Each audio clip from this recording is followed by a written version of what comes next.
If delegates could please take their seats now, it'd be greatly appreciated.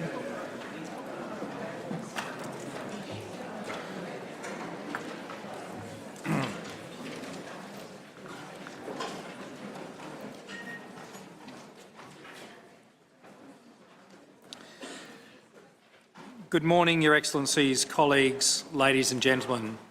It is with great pleasure that I declare the 158th session of the Executive Board open.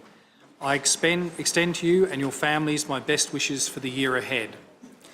I should also note that I have now been in Geneva for almost a week, so I have no excuse of being jet-lagged, and have had the benefit of 3 days at PBAC, which has had very intensive discussions and I think has given me a better appreciation of the issues before us. These are obviously critical issues at a time when the critical mission of the World Health Organization is even more important than it has been in the past. It is my pleasure to welcome all Executive Board members and their alternates and advisors.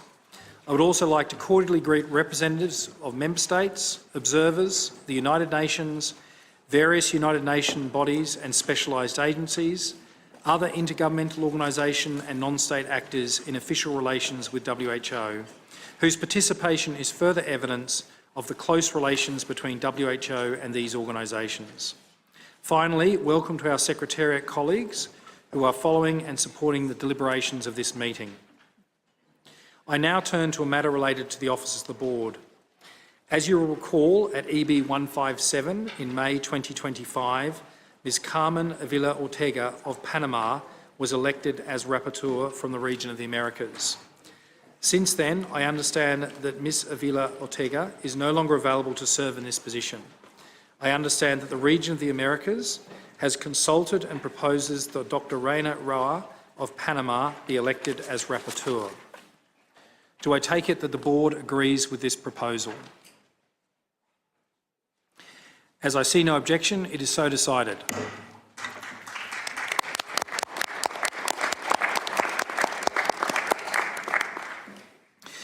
Let us now turn to the consideration of the agenda for this session of the Board. In accordance with the provisions of the Rules of Procedure, the Board has before it this session's provisional agenda contained in documents EB 158/1 and EB 158/1 annotated. In accordance with Rule 8 of the Rules of Procedure of the Executive Board, the officers of the Board met with the Director-General on 2 October 2025 to review the draft provisional agenda of the 158th session of the Board that had been circulated to Member States on 27 June 2025. Proposals received from Member States by the deadline of 18 September 2025 were considered and the provisional agenda was agreed by the officers of the Board. At this time, I would like to propose the deletion of the following agenda items as I understand they are not needed. Sub-item 27.2, amendments to the financial regulations and financial rules. Sub-item 32.3, independent expert oversight advisory committee membership renewal, brackets if any. These items are included systematically on the agenda in case they are needed. In this instance, they are not needed. May I take it that the proposals are acceptable? I see no objection. It is so decided. Are there any further comments on the provisional agenda?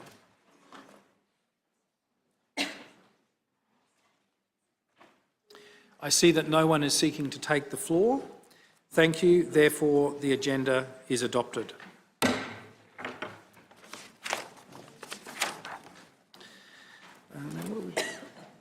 Is this on there?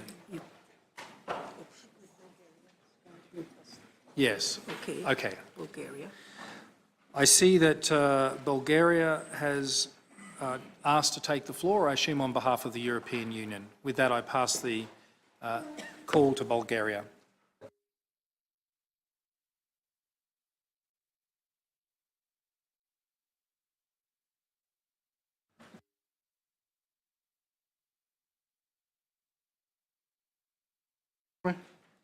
Yes, okay, thank you. Chair, Director General, members of Executive Board, colleagues, the European Union works closely with the World Health Organization on a wide range of subjects, both within the European region and on a global level. As agreed in the exchange of letters of 2000 between the WHO and the European Commission concerning the consolidation and intensification of cooperation, and without prejudice to any further conclusion of a general agreement between the WHO and the European Union, the European Union delegation attends the meetings of the Executive Board as observer. As in previous EB meetings, we asked the Executive Board to kindly agree that the European Union delegation is also invited to attend and participate without vote in the deliberations of the meetings of its committees and subcommittees, drafting groups or other subdivisions thereof addressing matters falling within Union competence in the 158th session of the Executive Board. Thank you. Thank you very much. I understand this is a usual practice in the Executive Board. I would just check with colleagues, do we agree to proceed in this way? I see no objection. That is the way we'll proceed. Thank you. I would now like to turn to the method of work and the daily timetable. As you know, EB 158 is a 6-day meeting as compared to the last February session of the Board, which was 8 days in duration and required several evening sessions for the Board to complete its work. I understand that the agenda is even heavier this year, with 53 items and sub-items as compared to 47 items and sub-items last year. Due to financial constraints, we will have the possibility of holding only one evening session, which I propose be held on Friday if needed. I stress if needed. I said to the Secretariat I feel I will have failed if we get to an evening session. They said don't set you an unrealistic KPI. But collectively we might be able to do it. All other meetings will finish on time. This means that we'll have to conduct our meetings in a very efficient manner. In this regard, I propose that we commit to have a focused discussion and agree that statements should respond specifically to the guiding questions appearing at the end of the Secretariat's reports.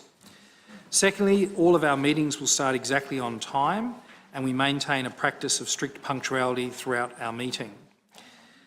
Third, continuing with the efficiency measures introduced in previous meetings, the speakers list will be displayed on screen to provide clarity on the time required to complete each discussion. Additionally, I propose to ensure adherence to the speaking times through use of a chime system linked to the traffic lights, and if needed, the cutting off microphones for speakers whose statements exceed the time limits. The speaking times are as follows. EB members are requested to limit their interventions to 2 minutes. Individual statements by all member states not represented on the Board and associate members will be limited to 1 minute. Statements by observers, invited representatives of the United Nations and other participating intergovernmental organisations and non-state actors in official relations with WHO will be limited to 1 minute. Regional and group statements will be limited to 3 minutes. I've also requested that the Secretariat also adhere to time limits as well in their responses. I would also like to inform you that, as agreed, constituency statements by non-state actors in official relations will continue during this meeting and will be provided on the following selected agenda items. On agenda item 6, follow up to the political declaration of the high-level meeting of the General Assembly on the prevention and control of non-communicable diseases. On item 10, primary health care.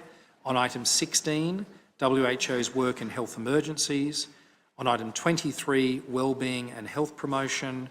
26, economics of health for all. And on item 28.6, engagement with non-state actors, NSAs, in official relations with WHO. Constituency statements delivered on behalf of a group of several NSAs will be limited to 2 minutes and will be delivered after all EB members intermingled throughout the discussions and among statements by member states not represented on the Board. When we move to the agenda items considered last week by the PBAC, I propose to build on the good work of that committee by focusing our discussion on the PBAC report and its recommendations, rather than having another full discussion of each of these documents. May I take it that these proposals are acceptable? I see that no one is seeking to take the floor, so I'll take that as decided as the way we'll conduct this meeting. Let us now review the preliminary daily timetable contained in document EB 158/Div2/2. It is proposed that the board meet this morning until 12:30 and then this afternoon from 14:30 to 17:30. On each of the remaining days, I propose we meet from 10 a.m. to 1300 and from 14:30 to 17:30.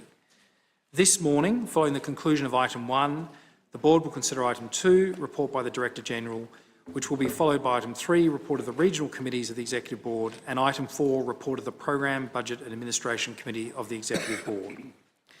The board will then turn to item 5, report of the Standing Committee on Health Emergency Prevention, Preparedness and Response. Then I propose we take up provide health items one after another as they appear in the published EB 158 webpage.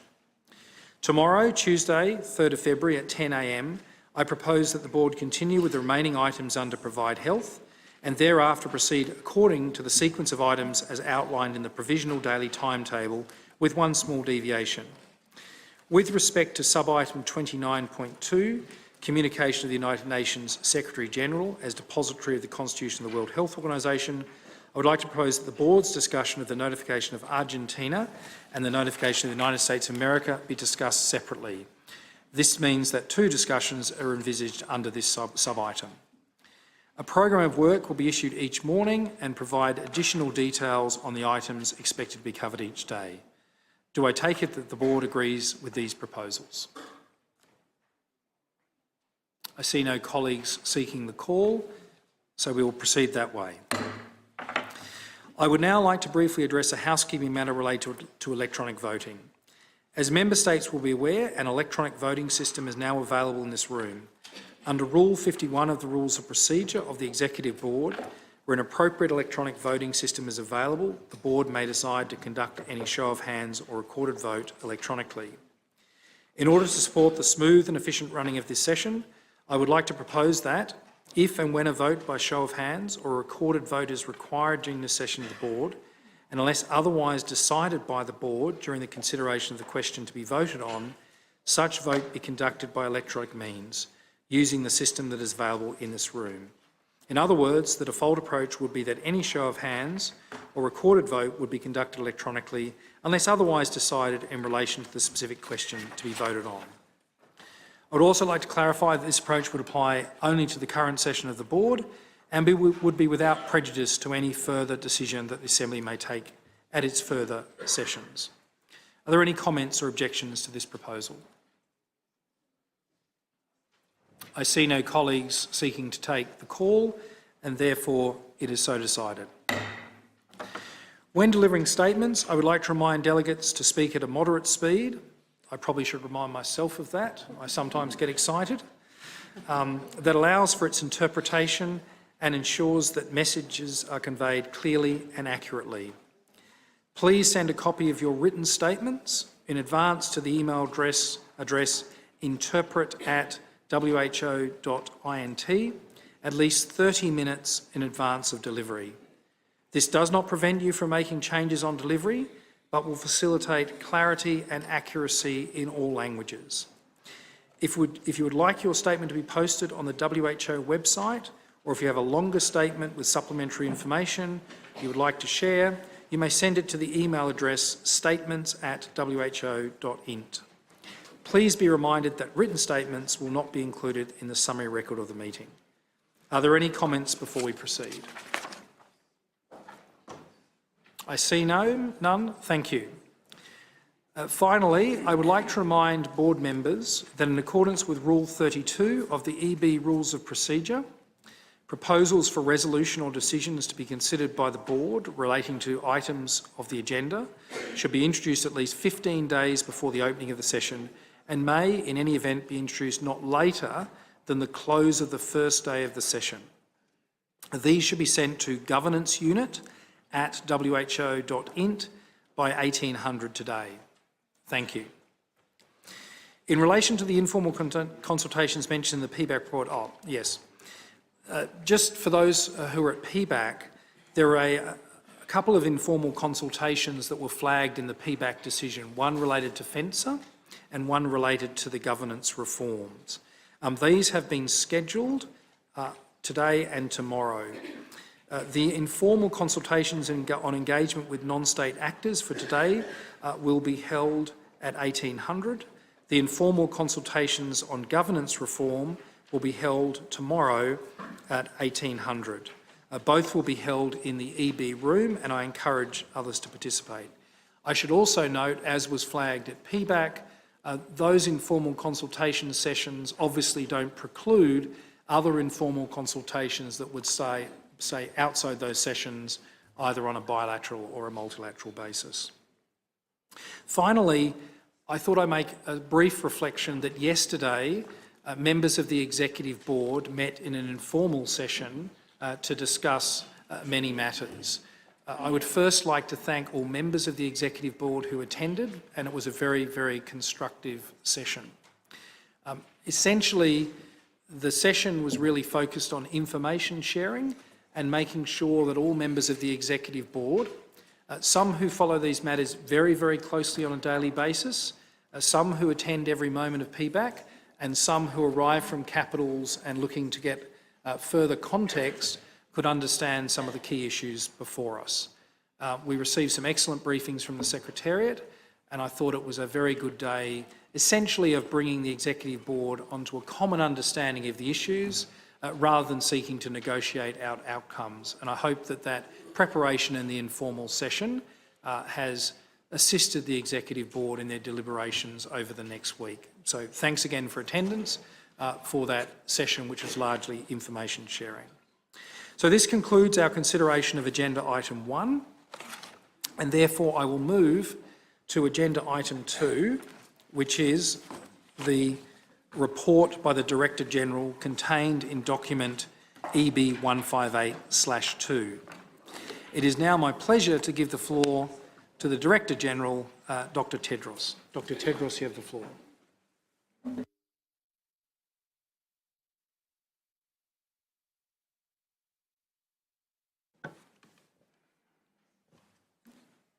Thank you, Chair. Chair, Secretary Blair Comley, our Vice Chairs, Honourable Ministers, Ambassadors, Heads of Delegation, Members of the Executive Board, dear colleagues and friends. Good morning and a warm welcome back to WHO, your WHO. 2025 was a year of stark contrasts for our organization, as we all know. On one hand, it was a landmark year. The WHO pandemic agreement was adopted. The amended international health regulations entered into force. The next increase in assessed contributions was approved. And the United Nations General Assembly adopted an ambitious political declaration on non-communicable diseases and mental health. On the other hand, it was undeniably one of the most difficult years in our organization's history. Significant cuts to our funding left us with no choice but to reduce the size of our workforce. Of course, WHO is just one part of a much bigger picture. Many other international organizations have been affected. And sudden and severe cuts to bilateral aid have also caused huge disruptions to health systems and services in many countries. I'm proud that despite the challenges we faced, there are many achievements to celebrate.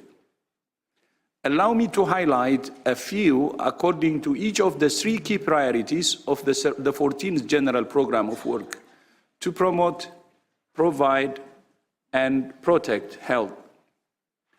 First, our work to promote health and prevent disease by addressing its root cause. In response to funding cuts, WHO is supporting many countries to sustain essential health services and to transition away from aid dependency toward self-reliance based on domestic resources. One key tool for mobilizing domestic resources, as you know, is health taxes. That's why WHO launched the 3x35 initiative last year, calling on all countries to raise the real prices of tobacco, alcohol, and sugary drinks by at least 50% by 2035. Last year alone, Malaysia, Mauritius, Slovakia, Sri Lanka, and Vietnam were among countries that introduced or increased taxes on one or more of these products. Already this year, India introduced a new excise duty on tobacco, and Saudi Arabia introduced a tiered excise tax on sugary drinks. On tobacco, the WHO Framework Convention on Tobacco Control celebrated its 20th anniversary last year.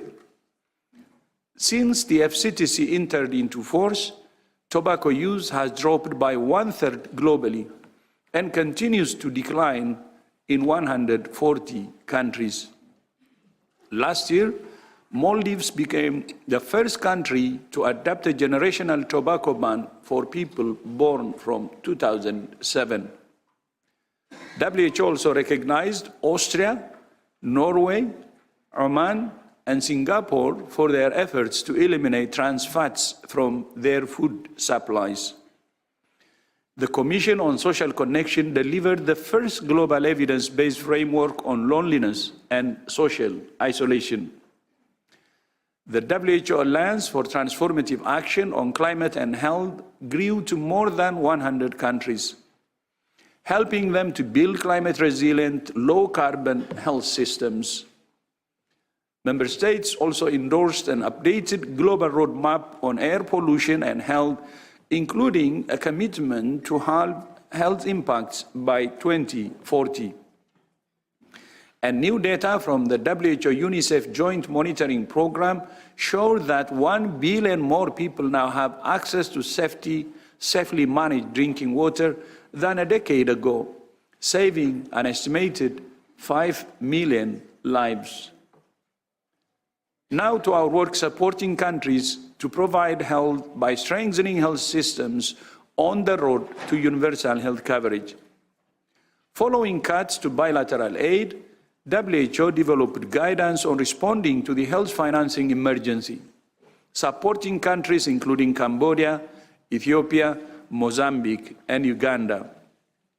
In December, we established the UHC Knowledge Hub in Tokyo with the World Bank and the government of Japan, which is now supporting the first cohort of 8 countries through capacity building, knowledge sharing, and by bringing ministries of health and finance together. The latest UHC Global Monitoring Report shows that 4.6 billion people still lack access to essential health services, and 2.1 billion people face financial hardship because of health costs. One of the main reasons people miss out on health services is because they don't have access to a health worker. The world is facing a shortage of 11 million health workers by 2030, more than half of which is a shortage of nurses. In response, last year, WHO supported 11 countries facing the most acute shortages to strengthen their national workforce strategies, contributing to commitments for nearly 100,000 new health worker jobs. With WHO support, South Africa has expanded its health workforce by 28% over the past 5 years.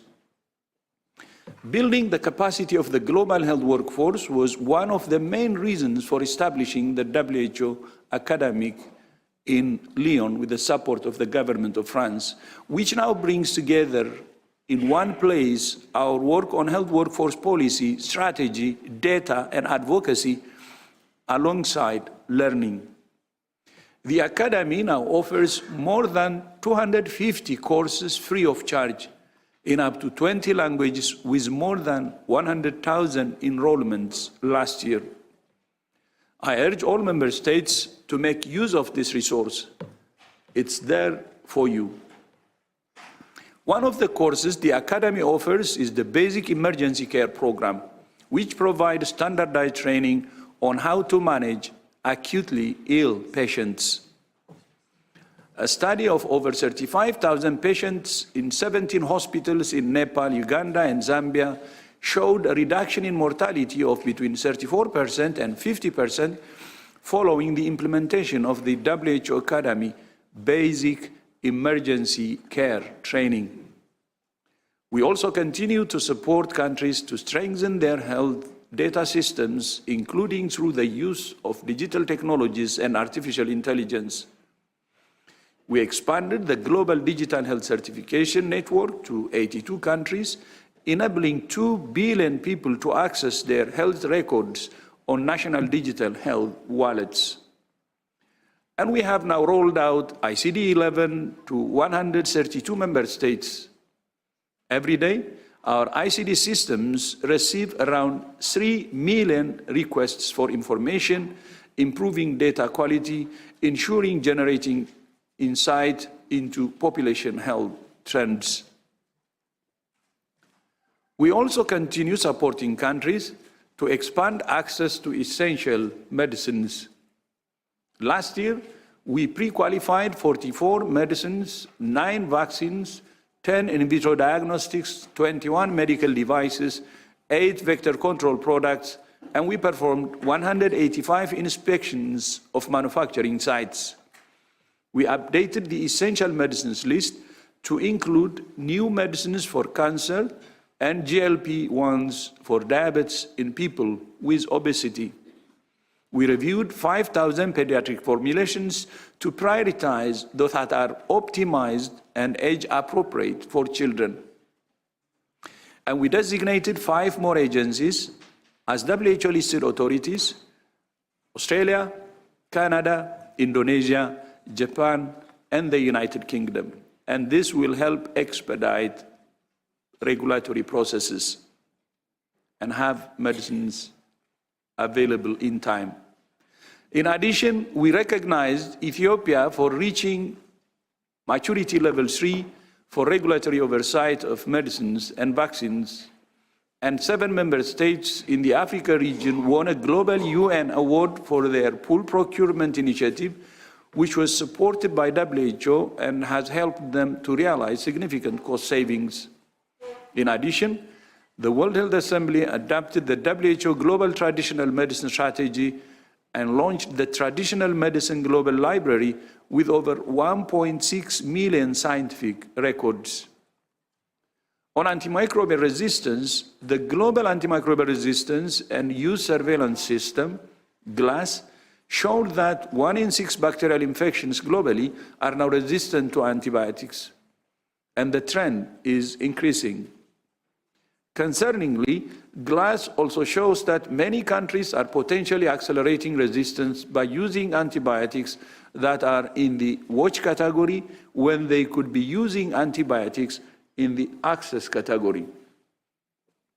In Kyrgyzstan, WHO supported a national survey that catalyzed a total shift in the national AMR plan. And through the Special Program for Research and Training in Tropical Diseases, TDR, we supported research on AMR that shaped national and regional strategies in Ghana, Colombia, and Ecuador. In addition to our work to strengthen the foundations of health systems, we also saw progress on our disease-specific programs. On maternal mortality, WHO released updated estimates that more than 55 high-burden countries used to refocus on proven interventions. With partners, we issued the first consolidated guideline on postpartum hemorrhage, creating a single global clinical standard for the leading cause of maternal death that's saving lives when applied consistently. We also issued our first global guidance on infertility and published updated global estimates on violence against women. On immunization, despite funding cuts, we protected the global measles and rubella lab network, enabling our network of more than 740 labs to process more than 700,000 tests to detect and respond to measles outbreaks globally. We supported 7 new countries to introduce malaria vaccines, bringing the total to 24. And we supported 15 more countries to introduce HPV vaccination to prevent cervical cancer. Since we launched the global call to action to eliminate cervical cancer in 2018, almost 75 countries have introduced HPV vaccination, meaning 65% of girls globally now live in a country with routine HPV vaccination. In response to concerns about vaccine safety, WHO conducted an analysis of 31 studies in multiple countries over 15 years that showed once again that vaccines, including those containing thiomersal and aluminum adjuvants, do not cause autism. Vaccines are also bringing us closer to the eradication of polio, with 41 cases of wild polio reported last year from just 24 districts in Pakistan and Afghanistan, down from 99 cases in 49 districts in 2024. In addition, Madagascar stopped its polio outbreak, and countries around Lake Chad mounted a joint vaccination campaign that reached more than 83 million children. And with partners, WHO vaccinated over 600,000 children in Gaza, controlling the strip's first recorded outbreak in 25 years. 2025 was another year in which more countries eliminated neglected tropical diseases. Burundi, Egypt, Fiji, Mauritania, Papua New Guinea, and Senegal eliminated trachoma. Guinea and Kenya eliminated sleeping sickness, and Niger became the first African country to eliminate river blindness. In addition, WHO certified Georgia, Suriname, and Timor-Leste as malaria-free. Maldives became the first country to achieve triple elimination of mother-to-child transmission of HIV, syphilis, and hepatitis B. Brazil was validated for eliminating vertical transmission of HIV, and Botswana reached gold tier status on the path to elimination. WHO also pre-qualified lenacapavir for HIV prevention and published guidelines on its use, supporting the first 8 countries to accelerate the rollout of this new tool that could change the trajectory of the HIV epidemic. Lenacapavir is the nearest thing we have to an HIV vaccine, a long-acting injectable antiretroviral taken every 6 months that has been shown to prevent almost all HIV infections in those at risk. It's the first example of a new approach to develop pre-qualification and guidelines in parallel, not in sequence, to speed up equitable access to innovative new tools. On TB, WHO supported countries to scale up rapid TB diagnostics and promoted shorter and more effective treatment regimes. And the TB Vaccine Accelerator is working with countries to prepare for the rapid integration of new TB vaccines into health systems should they succeed in phase 3 trials. On non-communicable diseases, as I mentioned earlier, the UN General Assembly adopted the most ambitious political declaration yet, with concrete targets on tobacco, hypertension, and mental health. We also issued new guidelines on the use of GLP-1s for the treatment of obesity in adults. And WHO initiatives on cervical, breast, and childhood cancer are now benefiting over 1 million people in more than 100 countries. In partnership with St. Jude Children's Research Hospital, we delivered 1.5 million cancer medicines supporting treatment 2,400 children in 5 countries. We also supported 14 more countries to strengthen mental health services for children and young people.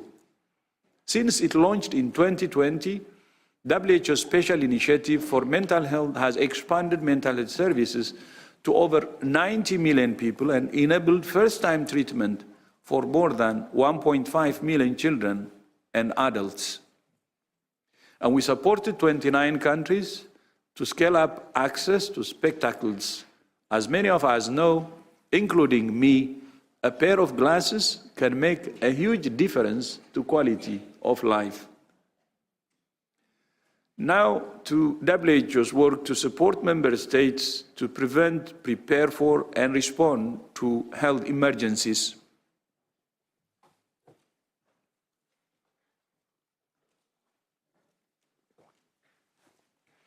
This past Friday marked 6 years since I declared COVID-19 a public health emergency of international concern.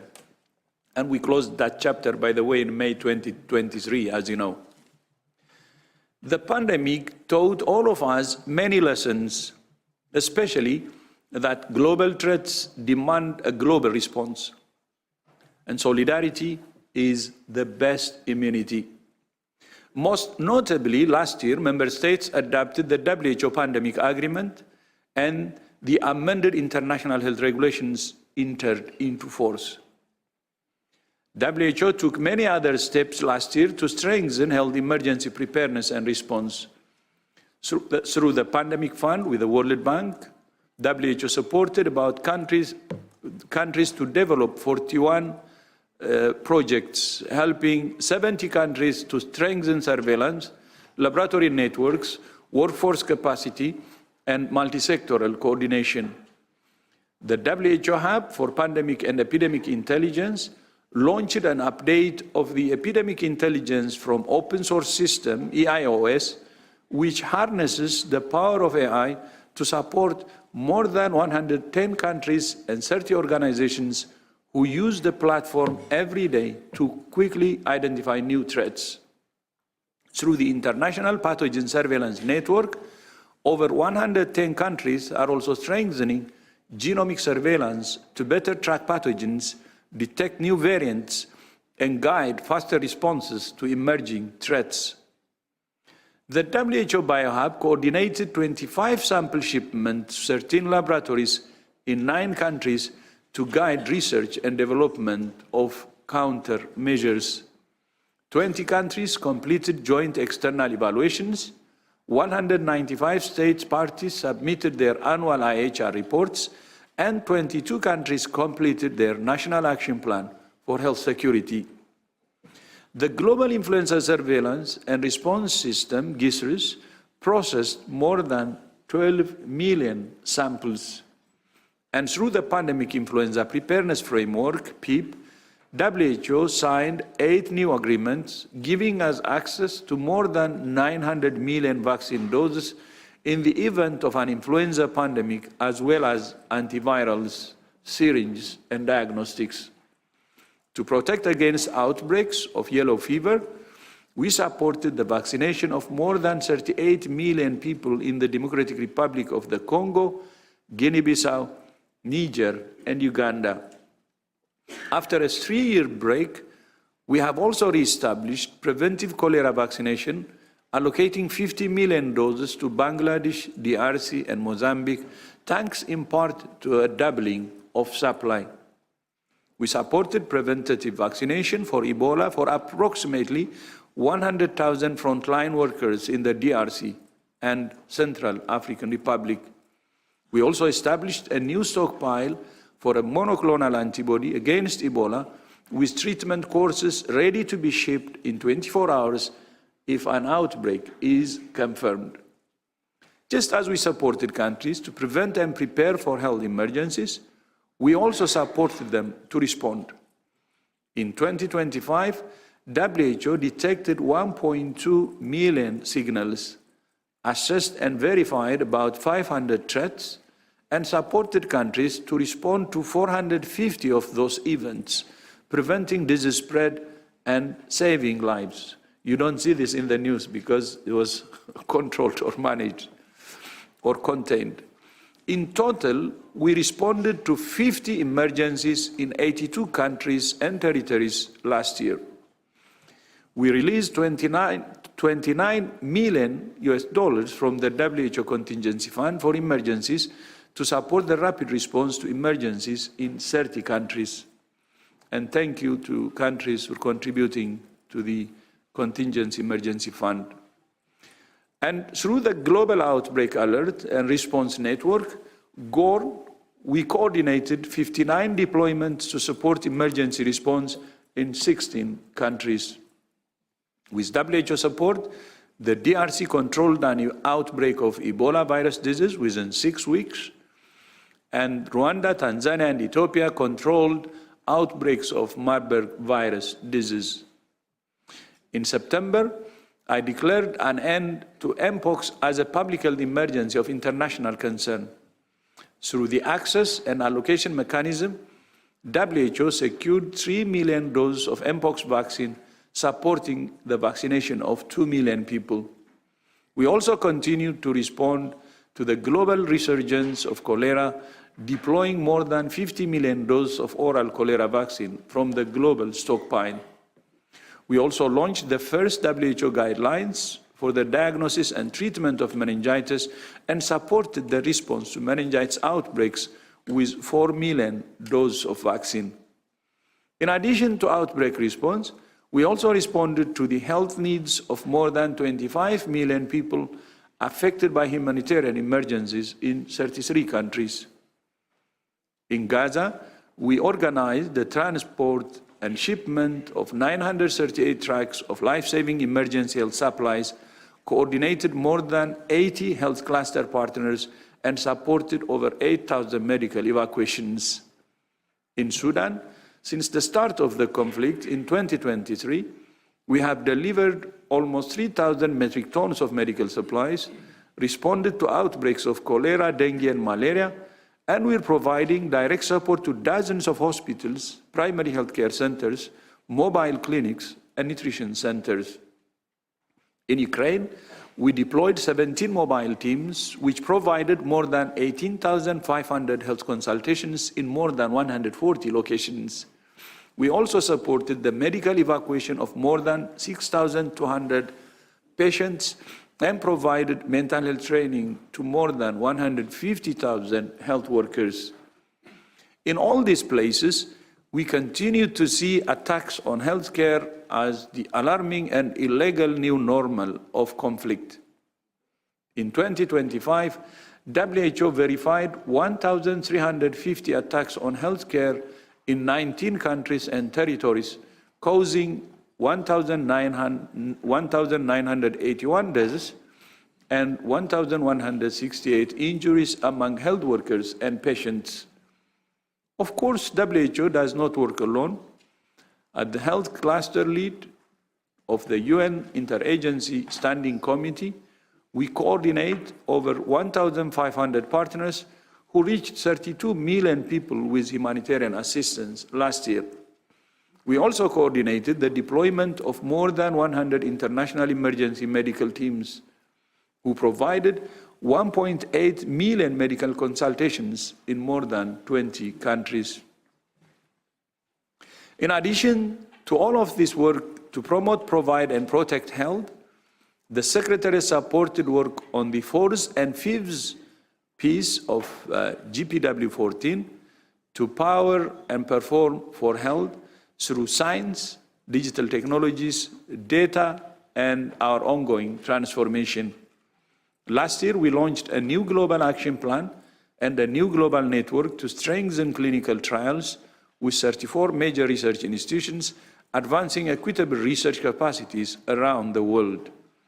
We also launched a 3-year project to modernize the way WHO prioritizes, develops, and disseminates our highest priority guidelines. Through the Alliance on Health Systems Policy and Research, we're supporting Sri Lanka to establish its Centers for Disease Control and to shape its national health policy for the next decade. And this year, we're celebrating 25 years of Research for Life and HINERI, which makes scientific publications available for free or at very low cost in low and middle income countries, facilitating access to promote evidence-based policies. Meanwhile, we continue to take steps to make WHO more accountable, transparent, efficient, and effective. WHO's Office of Internal Oversight Services completed 13 country office audits, 2 regional office audits, and 2 cross-cutting audits in 2025. There were no unsatisfactory conclusions. We expanded our evaluation function and improved completion rates, and our investigations function handled 1,174 cases and closed 636 cases in 2025. The year-end caseload fell to 538, which is the lowest in 3 years. The number of substantiated cases rose to 45. This year, we're introducing a new case management system with AI capability and a new integrity hotline. Both will help to strengthen timely, high-quality investigations and provide safer channels for reporting, strengthening our internal justice. The Regional Office for Africa also hosted the first WHO Strategic Conference on Prevention and Response to Sexual Misconduct in joint WHO member state operations with 42 member states. And for the first time, member states agreed to include a gender equality indicator in the results framework in GPW 14. Excellencies, dear colleagues and friends, I hope you will agree that despite the many challenges we have faced, your organization has continued to deliver. None of these achievements would have been possible without WHO's people, my colleagues. Throughout 2025, they continued to serve you with dedication and commitment, even though many of them were uncertain as to whether they would still have a job. I'll remember 2025, as we all should, for them. And I express my deep gratitude to all staff who have left or are leaving for their service and dedication. Of course, no process is perfect, and we acknowledge the legitimate concerns that some staff have raised about it. We take those concerns seriously, and we have addressed many of them, and we continue to do so. We have designed, communicated, and implemented the changes we have made based on the principles of transparency, fairness, and humanity. And by and large, the outcome was good. Although there are still a few issues to finalize, we have now largely completed the prioritization and realignment. We have reached a position of stability, and we are moving forward. It's important to remember that although the cuts we faced last year were a shock, they were a shock we saw coming and for which we have been preparing. When we began the WHO transformation more than 8 years ago, we identified our over-reliance on a handful of donors as a major risk, and we took several measures to address it.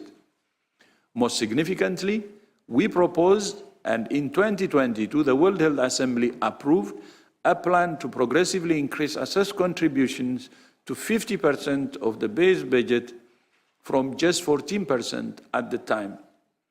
Member states approved the first increase in May 2023, the second increase last year, May 2025, and the next 3 increases are scheduled for approval in May 2027, May 2029, and May 2031. We also took a series of other steps to broaden our donor base, including by establishing the WHO Foundation and conducting our first investment round with your support. Thanks to all these measures, we have now mobilized 85% of the resources we need for the base budget this biennium 26-27. At one level, we are in a better position than ever before at this stage of a biennium. However, because the majority of voluntary contributions remain earmarked, we continue to see pockets of poverty, including for our work on emergency preparedness, AMR, health financing, climate resilience, determinants of health, and more. And although 85% sounds good, and it is, the environment is very difficult, and the remaining 15% will be hard to to mobilize. If you had not approved the increase in assessed contributions, we would have been in a far worse situation than we are. This demonstrates why member states must continue on the same path and approve the remaining increases to secure the long-term stability, sustainability, and independence of WHO, not only until 2031, but even beyond. When I say independence, I don't mean independence from member states. Of course, WHO belongs to you and always will. I mean non-dependence on a handful of donors. I mean non-dependence on inflexible, unpredictable funding. I mean a WHO that's no longer a contractor to the biggest donors. I mean an impartial, science-based organization that's free to say what the evidence says without fear or favor. Although we have faced a significant crisis in the past year, we have also viewed it as an opportunity. It's an opportunity for a leaner WHO to become more focused on its core mission and mandate, including in the context of the UN80 reform initiative. This means sharpening our focus on our core mandate and comparative advantage, doing what we do best, supporting countries through our normative and technical work, and leaving to others what they do best. WHO cannot do everything, and we shouldn't try. WHO superpower is its convening power, the ability to bring together governments, experts, institutions, partners, civil society, and the private sector under one umbrella. Our success and yours lies in harnessing that power, including through our network of more than 800 collaborating centers, a powerful resource for strengthening our normative work and ensuring that evidence drives policy. After all, the needs of the countries we serve are always evolving, so WHO must also continue to evolve. That means that the governance of WHO must evolve. If we want an agile, efficient, and effective secretariat, we need agile, efficient, and effective governance, and I hope you will support the chair in the governance reform that he proposed. If we want a secretariat that can deliver on member state priorities, we need member states to prioritize and to resource those priorities. This is your WHO. It's what you want it to be and what you make it. And as WHO evolves, so must the global health architecture, or as I prefer to say, the global health ecosystem. There are now many discussions on reforming that ecosystem to ensure all partners leverage their comparative advantage, avoid overlaps and duplication, and that together we deliver value and results for the countries we serve. We're proposing to bring these discussions together into a joint process to help transition to a leaner, more collaborative and impactful global health ecosystem in support of country priorities. We look forward to your advice and guidance on that and the other agenda items before you this week. Excellencies, dear colleagues and friends, we can see the difficulties of the past year as a setback, or we can choose to see them as the catalyst for future of WHO. The path forward is clear. It's the path we have already charted. It's the foundation we have already laid in the transformation and the realignment. To secure our financial stability and sustainability, to strengthen our normative and technical leadership, to reform our governance, to reshape the global health ecosystem, to leverage our collective strengths, to reinforce our solidarity, and to do it all in service of country-led priorities, your priorities. That's why you founded WHO in the first place, to create a place where the nations of the world work together to find shared solutions to to share threats. That's why you adopted the pandemic agreement last year. And that's why you're now negotiating the PABS Annex. And I'm confident that you will conclude your negotiations in time for this year's World Health Assembly. The story of 2025 is not one of austerity, but resolve. It is the story of the people of this organization serving the people of this world. They are the reason WHO is here and the reason we will continue to be here. This is your WHO.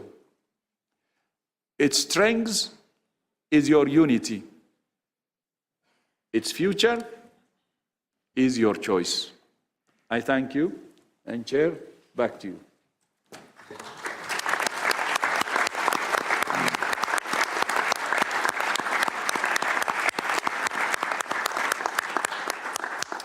Thank you, Dr. Tedros. The floor is now open for discussion. If you wish to indicate the call by the usual method, push the button in front of you on your console. I will start with members of the Executive Board before turning to those member states not represented on the board, observers, the UN and IGOs. Members of the Executive Board, who would like to take the floor?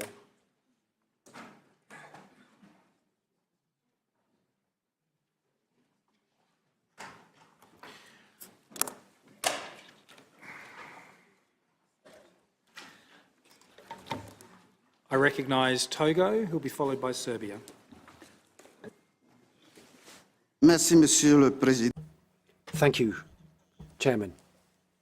Director General, Togo has the honour of delivering the statement on behalf of the 47 member states of the Africa region. The WHO Africa region welcomes the progress made with regard to the pillars of the 14th GPW, promoting, guaranteeing and protecting health. Strengthening primary health care with a view to achieving UHC remains very important for our region.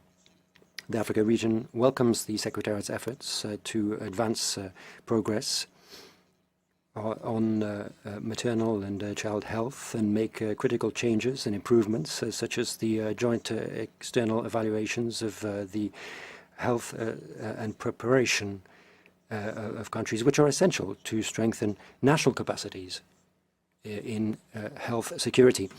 The Africa region notes that recent progress continues in the areas of technology, digitalization and artificial intelligence and fundamental and other sciences.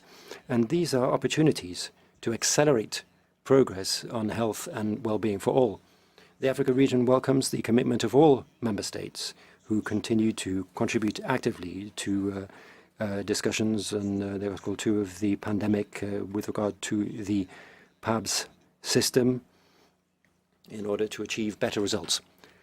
The Africa region, over the course of 2025, has made the following achievements: responding to more than 160 health emergencies, deploying malaria vaccines in 19 countries, protecting more than 200 million children in a number of countries with regard to combating polio, vaccinating more than 7.5 million people against cholera, yellow fever, and Ebola virus.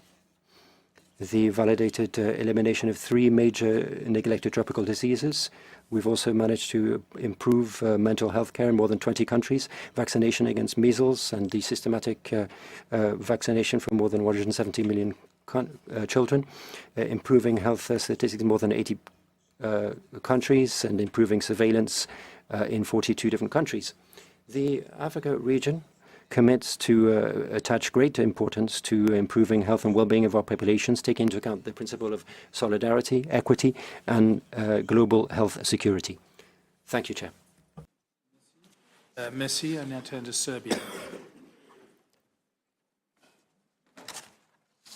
Chair, Director General Dr. Tedros, distinguished colleagues, the Republic of Serbia extends its appreciation to the Director General for his insightful and comprehensive report and commends his steadfast leadership and continued commitment in addressing complex global health challenges at a time of profound uncertainty, not only for WHO, but for humanity as well. We welcome the fact that, despite significant constraints, WHO has, in line with the 14th General Programme of Work, made extensive progress towards the completion of a difficult but necessary process of prioritization and realignment. We also commend the remarkable achievements of the WHO Regional Office for Europe, resulting from its restructuring and alignment process, fully consistent with the UN 18 initiative, as well as the adoption of the Second European Programme of Work 2026-2030. While appreciating the transparency with which these reforms have been undertaken, we recognize that further efforts are still required, particularly in the area of governance efficiency. Strengthening the effectiveness of WHO governing bodies requires strict adherence to the agenda and time management, supported by clearer and more efficient working methods. With regard to financing, we commend the Secretariat for its continued efforts to strengthen and diversify WHO's financing base, despite the challenging global context and significant shifts in the donor landscape. We stress that adequate, sustainable, and predictable funding remains essential for the organization to preserve its independence, respond effectively to health emergencies, and protect the health, well-being, and dignity of all people. Honorable Chair, now more than ever, we need a strong, accountable, inclusive, and effective WHO, fit for purpose, well adapted to deliver on its constitutional mandate, and whose role must not be diminished or sidelined. We share the Director General's assessment that the current financial crisis should be seen as an opportunity to build the WHO for the future that is leaner and more focused on its core normative and technical functions. Serbia firmly believes that global health can only be safeguarded through unity and shared responsibility. We look forward to the constructive deliberations during this Executive Board session and reaffirm Serbia's commitment to working with WHO and all partners to address these challenges and advance health for all. Thank you for your attention. Thank you. I need to now give the floor to Norway, followed by Japan. Thank you, Chair.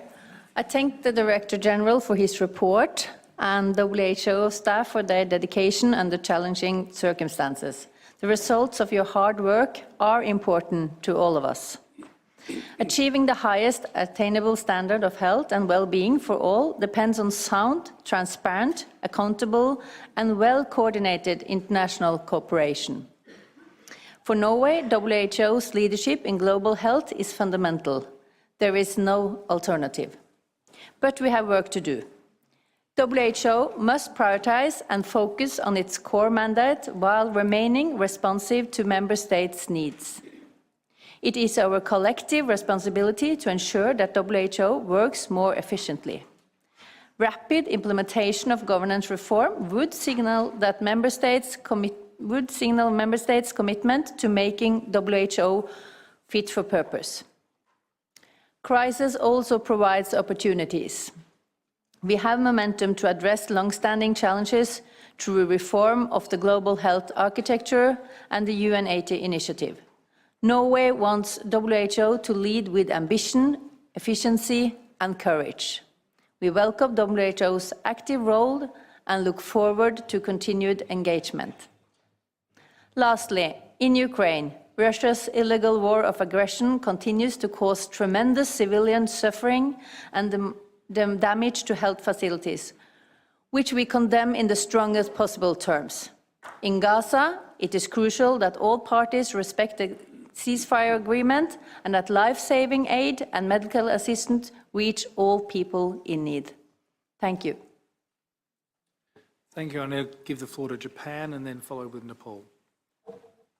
Thank you, Chair, Director General, distinguished delegates.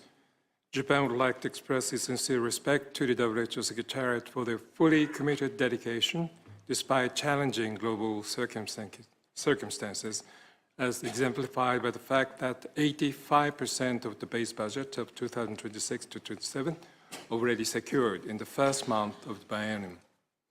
We have consistently emphasized that this moment of crisis must be turned into a great opportunity for WHO to return to its basics, core mandate, as DG stated. First, normative function is one of the most important core mandates of WHO. Coherent standards and technical guidance underpin national policy formulation and implementation and form the foundation of global health governance. Second, WHO has a central role of convening important global health agenda. For us, one of the most important focuses is the promotion of the universal health coverage. UHC strengthens capacity not only in normal times, but also in times of emergencies. In this regard, Japan strongly supports the USC Knowledge Hub jointly launched last year by WHO and the World Bank, as he referred to in his statement. Thirdly, leadership and coordinating role during infectious disease emergencies remain indispensable. We believe that WHO should continue to play an essential role in the interagency coordination, strategic planning, provision of technical expertise. Japan will continue to engage constructively to work to build operational and effective mechanism of PUBS system. We further expect the WHO reform will be aligned with the United Nations reform. Japan remains firmly committed to supporting WHO reform and restructuring of global health architecture as a disciplined and responsible member state while contributing to the health of all. Thank you, Chair. Thank you, Japan. I now turn to Nepal, followed by Bulgaria. Thank you. Mr. Chair, Director General, distinguished delegates, my delegation has the honor to speak on the behalf of member states from WHO Southeast Asia region. As the Director General articulated, we meet at a moment when the global health architecture is under stress and multilateralism itself is being tested. The past year has been one of the most challenging in WHO's history. Funding constraints, widening financial gap, and difficult prioritization choices have reshaped how we work. Yet, this moment has also reaffirmed a fundamental truth: no country can meet today's health challenges alone. Against this backdrop, the WHO Southeast Asia region reaffirms its commitment to resilient health system as the most effective pathway for achieving the ambitions that the organization has set for. Progress is evident but uneven and inefficient. While gains have been made in selected areas, current trajectories remain insufficient to meet several SDG target 2030. Persistent gaps in essential health services, financial protection, preparedness, and population health outcomes continue to challenge our health system. Health inequities in countries remain a defining issue. Addressing these inequities is central to achieving sustainable progress. Mr. Chair, our region faces a complex dual epidemiological burden. On one hand, there is rapidly increasing cases of NCDs like cardiovascular diseases, diabetes, and cancer, while on the other hand, we are still fighting some of the infectious diseases, malnutrition, and maternal child health issues. The region experiences high NCD prevalence exceeding global averages, driven by aging, climate change, vulnerabilities, and high cardiovascular risk factors. 8 countries in the region are demonstrating that progress is possible. PSC-based integrated models of care are expanding. Rapid molecular and AI-enabled diagnostics, mobile screening, and improving outcomes. NCDs and mental health are increasingly integrated into primary health care, supported by digital tools, telemedicine, and community-based approaches. The region is leading tobacco control measures despite industry pushback. In the evolving and constant global financing environment, the region strongly supports effort to strengthen sustainable and predictable financing for WHO. At the same time, prioritization exercises must consider population size, epidemiological burden, and continuity. Doing so will maximize impact, promote equity, and strengthen confidence in the multilateral system, especially among high-burden areas. Let us reaffirm our commitment to leave no one behind, to protect the vulnerable, and to build stronger, more resilient health system for generations to come. Thank you. Thank you. I now turn to Bulgaria, followed by Thailand. Chair, I have the honor of speaking on behalf of the European Union and its 27 member states. The candidate countries North Macedonia, Montenegro, Serbia, Albania, Ukraine, Republic of Moldova, and Georgia, as well as Armenia, align themselves with this statement. We meet a critical juncture for global health. We remain deeply concerned about the ongoing geopolitical crises and humanitarian catastrophe unfolding across several regions. Armed conflicts, humanitarian crises, the impacts of climate change, and inequalities continue to place unprecedented pressure on health systems worldwide and on the global health architecture. We call on all member states to uphold international humanitarian law and protect civilians, health infrastructure, and health workers, whose safety is indispensable to safeguarding lives. At the same time, resources become more and more constrained. 2025 was a very difficult year for WHO and its staff. We sincerely thank the organization's leadership and staff for their dedication and hard work in implementing the reforms and the prioritization exercise over the course of the past year. These challenges present an opportunity for WHO to emerge stronger and more efficient and fit for purpose, delivering on areas of comparative advantage on global level. We urge WHO to continue implementing reforms in 2026 in order to facilitate tangible change. The EU and its member states fully recognize the importance of national responsibility and ownership related to health policy. In line with this, the EU and its member states attach great value to WHO's constitutional mandate, role and functions, including norms and standards setting, promoting global health security, and supporting countries in strengthening their health systems, including health promotion. These functions are essential to achieving global health outcomes and advancing the 14th General Program of Work, focusing on the areas identified through the recent prioritization process, while ensuring no person, country, or region is left behind. Furthermore, we welcome WHO's support to member states in implementing the relevant critical outcomes of the 4th UN high-level meeting on non-communicable diseases and mental health and other initiatives. We underline the importance of prioritization and result-based management, as well as pursuing flexible, predictable, and sustainable financing in collaboration with member states. Efficient use of resources and transparent planning are critical for WHO to deliver. Good governance, transparency, and accountability remain fundamental. We welcome efforts to improve governance and to reinforce oversight, compliance, and ethical standards, including the prevention of sexual misconduct. Responsible management and governance allow WHO to be fit for purpose. We welcome WHO's proposal to host a joint process bringing together current global health architecture reforms and the UN 80 initiative discussions, and urge WHO to coordinate closely with other relevant global health actors. We support efforts to strengthen coherence, efficiency, and collaboration across the global health system. The United Member States reiterate our commitment to multilateralism and partnership. We encourage WHO to continue engaging closely with Member States and partners to strengthen global health outcomes. We stand ready to work with WHO to ensure the organization will continue to be ready to respond to global health challenges. Thank you.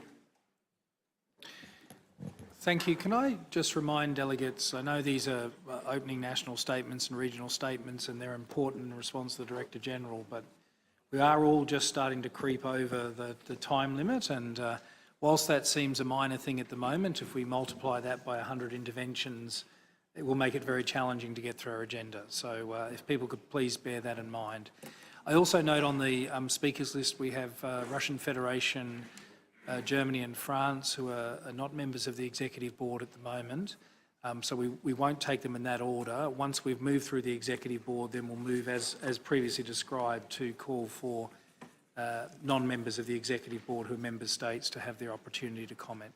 So with that, I'll now turn to Thailand, followed by Poland. Thank you, Chair. Director General, distinguished delegate. Thailand aligned itself with the Zero Statement developed by Nepal and wish to offer the following for observation.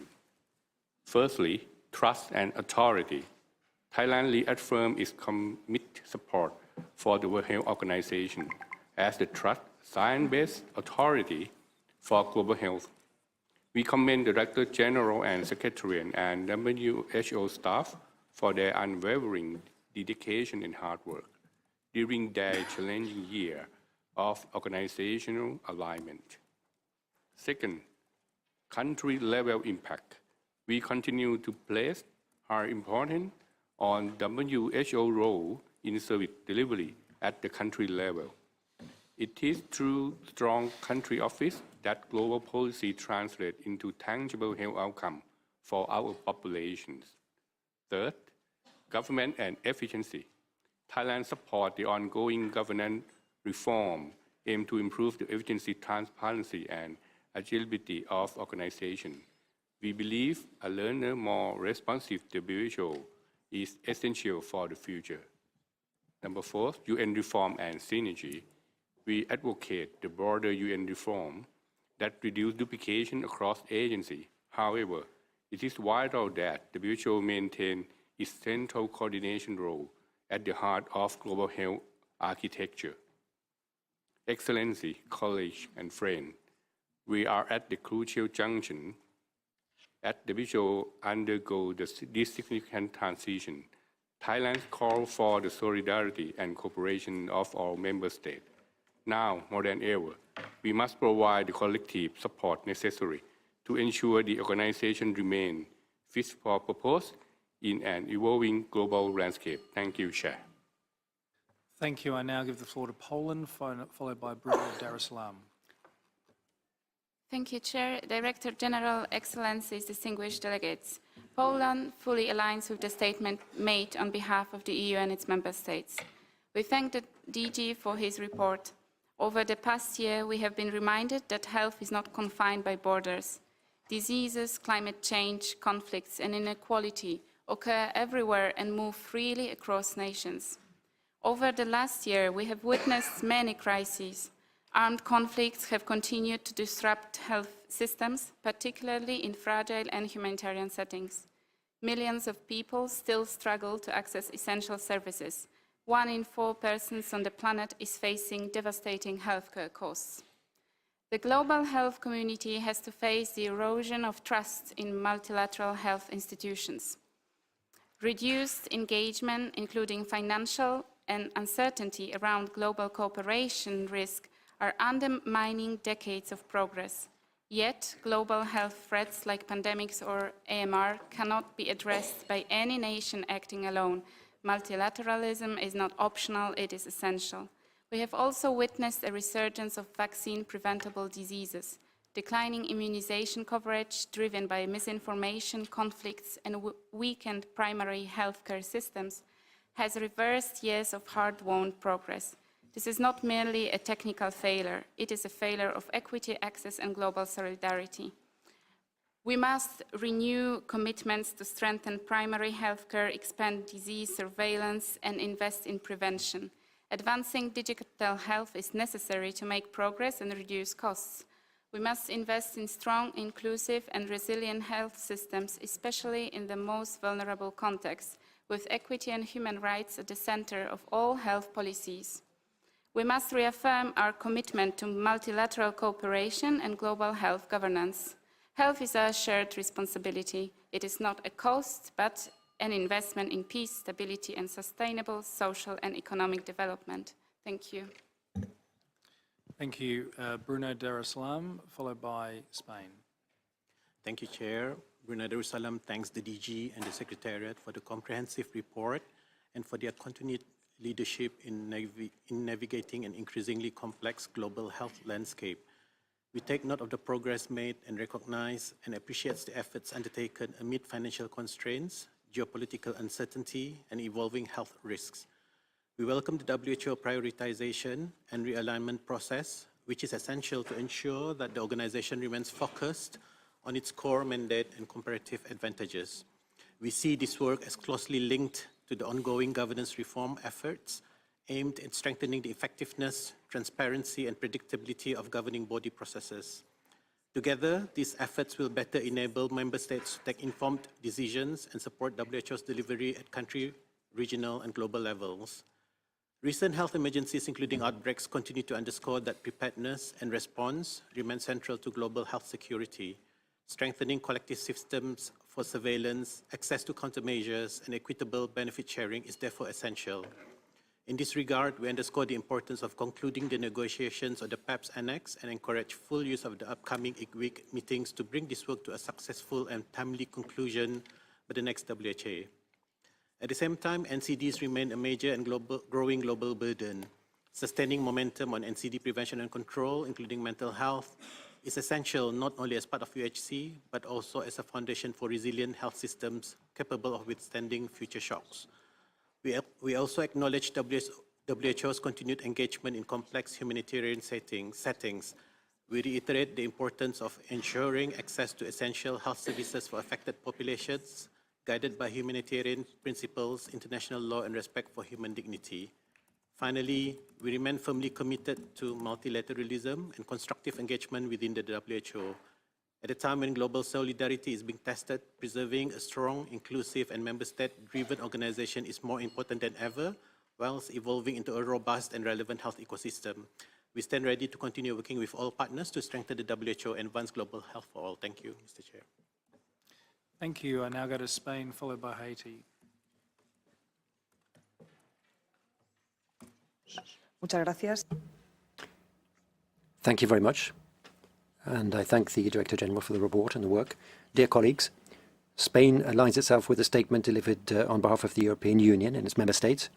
We are living in historic, challenging times marked by attempts to weaken multilateralism and undermine fundamental rights. And in that context, we need to strengthen cooperation, dialogue, equity, and the right to health, putting people at the very heart of that work. We pay tribute to the WHO for the measures adopted to respond to the financing crisis, and we believe that we need to advance in internal reforms to strengthen governance. Spain believes that it's vital to advance in a strategic reflection on global health architecture to retain and strengthen its multilateral track, making it more effective to rise to global challenges. The Global Health Action Initiative was launched in Sevilla with that in mind, and we hope that it will complement broader efforts to provide the necessary political momentum to that reform process. It's key to advance in sustainable, predictable financing with WHO at its heart to coordinate stakeholders under common rules and strengthen basic health systems under PHC and UHC. Spain fully supports the PABS negotiation process with a view to advancing to the entry into force of the pandemic agreement after the next World Health Assembly, and we stand ready to continue to act as an honest broker in facilitating dialogue. Gaza continues to be a matter of importance and concern. Since October 2025, hundreds of fatalities have been seen and thousands of people wounded, and more than 2 million people are deprived of their fundamental right to health, a reality that we cannot ignore. We are also concerned by migration control policies generating fear in entire communities and dissuading thousands of people from accessing healthcare with serious consequences for public health and human rights that we cannot allow. Thank you. Thank you. I'll call on Haiti, followed by Israel. Monsieur le Président, Monsieur le... Thank you, Chair. Chair, Director General of WHO, distinguished delegates, we wish to begin by thanking the DG for his clear and lucid report. It reflects a reality that we are all aware of. Our world has entered an era of multiple crises, and for the health sector, we see one crisis overlaying another, and this is a serious challenge to all of our health systems. In Haiti, we are deeply convinced that WHO reform and reform of the global health architecture are no longer an institutional luxury. They are a vital necessity for all of us. We need to have a more nimble organization, one that is better funded and that is closer to country realities. The most fragile states are facing instability today, facing natural disasters and facing prolonged crisis, and they must be at the heart of our thinking. It is imperative for the international community to strengthen its support for the most vulnerable countries. Inequality access to resources, technology, funding and capacities. These are things that are not just unjust, they represent a collective risk for us all. Health is something that is indivisible at international level. If you have weak health protection somewhere, then there is a potential risk everywhere.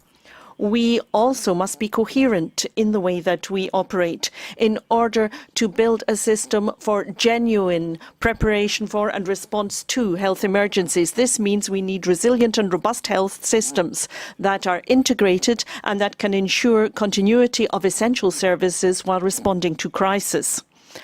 Haiti wishes to reassert a fundamental principle of global health and its commitment to it. Thank you. Thank you. I now turn to Israel, followed by Lebanon. Thank you, Chair, distinguished colleagues. January 26, for the first time for 4,208 days, there are no Israeli hostages held in Gaza.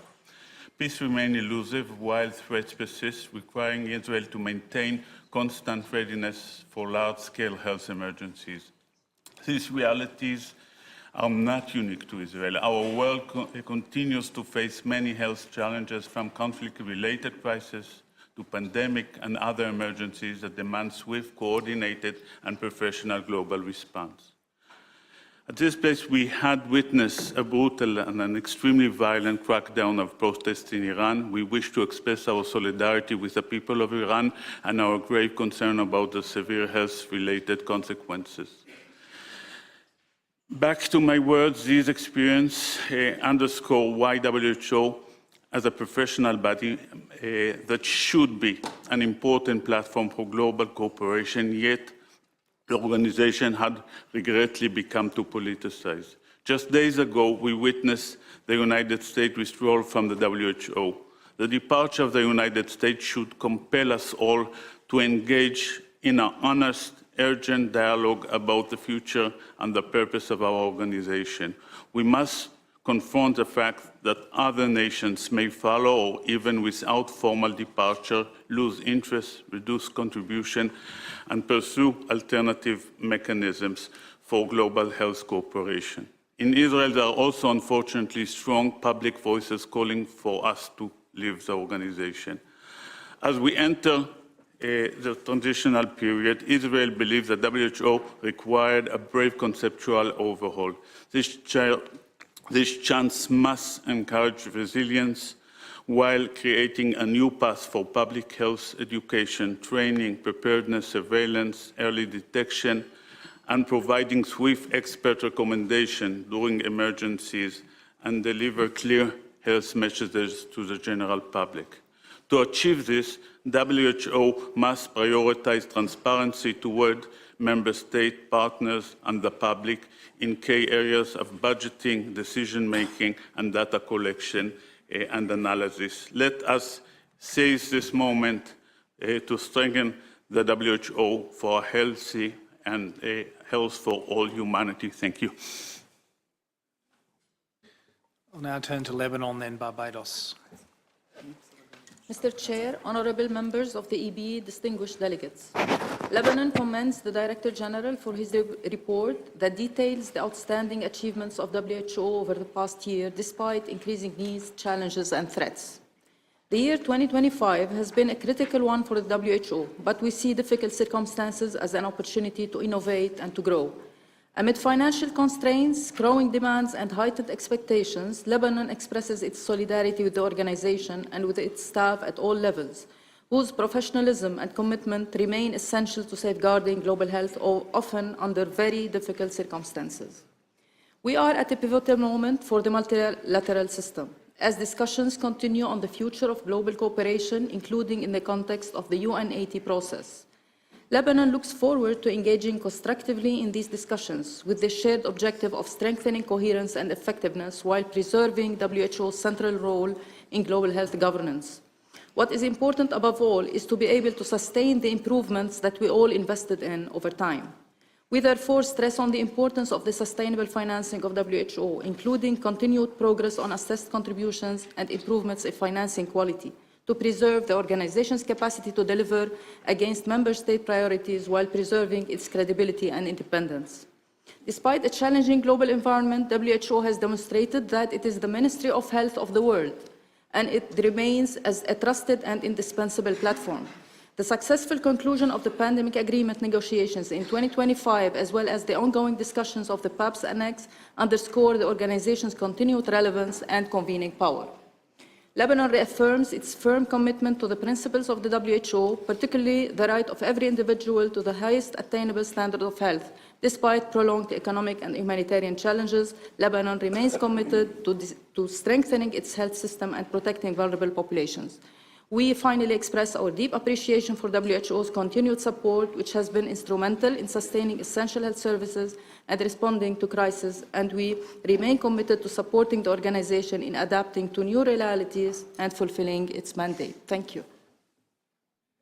Thank you. I now turn to Barbados, followed by Australia. Thank you to the Director General for his words this morning and for his leadership. during these challenging times for multilateralism, we often forget to recognize and celebrate the successes and the incredible impact that the WHO has had. We, as custodians of this organization, must have a narrative that recognizes the gaps and challenges, but we must also applaud and amplify the transformational impact that the organization and its partners around the world in the health ecosystem has had. Moving forward, we will support you to reaffirm your core mandate, including your normative functions, improve the way you deliver on the ground, including in humanitarian situations and in supporting resilient health systems, support your resource mobilization efforts, including with new actors, activate the necessary partnerships, including in our region of the Americas, and be a voice for vulnerable countries like small island developing states. We are at an inflection point, and the path forward is in our collective hands. This requires placing people, vulnerable people, at the heart of our work and building a WHO that is financially sustainable, led by evidence and the science, and can lead on issues such as NCDs, AMR, and health and climate change issues that particularly affect small island states. Barbados uses this opportunity to thank the WHO staff around the world for the indispensable work they have done and continue to undertake. Thank you. Thank you. I turn to Australia, followed by Switzerland. Thank you, Chair, Director General, Excellencies and esteemed colleagues. Australia thanks the Director General for his leadership team and the staff at every level of the WHO for their resolute dedication to improving global health. The health and prosperity of all people are improved when we have strong global institutions, standards, rules and norms.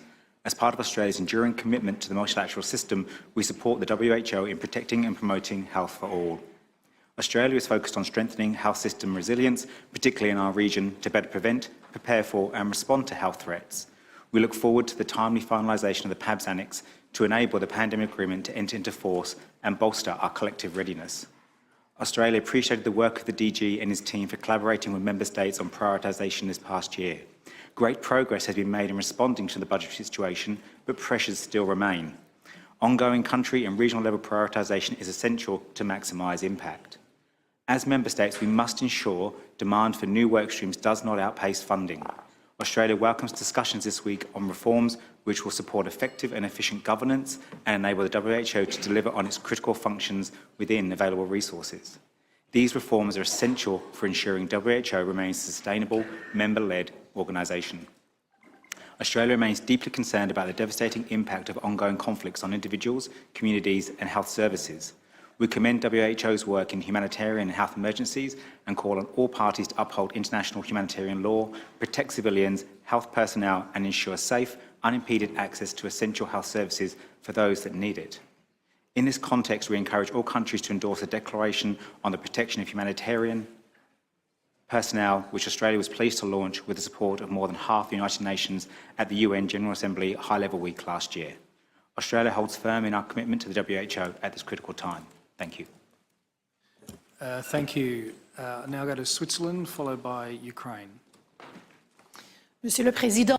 Chair, Switzerland wishes to begin by thanking WHO for all of the work it has done, including work on the remarkable preparation for this session, despite the considerable challenges linked to the ongoing restructuring. Here in the EB, once again, we are adopting a very long agenda. The high number of consultations limited the ability of delegations to focus fully on the reports that require in-depth consideration. It is in the interest of this organisation to take concrete decisions this week in order to meet a number of challenges. That being so, we wish to draw attention to 2 points.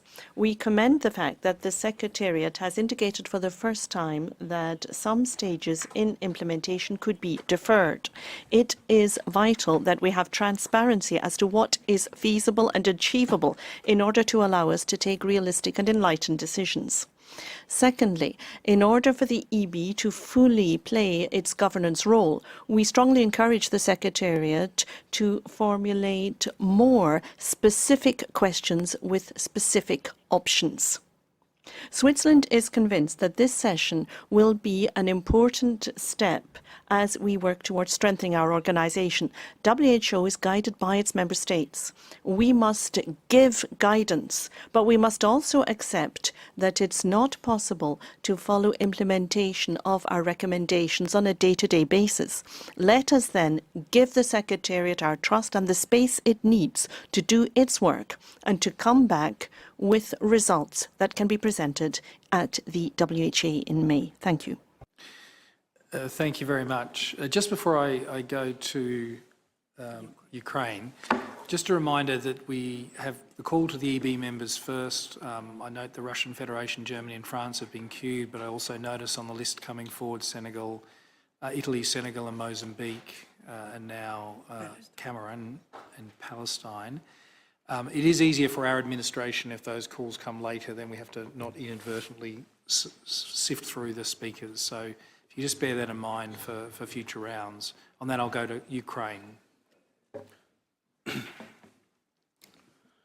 Dear Chair, dear members of WHO Executive Board, Director General, WHO colleagues, Ukraine thanks the Director General for his report and for continued leadership of the World Health Organization during a time of profound global health challenges. Many countries today face conflict, crisis, climate impacts and growing inequalities. For Ukraine, this is not a debate, it's our daily reality. Nearly 4 years into the full-scale war, our health system works under constant pressure. Facilities are damaged, supplies are disrupted, humanitarian needs are high. More than 2,500 buildings of healthcare facilities have been damaged or destroyed. And yet, ambulances still run, hospitals still treat patients, and health workers still show up every day to save life. Global health security is only as strong as its weakest link, and protecting healthcare in war is part of strengthening that chain. This is why Ukraine speaks clearly. Attacks on healthcare must never be accepted. Health workers, patients and hospitals must be protected. This is not only a moral duty, it is required by international humanitarian law. And when healthcare is attacked, the damage goes beyond one country. People lose access to treatment, outbreaks spread more easily, and health security becomes weaker for everyone. We thank WHO for its strong support to Ukraine. WHO has helped to coordinate emergency response, keep essential services running, support mental health and psychosocial care, and strengthen our health system during the war. This support is not only helping Ukraine, it's protecting a basic rule that the world must defend. Health care is not a target. Ukraine also recognizes that WHO faces serious financial pressure. We support reform to improve efficiency and transparency, and we strongly support predictable, stable financing so WHO can deliver when countries need it most, especially in emergency. Ukraine is committed to work with WHO and all partners. We will continue to stand for a simple principle, one that should and unity every member state. Healthcare must be safe always and everywhere. Thank you, Chair. Thank you. I now pass to Togo, followed by Cabo Verde.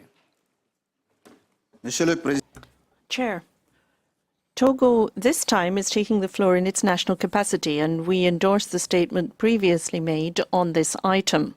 Togo wishes to thank and congratulate the Secretariat on the progress made and on the coordinating role played when it comes to global health interventions. Togo appreciates the support from WHO to member states in combating NCDs and CDs and also in health emergency response. Togo itself has a health development plan for 2026-27, which focuses on community health, efforts to combat communicable and non-communicable diseases, efforts to respond to health emergencies, and also social public health protection. We are seeking to promote, guarantee, and protect health in accordance with the relevant pillars of GPW 14. Further, we are extending universal health insurance to all of our people, and we are also focusing on development of health teams, and we have been able to recruit more than 2,000 people for those teams every year, very highly qualified persons. We had to manage a number of epidemics, cholera, also rubella and mpox, among others. And we were able to include some vaccinations, including the vaccination for HPV, in our routine vaccination schedule. We therefore would encourage the Secretariat to continue to support us, in particular by extending the use of donors in order to allow us to do more in accordance with our national and regional priorities. We believe, however, that the Secretariat needs to have flexible and predictable funding, and we call for strength and solidarity in order to achieve that. We take note of the report. Thank you. Thank you. I now give the floor to Cabo Verde, followed by Panama. Merci beaucoup. Monsieur le... Thank you very much. Thank you, Chair. Chair, distinguished members of the EB, Director General, the delegation of Cabo Verde wishes to begin by thanking the DG for the presentation of his report.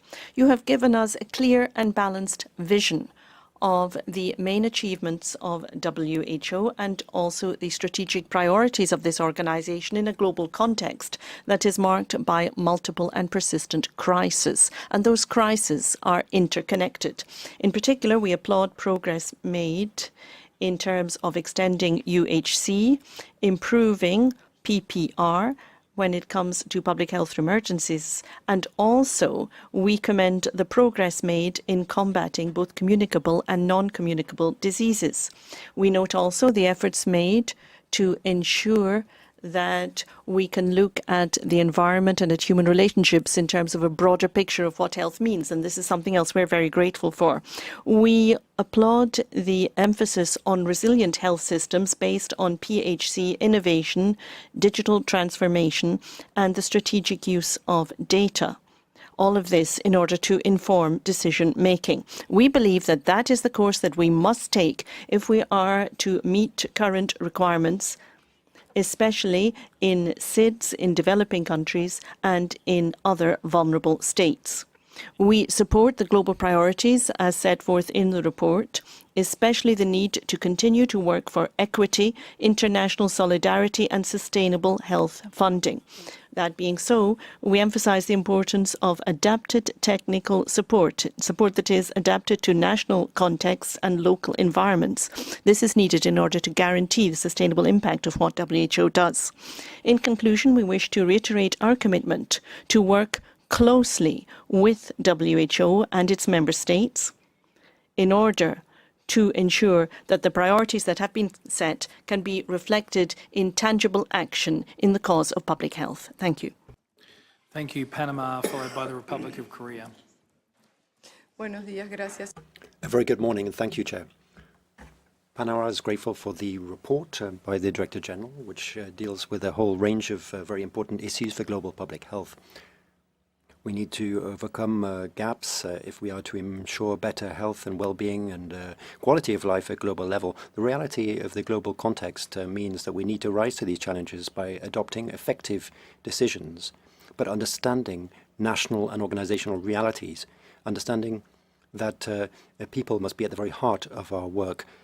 We call for collaborative work between WHO and different United Nations agencies and other relevant stakeholders in order to develop synergies on health, remembering the normative and technical specialized activity of WHO as its central mandate. Potential financial resources and sustainable financing are important, without forgetting available workforce at national, regional and global levels, which is the very basis for dealing with the complex demands, needs and health emergency requirements. We need to have a One Health approach, which gives us a comprehensive view of dealing with social determinants and other determinants of health. And for that, we need to improve surveillance and resilience in health systems, including technologies to support that management and bring healthcare services closer to our population, facilitating progress towards equity. We encourage member states to facilitate change management with a very innovative approach marked by transparency, accountability, based on the consensus of working together with a collective approach, because we believe that that is a key strategic component for the sustainability of multilateralism. Thank you. Thank you. Republic of Korea, followed by Egypt. Thank you, Chair, Director General, and distinguished delegates. The Republic of Korea is pleased to engage with the member states once again at this session of the WHO Executive Board. As a key partner of the WHO, Korea is closely cooperating with the organization to generate tangible results across the various agendas discussed at this session. We are actively translating the goals of the General Program of Work 14 into action by integrating them into our domestic policies. Amid the demographic shift of aging population, we have adopted people-centered primary health care services as our top priority strategy for managing non-communicable diseases. Furthermore, we are rigorously implementing policies to reduce major risk factors. We are pushing forward robust anti-smoking measures. In collaboration with the local government, we operate community-tailored health promotion programs to prevent risk factors such as obesity, harmful alcohol use, and physical inactivity. Additionally, we are strengthening the digital transformation of our health system by actively promoting the My Health Way initiative, which integrates security medical data to serve both patients and medical providers. We are also exploring ways to utilize AI as a core solution to enable personalized treatment. The upcoming 79th World Health Assembly marks the 20th anniversary.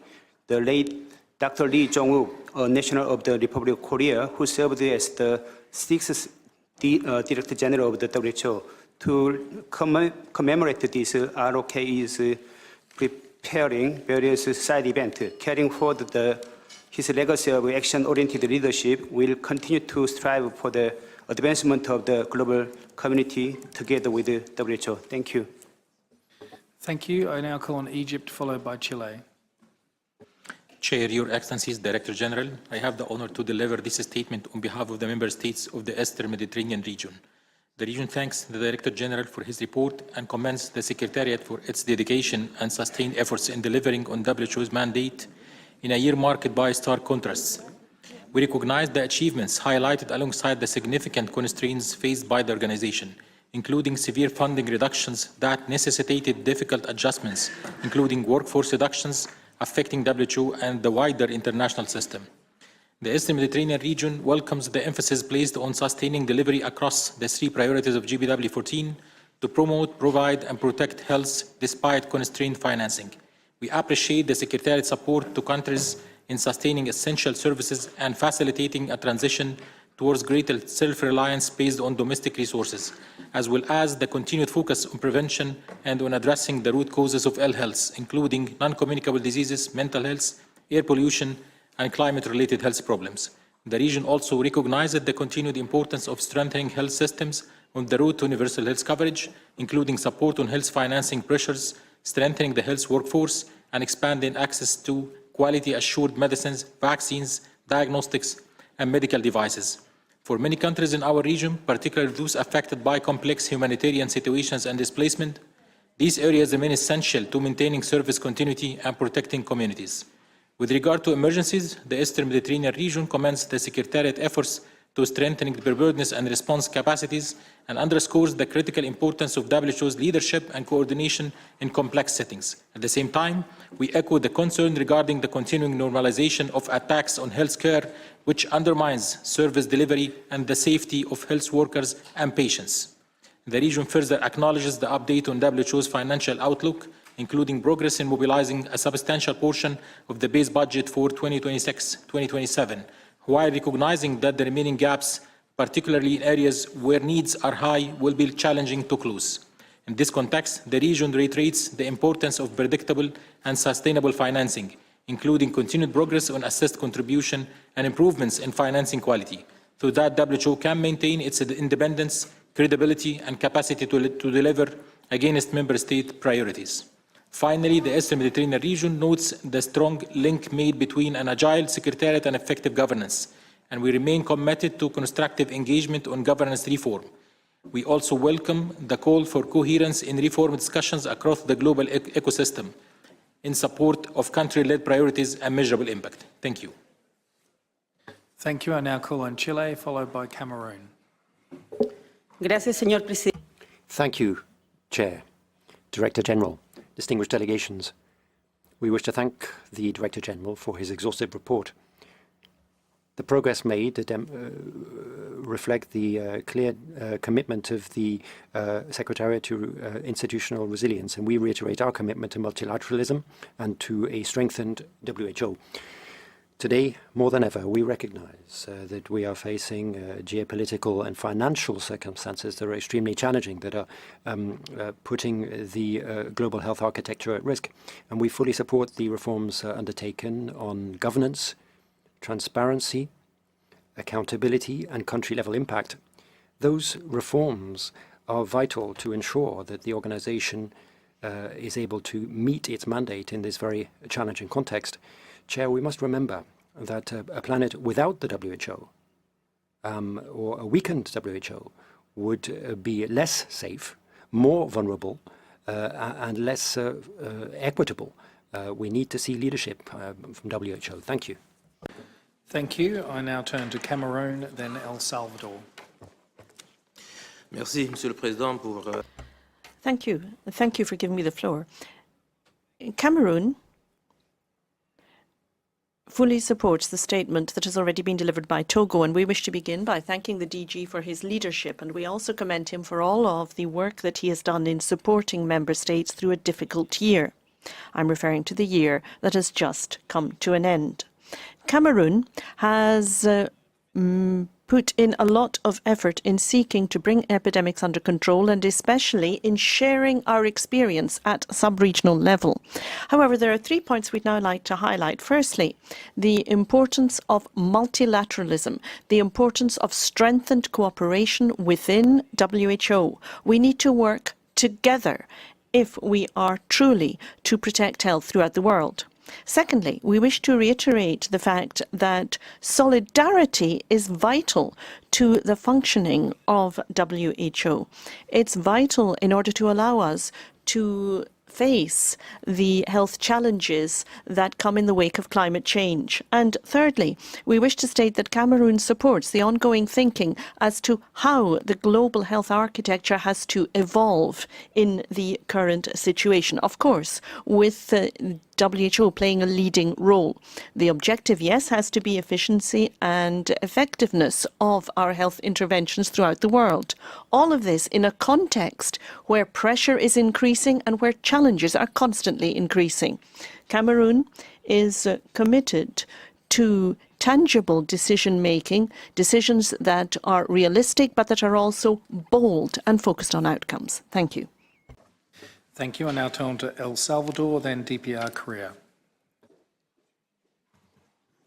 Gracias. Thank you, Chair.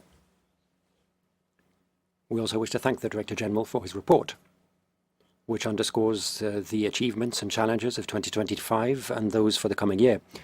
It's vital to bear in mind these difficulties and to seize this opportunity to put multilateralism at the very center, to be more equitable in order to guarantee the rights of all member states, taking into account the different realities of different regions which affect all of us. Thank you.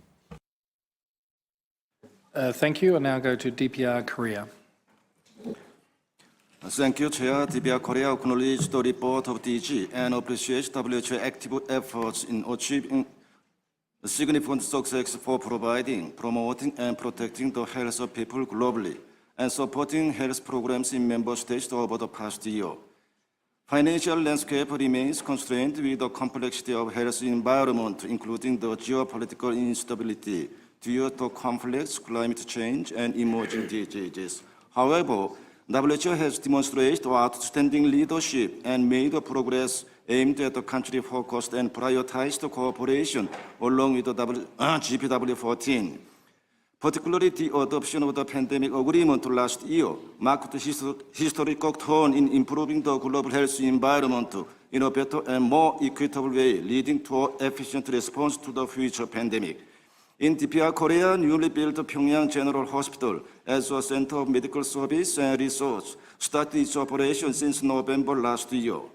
According to the government's regional development policy, 3 county hospitals have been newly built in a modern way, and it will be expanded to all cities and counties in coming 10 years. We conducted a catch-up campaign nationwide in a short period in close cooperation with WHO and Gavi, and recovered the immunization coverage decreased during the COVID-19. DPR Korea believes WHO to further demonstrate its leadership and commitment in implementing GPW14 and program budget 2026 to 2027 with a focus on health priorities and needs of the member states. Thank you. Thank you very much. I think all EB members who've sought the call have had the opportunity at this point in time, and so we'll now go to the non-EB members. Just to remind people in the room that should an EB member wish to take the call, the approach and the rules are that they would then have precedence in the order, so it may adjust the order. You've seen that. But with that comment, I would go to the Russian Federation, followed by Germany.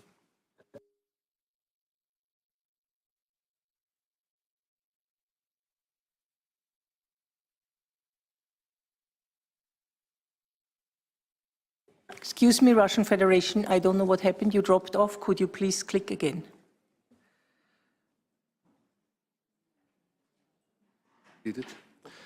You have the floor. Chair, distinguished colleagues, we are grateful to the DG for the report submitted. The time at which we are meeting is one that is characterised by turbulence, and that requires from us strategic concentration and a return to the mandate of this organisation. Alongside that, however, we see that the agenda for the EB is still not free from political preferences. Some particular issues of public health concern are not given due attention. We also see, for instance, that issues such as the introduction of UCM against a number of states is simply ignored.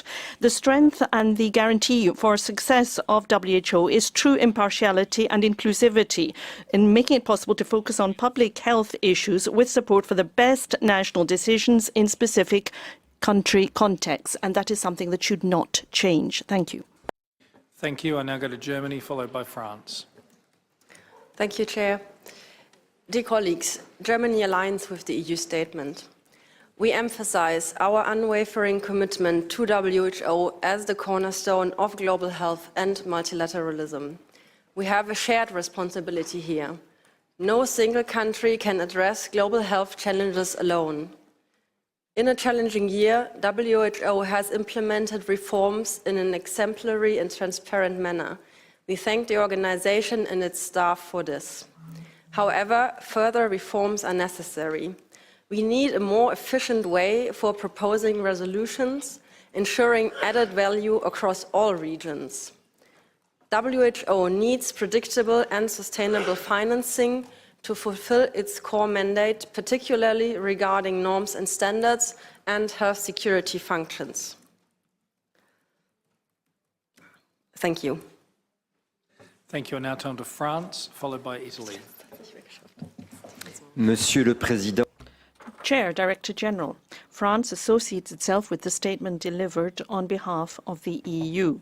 France thanks the Director General and all of WHO's teams for their commitment and rigorous implementation of reform. All of this work is taking place in a more difficult international environment where global health is challenged. One thing is clear, the response cannot be piecemeal, nor can it involve competition. WHO is and must remain the central pillar of the global health architecture. Its constitutional mandate is a normative one based on science, universality and independence, and that more than ever must be preserved today. This results in major political responsibility, the conclusion of an international agreement on pandemics. What is at stake is our collective capacity to reform the system. France fully supports WHO's proposal to host a joint process to strengthen coherence and coordination. The WHO Academy is a strategic lever that we can use to put standards into practice, and we encourage all members to make full use of it. France continues to defend effective health multilateralism that is based on solidarity and leaves no region behind. Thank you. I now go to Italy, followed by Senegal. Excuse me, Italy, you dropped off. Can you please click again?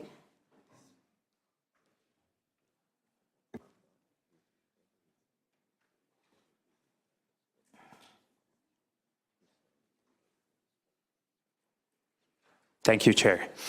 Italy aligned itself with the statement delivered by Bulgaria on behalf of the European Union and its 27 member states, and would like to add the following in its national capacity. We are living through a time of significant strain on health system and rising health expenditures, driven by aging, non-communicable diseases and mental health condition, recurrent health emergency, and compounded by the growing threat of antimicrobial resistance. In this context, Italy believes WHO is most effective when it stays focused on its core functions and comparative advantages, while pursuing ongoing reform and prioritization to strengthen transparency and efficiency. Italy also underlines that WHO action should support member states and be underpinned by national ownership, as member states retain primary responsibility and prerogatives for their health policies and systems. On this basis, Italy intends to continue its valuable partnership with WHO to advance shared global health priorities. I thank you. Thank you. I'll turn to Senegal, followed by Mozambique. Je vous remercie. Thank you, Chair. Senegal endorses the statement made by Togo on behalf of the Afro region. We congratulate the DG for the presentation of his report, and we thank WHO for its support to us in a number of processes: elimination of trachoma, certification of our emergency medical team, achievement of ML3 status, and development of our national strategy to transform our health system. When it comes to emergency response, we commend WHO's support through the hub in Dakar, and more recently, the Afro Regional Office supported Senegal in its response to Mpox and Rift Valley fever epidemics. We also had a visit from the DPM, and we received significant logistical support. Lastly, we wish to reiterate our support to WHO. We want to see sustainable funding, especially involving an increase in assessed contributions. Thank you. Thank you. I turn to Mozambique, followed by Palestine. Thank you, Chair. Mozambique aligns itself with the statement delivered by the African Group. We commend the DGs for his insightful report and for his tireless efforts in placing as a priority on his agenda the concerns and needs of the countries in the search for solutions that benefit the most vulnerable populations.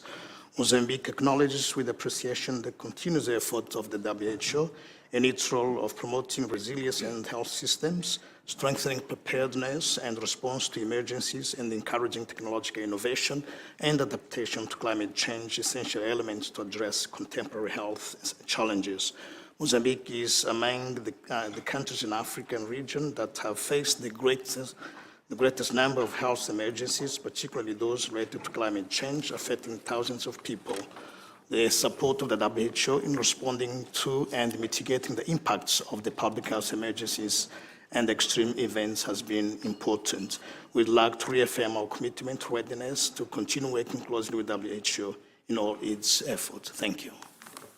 Thank you, Palestine, followed by Singapore. Thank you, Mr. Chairperson, all protocol observers. Very good morning, everyone. Palestine thanks the DG for his report and welcomes his remarks, affirming from our side the key role of WHO on advancing health for all. Palestine fully supports WHO works in the OPT, including East Jerusalem, and we commend the courage and the commitment of the WHO emergency team and staff working under complex humanitarian settings, Israeli war and catastrophic situation. Palestine sent deep condolences to the WHO staff families killed by Israel in Gaza Strip enclave and West Bank, including East Jerusalem. We call upon Israel, the occupying power, to observe respect of IHL and international law and refraining from targeting health facilities and medical personnel, allowing access to medicines and health in the occupied Palestinian territory, including East Jerusalem, and releasing the Palestinian medical personnel and the humanitarian staff in the Israeli jails. I thank you. Thank you very much. I now actually have Somalia requesting the call, an EB member. Thank you, Somalia. Then we'll go back to Singapore. Thank you. Your Excellencies, Director General, Somalia thanks the Director General for his comprehensive report and expresses its deep appreciation for his leadership and for the dedication of the Secretariat in advancing WHO's mandate under increasingly challenging global conditions. Somalia aligns itself with the statement delivered by Egypt on behalf of the Eastern Mediterranean region. The report highlights a wide range of global health issues and achievements in 2025. Despite significant constraints for countries such as Somalia, WHO's presence, leadership, and convening role are not abstract. They are central to sustaining essential health services, coordinating partenaries during emergencies, strengthening national systems, and protecting communities in times of crisis. WHO's impact is clearly visible in areas such as disease surveillance, outbreak response, primary health care, strengthening health workforce development, and health system governance. At the same time, Somalia recognizes the importance of close and continued collaboration between member states and the organization to address these complex challenges effectively. Somalia therefore strongly supports efforts to ensure predictable, sustainable, and high-quality financing for WHO, so that the organization can continue to deliver where needs are greatest, particularly in fragile and conflict-affected contexts. Somalia also reaffirms its strong commitment to global health security and to the ongoing work of the Intergovernmental Negotiating Body on the pandemic agreement. We remain fully engaged in these discussions and believe that strong and well-resourced WHO is essential to ensuring equitable preparedness, response, and access in future health emergencies. Finally, Somalia reiterates its commitment to supporting WHO, working constructively with other member states, and translating global commitments into measurable country-level impact. We thank the Director General and the Secretariat for their leadership, resilience, and continued partnership with Somalia. Thank you. Thank you. I now go to Singapore, followed by Cuba. Thank you, Chair.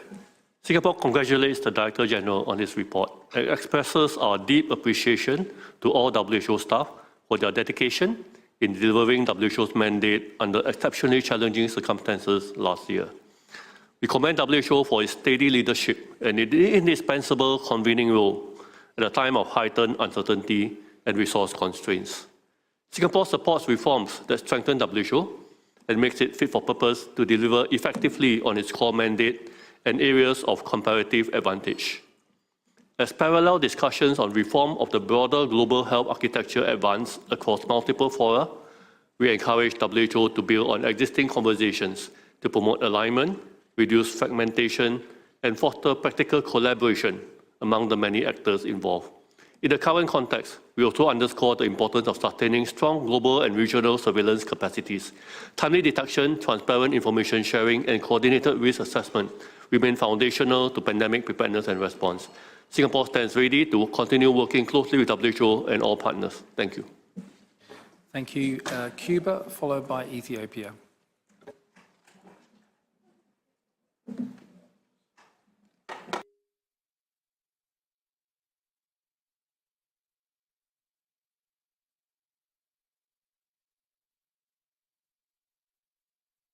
Cuba, can you please click again? I think you dropped off.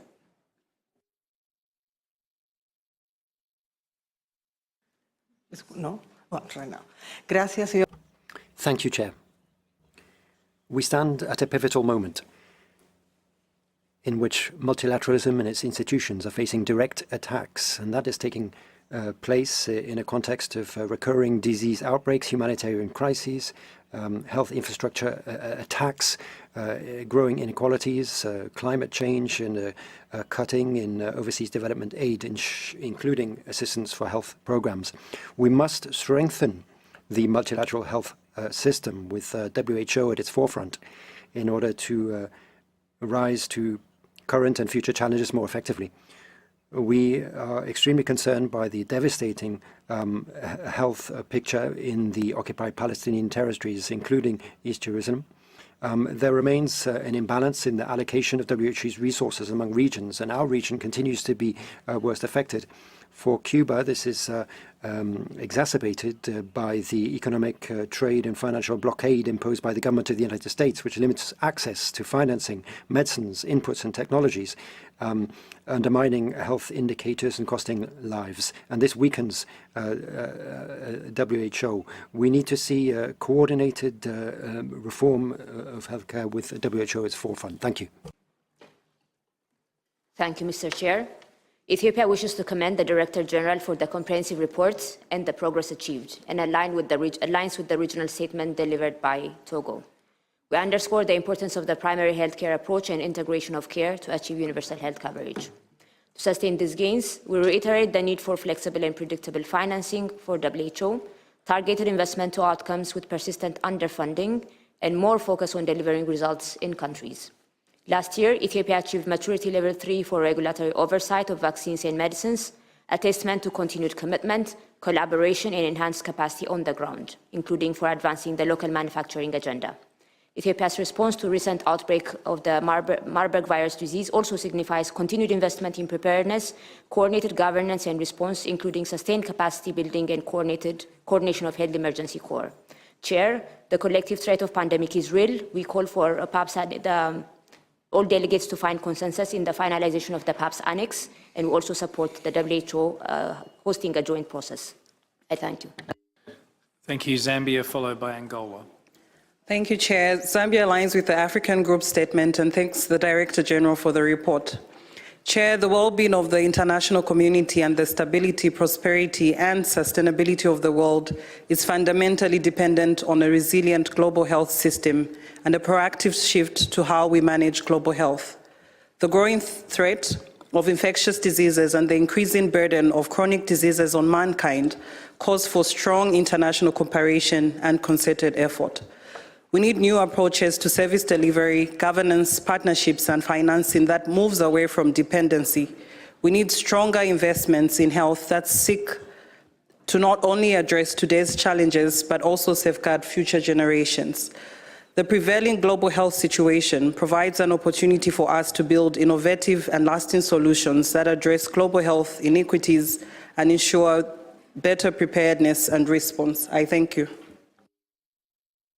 Thank you. I now turn to Angola, followed by Tunisia. Thank you, Mr. President, Mr. Director General. Angola aligns itself with the Declaration of African Group and reaffirms its commitment of the founding principles of WHO, multilateralism and health as a fundamental right. Angola recognizes the progress achieved by WHO under the leadership of the Director General, Mr. Tedros, and welcomes the quality of the documents submitted by this section. Angola is also implementing strategic documents for the prevention of control and the communicable and non-communicable diseases to ensure greater access to diagnosis, treatment, including vaccines.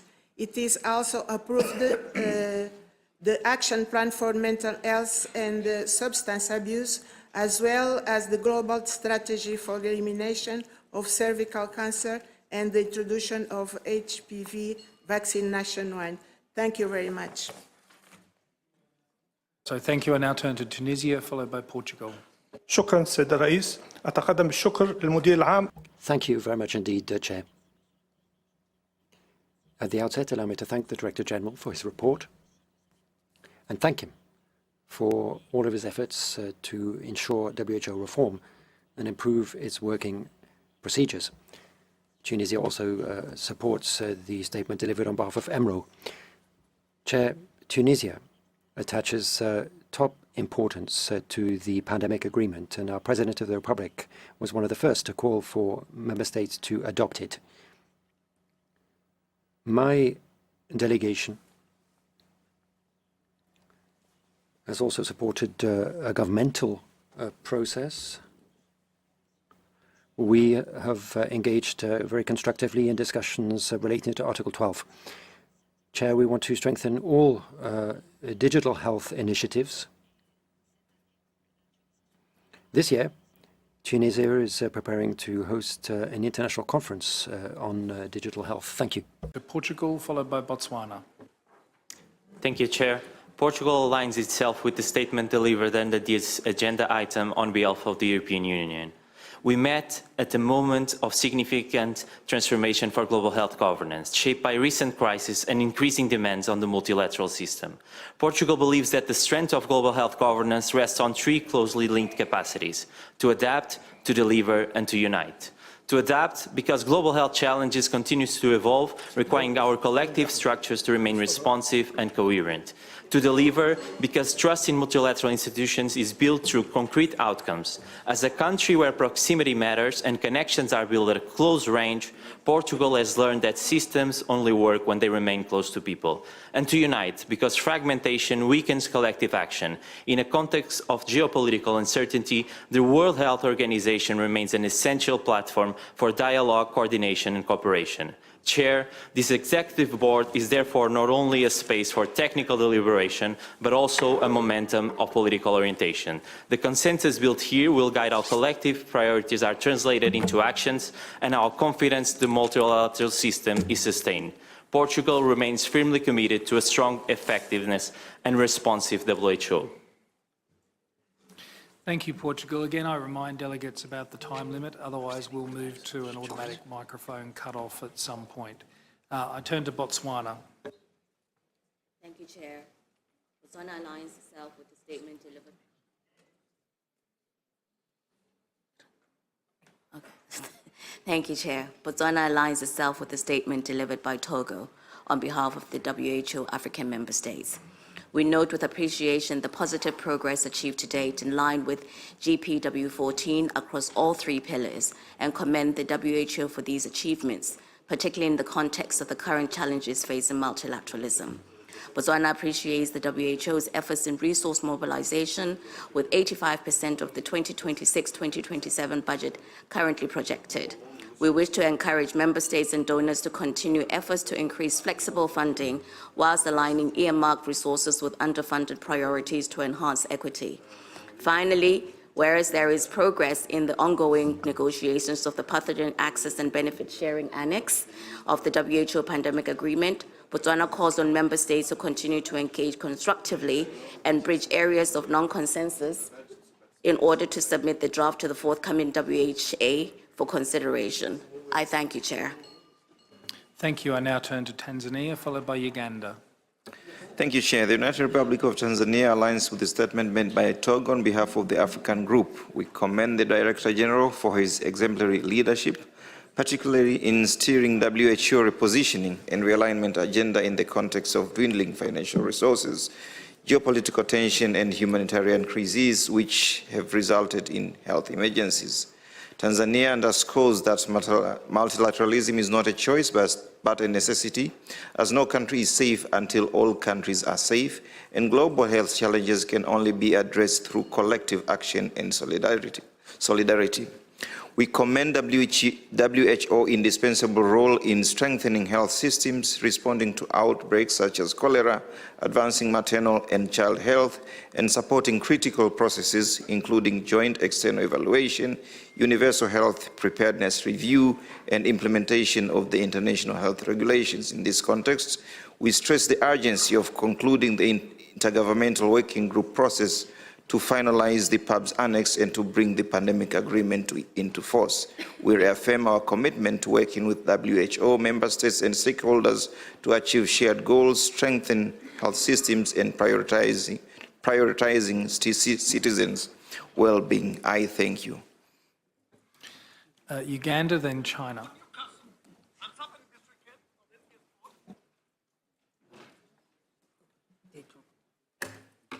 Excuse me, Uganda, can you click again? You dropped off. Can I just remind delegates that once you have pushed the button to request the call, when the call goes to you, you don't have to push again. You'll automatically get allocated from the Secretariat. I think that's the confusion that's been caused by some people. So if you just remember, you don't have to click again. If you click again, you'll actually cancel your call, which is the issue. Uganda. Thank you, Chair. Uganda aligns itself with the Africa Group statement. Uganda thanks the Director General for his report and commends his leadership in advancing the priorities of the 14th General Programme of Work, particularly in strengthening primary health care, universal health coverage, and health security despite the current financial constraints. Recent health emergencies underscore the importance of safeguarding emergency preparedness and response and protecting country-level technical cooperation. In this regard, Uganda welcomes WHO's country engagement in emergency preparedness and response, including capacity building to strengthen rapid deployment and coordination of national response teams. This supported the successful containment of Ebola outbreaks and we inform future readiness through after-action reviews. We welcome the prioritization and emphasis on financial sustainability, including progress toward increased asset contributions and efforts to broaden the donor base. These reforms are critical to building a more predictable and independent WHO. Uganda underscores the continued need for flexible and earmarked financing to address persistent funding imbalances, especially at country level. Thank you, Chair. Thank you. I now turn to China, followed by Iran. China thanks the DG for his report and thanks the Secretariat for its effective measures taken to tackle challenges. We also commend the positive results achieved over the past year by the Secretariat and countries. China believes that the global governance system with UN at its center should be respected. WHO should focus on its core mandate, actively play a central coordinating role, operate more efficiently, facilitate negotiations on the annex of pandemic agreement and implement GPW 14. Currently, the global health governance system faces the fundamental challenge of a significant cuts in development aid. China calls on relevant countries to actively fulfill international obligations. Parties should strive to improve health equity, promote health products and services with technology, make primary healthcare services more equitable and accessible, adopt a health-first approach in national development strategies. China stands ready to work with all parties to promote the timely realization of UN 2030 SDG and build a global community of health for all. Thank you. I'll now turn to Iran, followed by Slovenia. Thank you, Mr. Chair. Iran aligns itself with the statement by Egypt on behalf of Eastern Mediterranean region. My delegation would like to thank the Director General for his comprehensive report. We underscore the priority of the World Health Organization's central role in the global health architecture. It is imperative that the ongoing transformation of the organization remains firmly member state-led, ensuring its work adapts to and reflects our national priorities. A holistic approach is urgently needed to address concurrent crises. This must include rectifying the severe impact of unilateral coercive measures on public health, guaranteeing fair, timely, and unhindered access to health products for all. Finally, while the world has been witnessing the Israeli regime's killing of over 70,000 people in Gaza, we categorically reject its hypocritical statement directed at my country, Iran. I thank you. I now turn to Slovenia, followed by Nigeria. Thank you, Chair. Slovenia thanks DG for his excellent speech and aligns with EU statement. We do understand it is on us to prioritize, but also to invest accordingly. We would add one agreed priority to those mentioned where the money and action do not follow: alcohol policy. Chair, there are different ways to invest. When we, member states, really share interest, for example, in small countries initiative or in the implementation of social participation resolution backed by a strong core group of countries, we are more eager to invest and do this in different ways. These are two examples that should be further explored. Also, collaborating centers, we should look closer into this kind of support to WHO to ensure transparency and enable us member states to invest in those and contribute this way to the organization. Thank you. Thank you. I now turn to Nigeria. Thank you, Chair. Nigeria aligns with the statement made on behalf of the Afro region by the Republic of Togo. We commend the DG and his team for these achievements despite a difficult year 2025, and especially the global changes in resource availability. Nigeria supports the ongoing reforms and appreciates the support the Afro region got in dealing with emergencies and infectious disease control and prevention. WHO support for improved domestic resource mobilization is well appreciated. Nigeria affirms our commitment to the ideals of WHO, our continued partnership and support for a stronger and more efficient WHO. Thank you. Thank you. I now pass the floor to South Africa, followed by Namibia.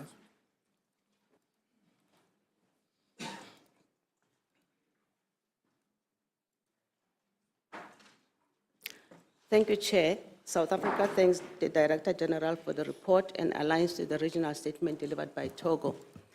We welcome progress made by WHO on reforms and appreciate staff those present and those who have left due to the reforms as a result of a reform, for their commitment and for the attainment of the objective of the organization in these difficult times.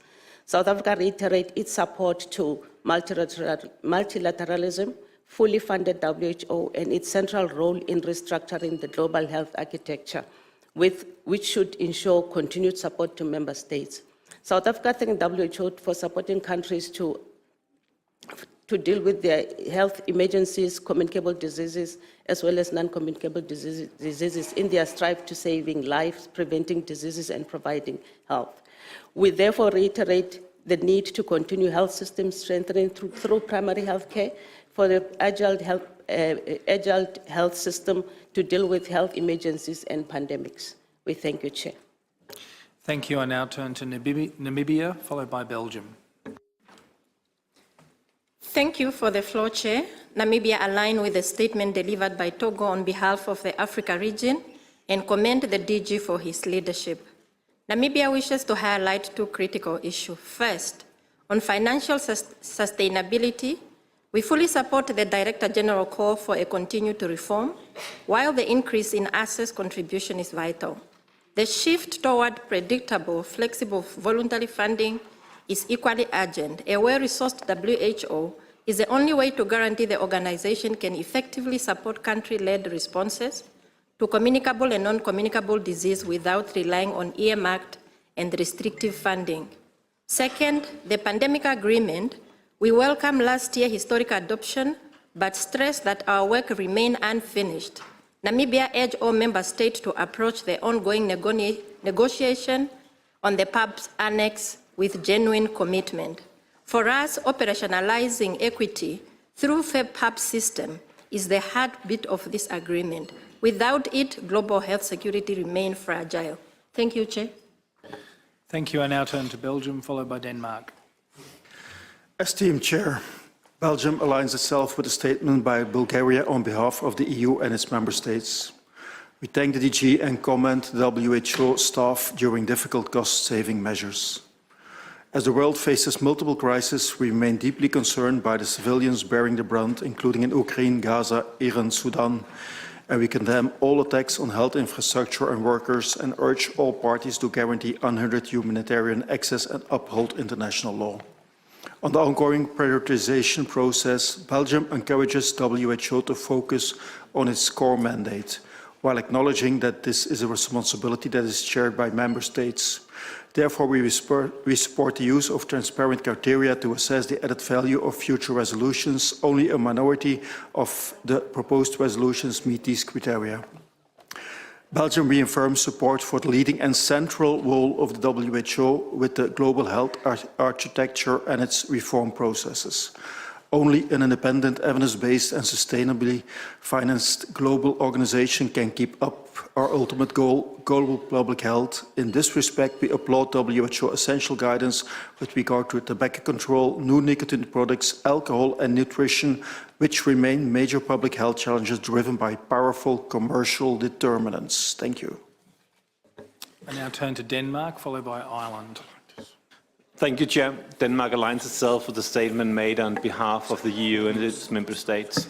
And we'd like to reaffirm our strong support for the WHO as a central, coordinating, convening and guiding organization in global health. Its core normative and evidence-based standard-setting role forms the foundation of the global health ecosystem. WHO's guidance is essential to drive the sustainable transformation needed for resilient healthcare systems in an ever-changing world. With a strong and reliable primary sector, we can ensure access to care and improve the overall efficiency of our health system, and to strengthen the health preparedness and response, enabling our health system to adapt rapidly to new or unforeseen challenges. Reforming WHO and the global health architecture, as well as the UNAIDS initiative, are essential to build a more flexible, sustainable and adaptive system to fit for today's needs and the challenges of tomorrow. You can count on Denmark's support. Thank you. I now turn to Ireland, followed by the Central African Republic.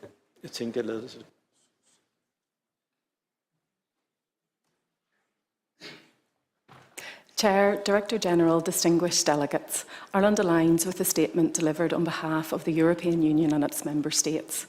We thank the Director General for his detailed report. This year has been challenging for global health, for the WHO and for the multilateral community more broadly.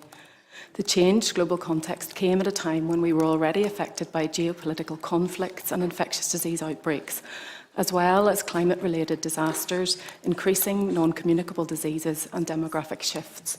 It impacted the work of the WHO at global, regional and country levels, but the organisation has demonstrated its ability to adapt to changing circumstances and respond to crisis. We wish to thank the WHO and all its staff for its invaluable efforts in making this an organisation which can deliver health for all in spite of these challenges. I also wish to thank our fellow member states for facing these challenges with solidarity, ensuring that they are met with comprehensive and cohesive response.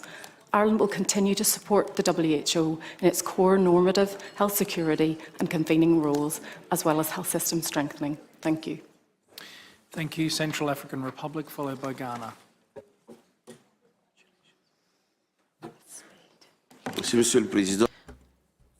Thank you, Chairman.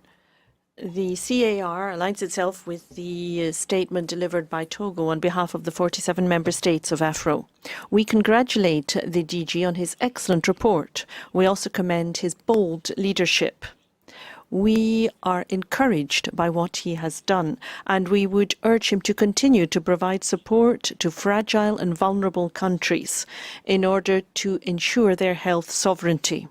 We also wish to encourage the DDG in the work that is done in seeking to roll out consideration of how we can be best prepared for health emergencies. This is a vital tool to develop cooperation and solidarity. Thank you. Thank you. I now turn to Ghana. Thank you, Chair. Ghana aligns with the statement delivered by Togo on behalf of the African region. We join other distinguished delegations in applauding the DG for its comprehensive report. WHO's role as the lead UN agency cannot be overemphasized. My delegation therefore affirms its commitment to the WHO. Together we stand. Thank you, Chair.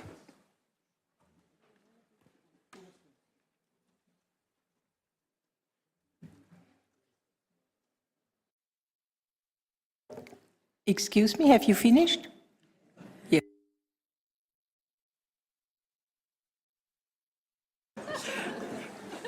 My apologies. I thought they had dropped off. I apologize. Okay. Thank you very much for the extremely brief intervention, which took us by surprise. So we weren't expecting that. Well, we've now had the opportunity for both EB members, non-EB member states to have an opportunity to reply to the DG or make comments to the DG. I now open the floor to any observers that would like to make an intervention.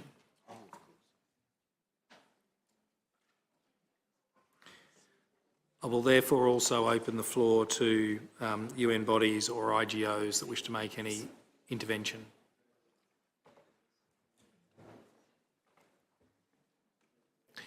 In the absence of anyone seeking the floor, I will now return to Dr. Tedros and give the floor to the Director-General to see whether he'd make any comments in reply to the very rich discussion that has happened this morning on this item. Thank you.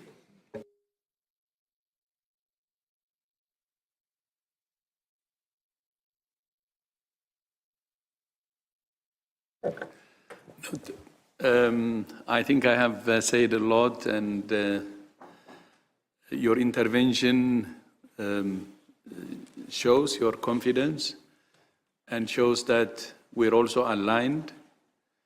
And as you have underlined, the change we have started should be a constant, and to make WHO future fit. That's what I picked the most.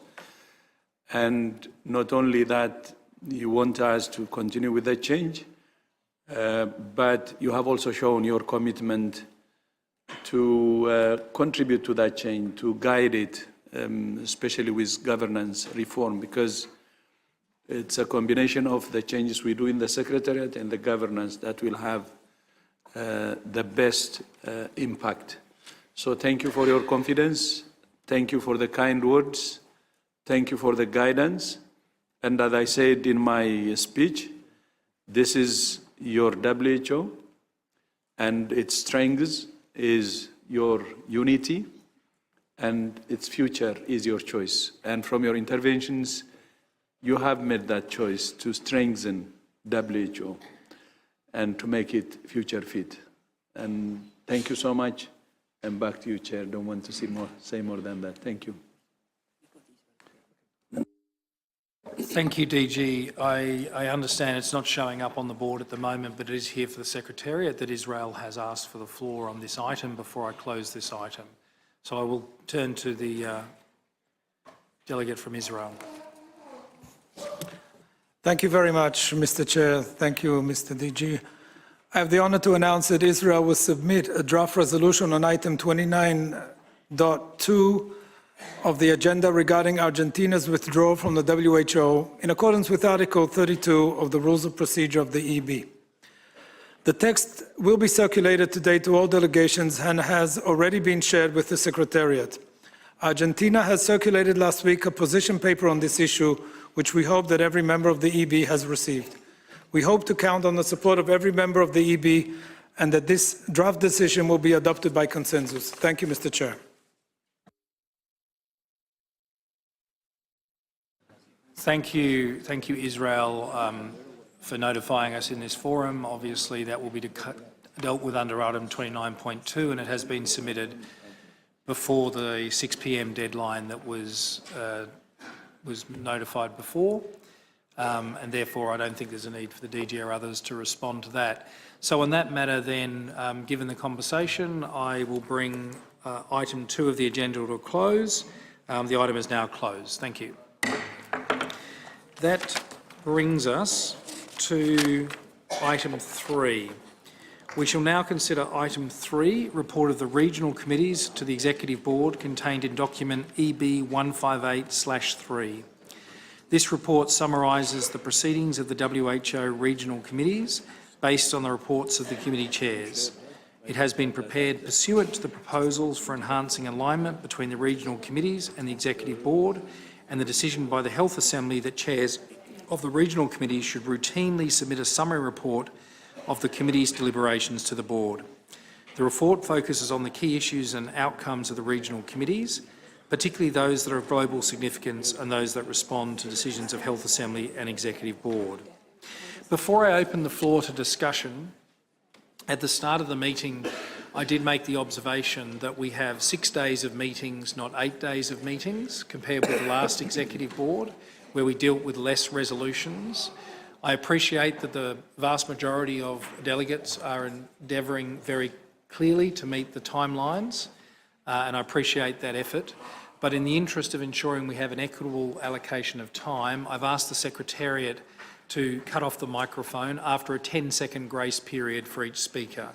So I just encourage delegates to try and keep as much as possible to those timelines so that we can share the floor with all our colleagues on these important issues.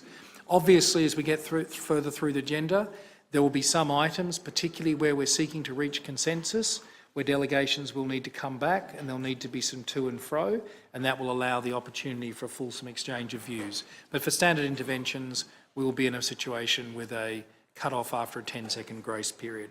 So with that note, the floor is now open for discussion.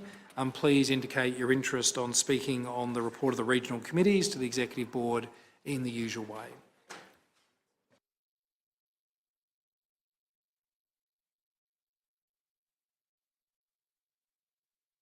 I recognise Cameroon, followed by Lebanon.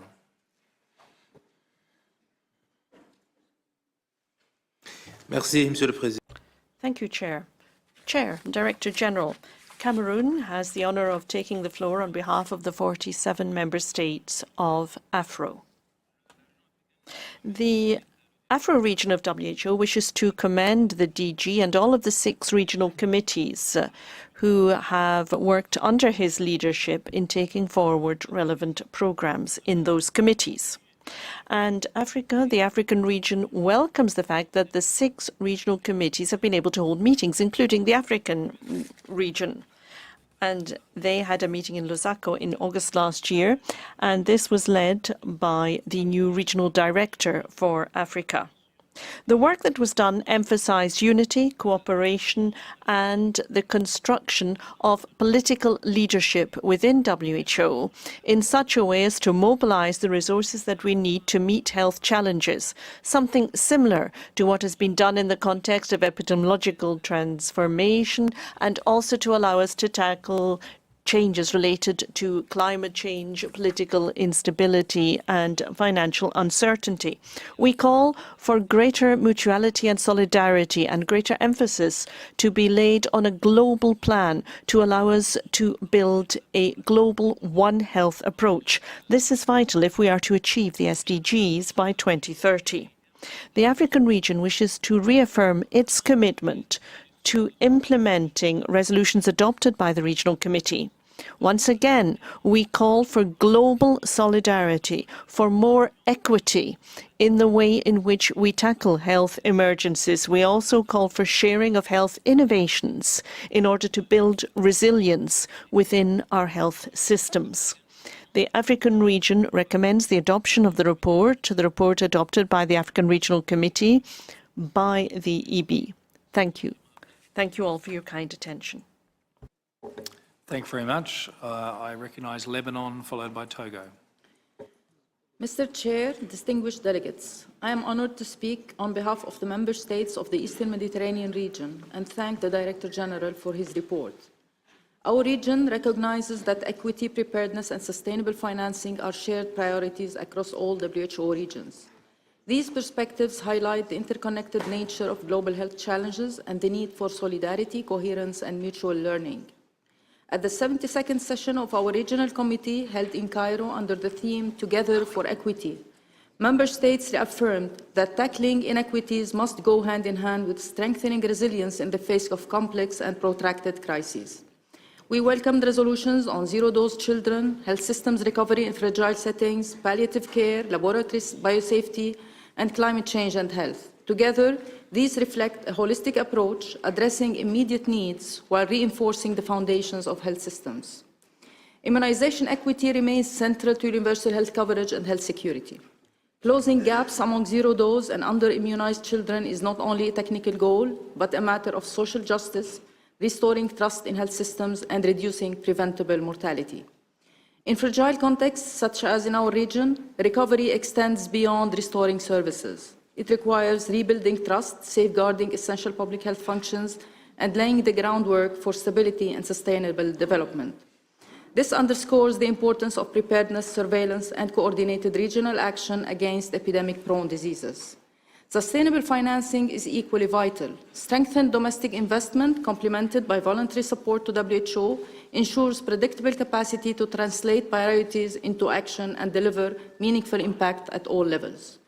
Finally, alignment between regional deliberations and global decisions is essential.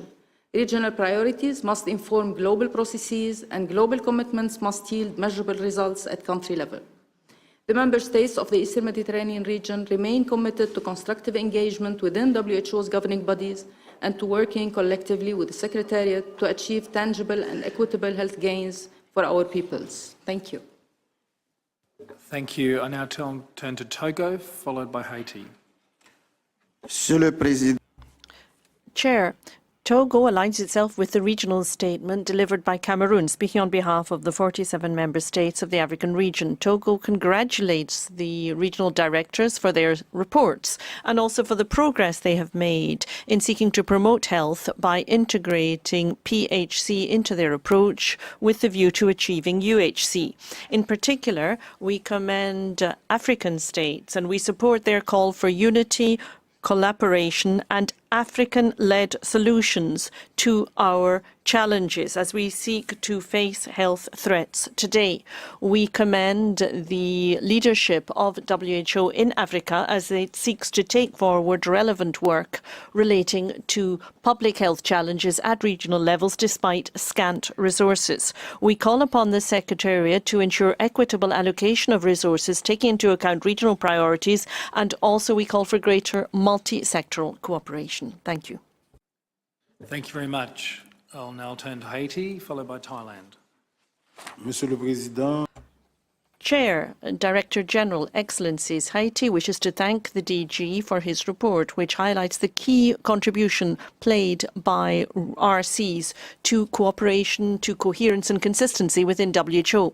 We are in a situation where we have limited financial resources and glowing health crises. That being so, the role of the regional committees and the region of WHO is more important than ever. We wish to highlight 3 points. Resilience of our health systems. That is the basis on which any sustainable response to challenges can be built. And we have to focus in particular on primary health care in order to achieve the goals of UHC. We also have to ensure better training for health workers and full integration of services. Secondly, when it comes to health security and preparation for crisis, we need renewed solidarity.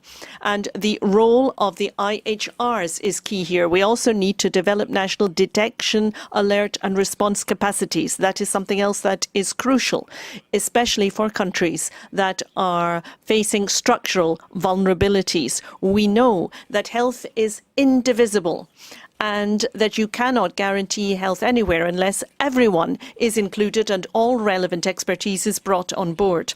Haiti knows through its experience that we can learn a lot, especially in terms of surveillance from Taiwan when it comes to health pandemic response. And we think this is something that is very, very valuable for global health responses. Thirdly, when it comes to equitable access to technology and resources, this has to be the leitmotif of all that we do in political terms. And we wish to reiterate our commitment to put all of this into practice at national level. Thank you. Thank you very much. I'll now turn to Thailand. Thank you, Chair. Director General, distinguished members. Thailand thanked the Director General and fully endorsed the GPW14. We wish to highlight 3 strategic priorities from our region progress. First, primary healthcare and healthy aging. Primary healthcare is the foundation of universal health coverage. Thailand welcomes the Colombo Declaration on Healthy Aging and is focused on shifting toward community-based, personal-centered care to address our region's rapid demographic transition. Second, digital health and resilience. We must leverage digital health to bridge service gap. We commend the regional focus on improving civilians registration and vital statistics and urge the WHO to establish global standards that ensure technological innovation drive health inclusion for all. Third, pandemic readiness. To tackle emerging threats, we must strengthen our collective capacity to prevent, detect, and respond. Thailand supports the strengthening of the Southeast Asia Region Health Emergency Fund and call for closer cross-border cooperation to ensure a unified and effective response to future crises. In closing, Thailand reaffirms its commitment to GPW14 and look forward to next regional committee session in Timor-Leste. Thank you, Chair. Thank you. I see no other EB members at this stage seeking the floor. Somalia. I turn to Somalia. Chair, Excellencies, distinguished delegates, Somalia aligns itself with the regional statement delivered by Lebanon and thanks the Director General for the comprehensive report. Somalia takes note to the emphasis on the global health situation, including the continued pressures from the humanitarian emergencies, disease outbreaks, climate-related shocks, and financing constraints, which disproportionately affect fragile and conflict-affected countries. We appreciate the Secretariat's efforts to support countries in maintaining essential health services while responding to multiple concurrent crises. Somalia also noticed the progress highlighted in the report on the strengthening WHO's operational capacity, including improvements in emergency preparedness and response, surveillance, and support to countries experiencing protracted crises. These efforts remain critical for countries such as Somalia. Somalia welcomes the continued focus on health system strengthening, universal health coverage, zero-dose children, and immunization equity and protection of vulnerable populations, as reflected in the report, and values WHO's technical and normative leadership in these areas. In conclusion, Somalia thanks the Director General for the report and reaffirms its commitment to continued engagement with WHO and member states in advancing the priorities outlined. Thank you, Chair. Thank you, Somalia. I can see that Turkey has come on the call. I would extend the invitation to other non-member states who are not members of the Executive Board at this thing. I'll go to Turkey and then Cuba, and then I suspect that may be close to finishing us. We'll see where we get to. Turkey. Thank you, Chair. Turkey attaches great importance to the RTs as a bridge between level 1 and level 3 of this organization.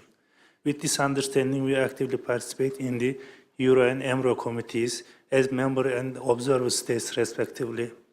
This year we participated in both RCs. The discussions were very successful and productive. We thank Dr. Kluge for adopting EPW2 as a visionary guide. Thanks to Dr. Hannan Balki for her successful leadership during these historical challenging times. Thank you. Thank you. I now pass to Cuba, followed by Zambia. Thank you very much, Chair. The imbalance in the allocation of resources between regions is a constant concern. We have seen an increase in 2025 for the region, but our region continues to be the region that receives less in terms of finances, and it's lower funded as well.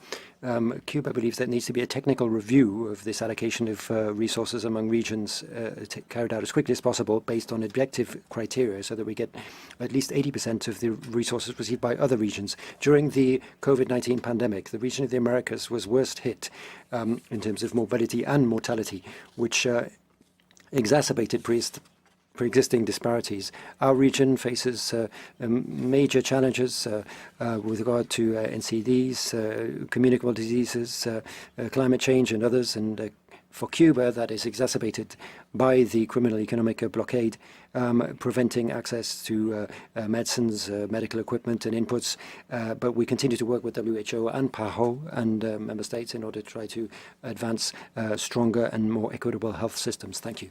Thank you. I'll go to Zambia, which will be the final speaker before lunch, and we'll come back to the Russian Federation after lunch. Thank you, Chair. Zambia aligns with the African Group statement. Zambia wishes to thank the 47 member states of the WHO African Group, the WHO and other relevant stakeholders for the support rendered towards the successful hosting of the 75th Regional Committee meeting for Africa in Lusaka. We wish to highlight 3 commitments made during the committee, which was officiated by Mr. Hakainde Hichilema, President of the Republic of Zambia. 1, the launch of the Continental Cholera Emergency Preparedness and Response Plan 1.0. 2, the provision of office space for the WHO country office. And 3, Zambia's commitment to establish the first cholera vaccine manufacturing plant in Africa as a way of contributing to local manufacturing capacities within the region and ensuring equitable access to medicines, therapeutics, vaccines, and other health-related products. Zambia remains committed to the values and principles of the WHO and to working together with other member states to defend everyone's right to quality health. I thank you. Thank you, Zambia. I will move in a second to suspend the session. I know at the start I said we would start every session on time, which we did not do for the first session, but I'm genuinely intending to start at 14:30 when we come back, and the Russian Federation will be the first cab off the rank. I'm very concerned that we need to get through the agenda. I will see you all at 14:30 this afternoon. Session suspended. Brilliant.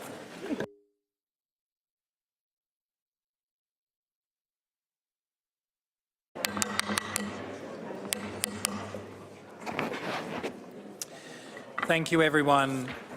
We are now resuming consideration of EB 158 item 3, the report of the regional committees to the Executive Board, which was contained in document EB 1583. The first speaker will be the Russian Federation, reminding you that the call is open to member states who are not members of the Executive Board. I pass the floor to the Russian Federation. Chair, In our short statement, we would like to thank the Regional Director for the Euro region, Dr. Hans Kluge, for the active work for the unbiased development and achievement of a new European programme of work. We'd also like to thank Dr. Hanan Balhi and the team for the effective work in providing prompt support to the civilian population, particularly Russian citizens in crisis situations. Thank you. Thank you very much, Russian Federation. I now turn to China.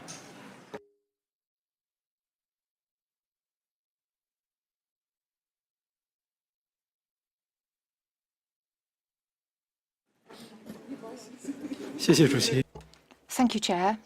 China thanks the DG for the report. We note the report of the Regional Committee for the Western Pacific submitted to the EB and appreciate the efforts by the RC in promoting equitable distribution of EB seats among member states in the region.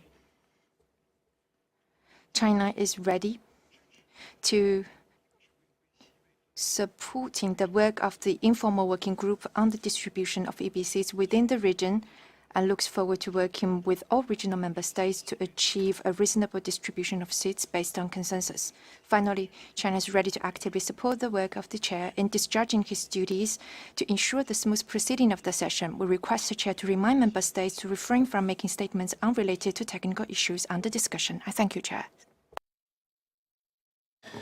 Thank you, China.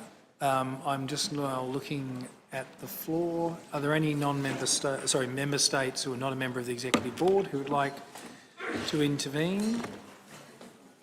I see no further calls, and therefore I open the request to observers, and I might take observers, UN bodies and IGOs at the same time if any of those would like to seek the floor on this item. I see that there are no requests for a call, in which case I would go back and ask the Secretariat, does the Secretariat wish to respond to anything on this item, item 3? Yeah.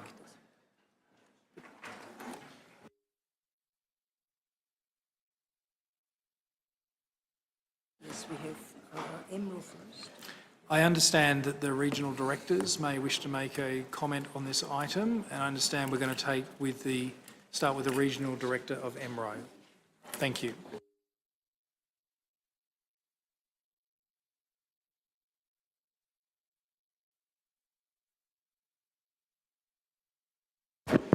My mic? Okay, thank you very much. رئيس الدورة أعضاء المجلس التنفيذي المدير العام. Thank you, Chair, ladies and gentlemen. Director General. The EMRO Regional Committee met for its 76th session in Cairo in a very challenging context and with lower financing for health areas. Nevertheless, we took some very important decisions, particularly with regard to immunizing zero-dose children. Our region has 1/5 of all zero-dose children around the world. And the meeting also addressed other issues, such as the health situation in conflict-affected or fragile areas, biosafety and biosecurity policies in laboratories, and the issue of climate change and health. We also looked at the 2024-2025 financing situation, and we decided to step up calls for increased financing for integrated surveillance and step up the implementation of new cholera preparedness. We also decided to strengthen access to essential medicines and improve healthcare delivery. We agreed to provide better training for all health workers and adopted new strategies for dealing with a whole range of issues. This in an attempt to improve the health security in our region. We are suffering more than many other regions from weak healthcare systems. We've decided to step up polio efforts in Afghanistan and in Gaza. And once again, we believe that health can be a key tool for enhancing peace and security in the world. Thank you. Regional Director from AMRO.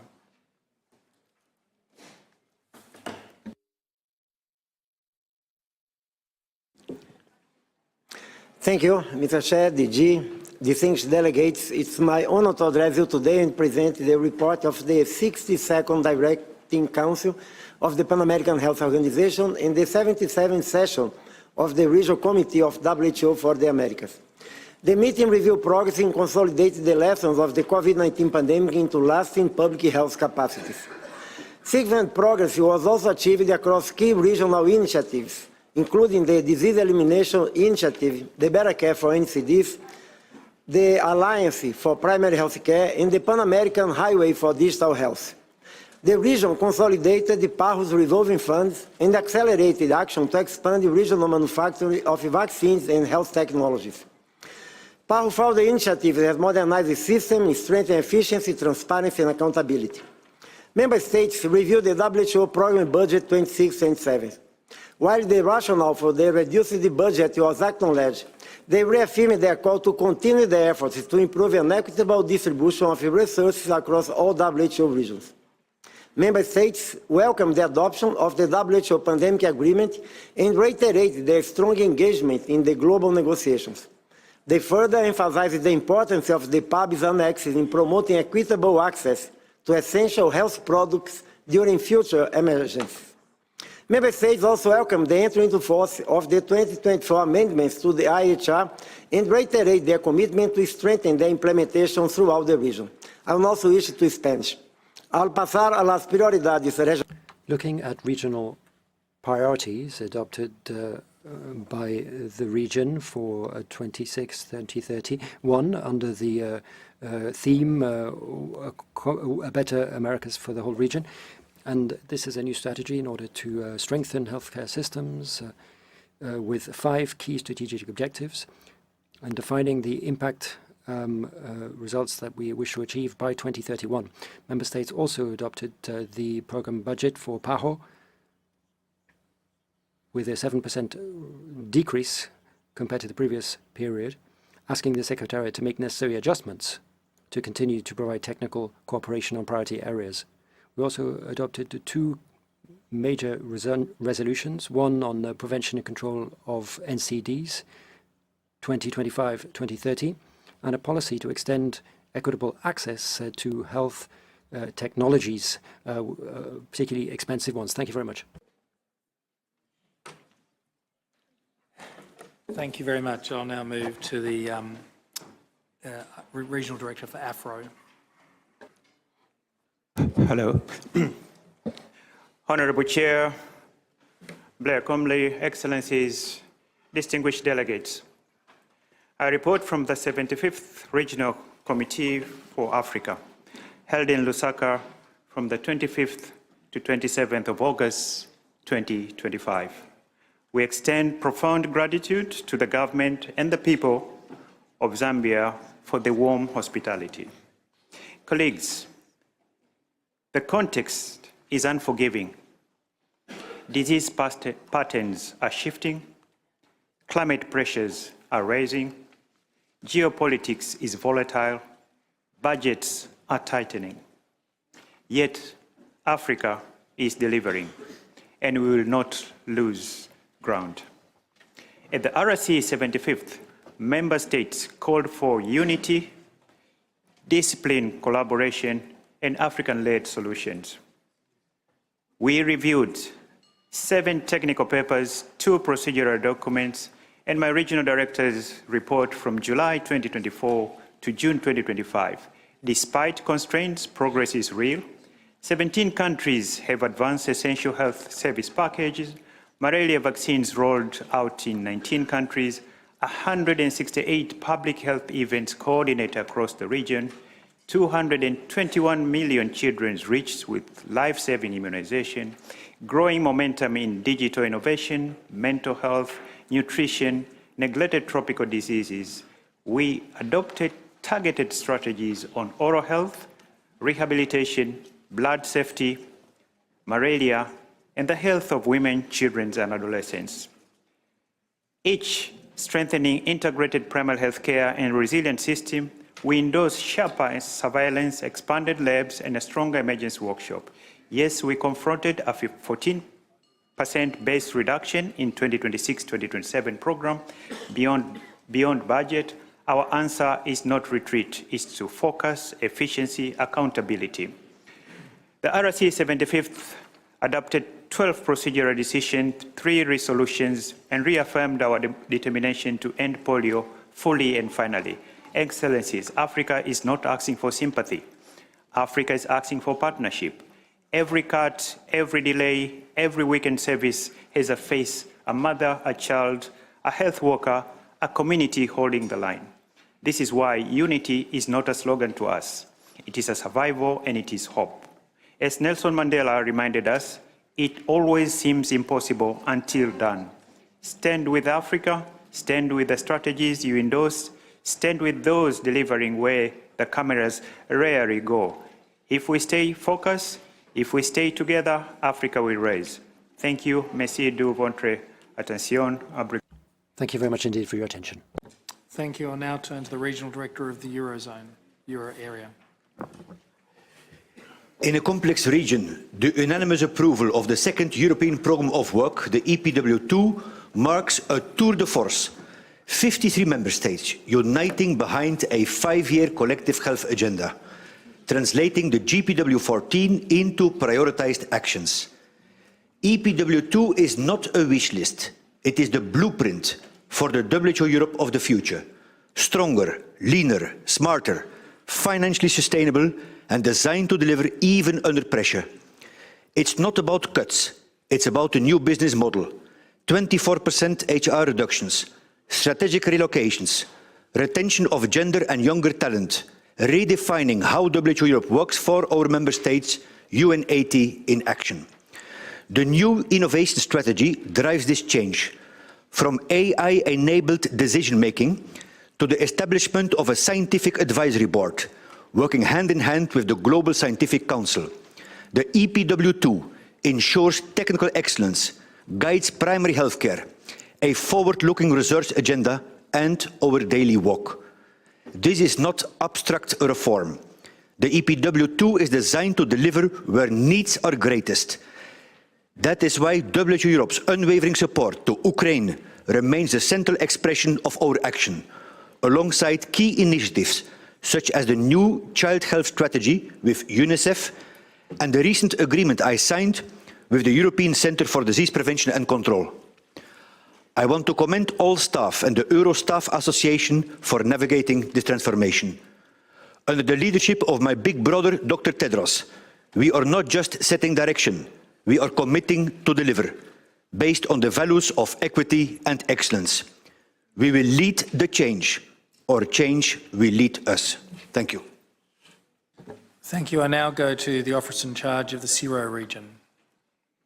Thank you, Chair. Distinguished delegates. Allow me first to thank the government and people of Sri Lanka for their warm hospitality and for hosting the 78th session of the WHO Regional Committee under the able chairmanship of His Excellency Nalinda Jayatissa. During the session, the committee adopted 8 decisions and 10 resolutions and reviewed progress across priority program areas. Let me just highlight a few of those. At the Ministerial Roundtable, Member States adopted the Colombo Declaration on Healthy Aging through strengthened primary health care, committing to promote age-friendly environments and expand long-term care services. The committee endorsed the 10th annual UHC and SDG progress report, noting continued high out-of-pocket expenditure and the need to strengthen financial protection through health financing reforms. Updated policies for the Southeast Asia Regional Health Emergency Fund, CRF 2.0, were adopted alongside a request for a comprehensive partnership and resource mobilization strategy. The committee adopted a regional antimicrobial resistance roadmap for 2025 to 30 and endorsed a regional strategic framework to regulate and, where appropriate, prohibit smokeless tobacco, electronic cigarettes, nicotine pouches, and areca nut.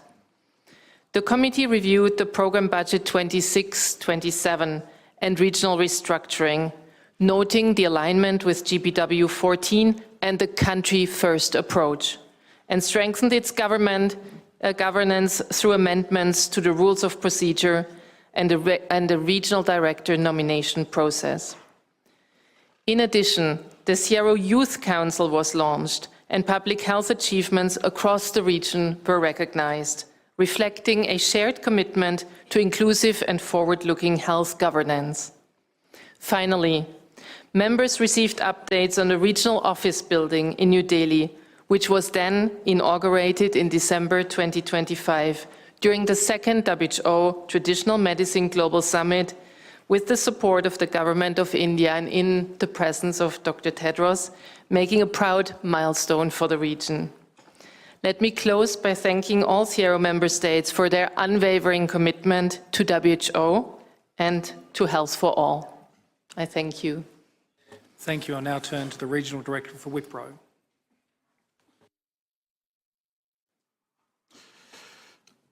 Thank you, Chair, distinguished representatives, colleagues.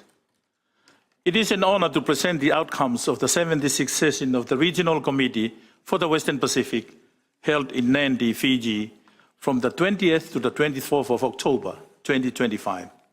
A gathering that carried deep meaning for all of us. Hosting this session in a Pacific Island country was more than symbolic. It honored 30 years of the Anuta Island Declaration and its Healthy Island Vision, while celebrating Indonesia's welcome as our newest member state, strengthening our region's unity and collective resolve. I wish to again acknowledge the exemplary leadership of our chair, Honorable Dr. Ratu Antonio Lalapalavu, Fiji Minister for Health and Medical Services, and our Vice Chair, Dr. Esoe Satoshi, the Senior Assistant Minister for Global Health and Welfare, Ministry of Health, Labour and Welfare, Japan, who is here with us today. Their steady hands guided us through discussions that were both ambitious and action-oriented.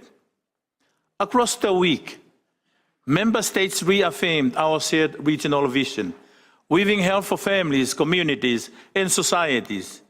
And crucially, we had a clear call to translate this vision into tangible country-level action that improves daily lives. The committee endorsed several important regional strategies. First, advancing the Global Action Plan on Climate Change and Health. Second, operationalizing amendment to the International Health Regulation and preparing for the new WHO Pandemic Agreement. Third, integrating essential oral health services into primary health care. And finally, strengthening alcohol control policies across the region. We also celebrated achievements that inspired confidence: the elimination of trachoma in Fiji and Papua New Guinea, and the elimination of rubella in Japan, and measles and rubella in 21 Pacific Island countries.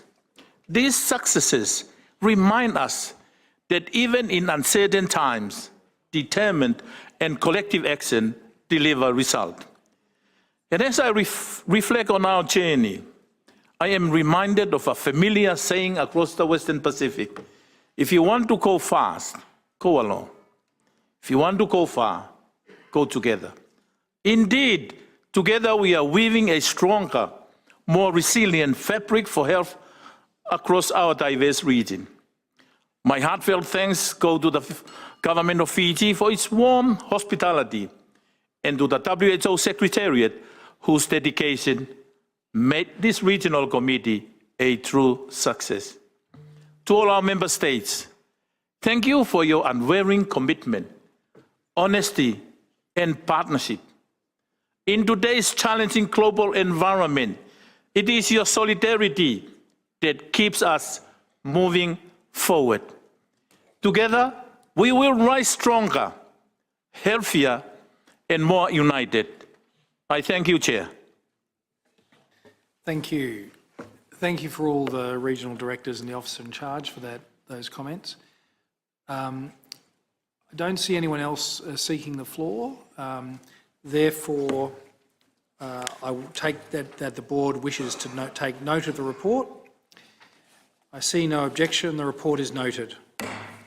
This concludes the board's consideration of item 3. We shall now consider item 4, report of the Program Budget and Administration Committee of the Executive Board. The 43rd meeting of the Program Budget and Administration Committee of the Executive Board was held last week from the 28th to the 30th January 2026. Document EB 158/4 contains the report of the committee. As I mentioned during the opening, the PBAC considered and had in-depth discussions on several items that appear on our agenda. As we turn to each of these items, I intend to draw the attention of the board to the specific recommendations of the PBAC and ask if the board concurs. I propose to first invite Dr. Aspect JV Maunganidze, Chair of the Program Budget and Administration Committee, to introduce the committee's report. Then we will turn to the discussion and will invite the board to provide any comments on elements of the report which are not covered by items that will come up later on our agenda. At this stage, I would like to invite comments on paragraphs 6 through 13 of the PBAC report, including the specific recommendations relating to the report of the Independent Expert Oversight Advisory Committee. We will have the opportunity to discuss all of the other elements covered in the PBAC report when we take up the subsequent items on our agenda under Power and Performance. Does the board agree with this proposal for the handling of the PBAC report? I see no objection. I shall now ask the chair of the committee, the chair of the PBAC committee, to take the floor. Chair. Thank you, Chair, Director General, members of the Executive Board, distinguished colleagues, ladies and gentlemen. On behalf of the Program Budget and Administration Committee, I have the honour to present the report of its 43rd meeting held from 28 to 30 January 2026. The committee met at a time of considerable challenges and opportunities for the organization. Fiscal pressures, competing global priorities, and heightened expectations for accountability continue to shape WHO's operating environment. Against this backdrop, the committee expressed strong and unified support for WHO's mandate, its normative leadership, and its replaceable convening role in global health. We also conveyed our deep appreciation to WHO staff, particularly as the organization undertakes the strategic realignment exercise, which is both complex and consequential. The committee considered 20 agenda items and sub-items, many of them interlinked and sensitive. Despite constrained speaking times, discussions were substantive, focused, and constructive. Importantly, member states beyond the committee also contributed meaningfully, enriching the deliberations and reinforcing the inclusive nature of WHO governance. Allow me to highlight key outcomes that require the attention of the Executive Board. First, on matters of member state-led governance reform and engagement with non-state actors, the PBAC recommends that the Executive Board considers two related decisions. Through careful compromise, the committee agreed on language that appropriately defers these important and complex issues to the board while preserving their integrity and the central role of member states. In this regard, The PBAC also underscored the value of continued informal consultations to support the board's deliberations. Second, the PBAC recommends that the board adopt 2 decisions and 2 resolutions. These include decisions related to the reform of the global health architecture and the UN80 initiative, as well as proposed amendments to the process for the selection of the external auditor and resolutions concerning the WHO staff regulations and staff rules. I'll elaborate further when these items are taken up under their respective agenda points. With regard to oversight, the PBAC welcomed the report of the Independent Expert Oversight Advisory Committee and expressed appreciation for its rigor and comprehensiveness. The committee reaffirmed the critical role of strong accountability and internal control systems, particularly in the current financial climate. In line with the Advisory Committee's guidance, the PBAC urged the Secretariat to prioritize the filling of key oversight and accountability positions. The committee also welcomed progress in implementing recommendations related to risk management as well as improved coordination across internal oversight, external audit, and evaluation functions. In addition, PBAC highlighted the value of field visits, noting good practices observed at the regional office for the Eastern Mediterranean and the WHO country office in Egypt. Finally, the PBAC welcomed the Independent Expert Oversight Advisory Committee's positive observations on the strategic realignment exercise. At the same time, it stressed the importance of ensuring alignment between funding and pragmatic priorities and reiterated the need for more predictable and flexible financing, including through increased assessed contributions to address structural misalignments across the organization. I encourage members to refer to the full PBAC report contained in document EB 158/4, which sets out detailed recommendations for both the Executive Board and the Secretariat. Thank you, Chair. Thank you for that presentation. The floor is now open for discussion. I call in the first instance on EB members to indicate their desire to take the floor.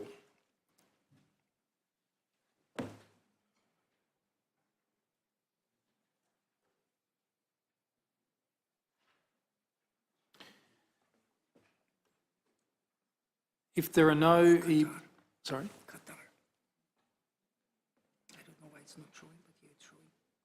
Okay, we now have it showing. I give the floor to Qatar.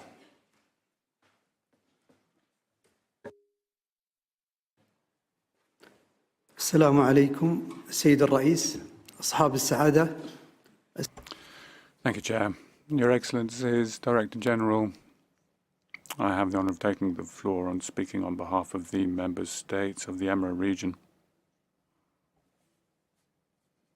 First of all, I would like to thank the PBAC and management for all of the efforts made, particularly in the current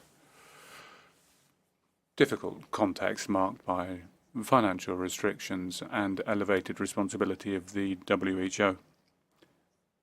PBAC, as we know, works according to the principles of transparency and accountability. The Emira region, therefore, welcomes the redefining of priorities and the process of realignment in order to preserve the essential functions of the organization, aligning the human resources with outcomes. We must do our utmost to avoid reducing services. We see efforts made to merge services, to transfer certain posts where appropriate. We'd also like to emphasize the importance of these initiatives being based on the principles of equity, humanity, and transparency.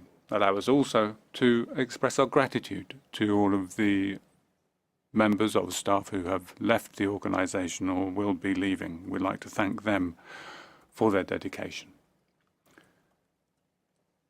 We would also welcome the decision to increase the set contributions adopted by the Assembly in 2023 and 2025.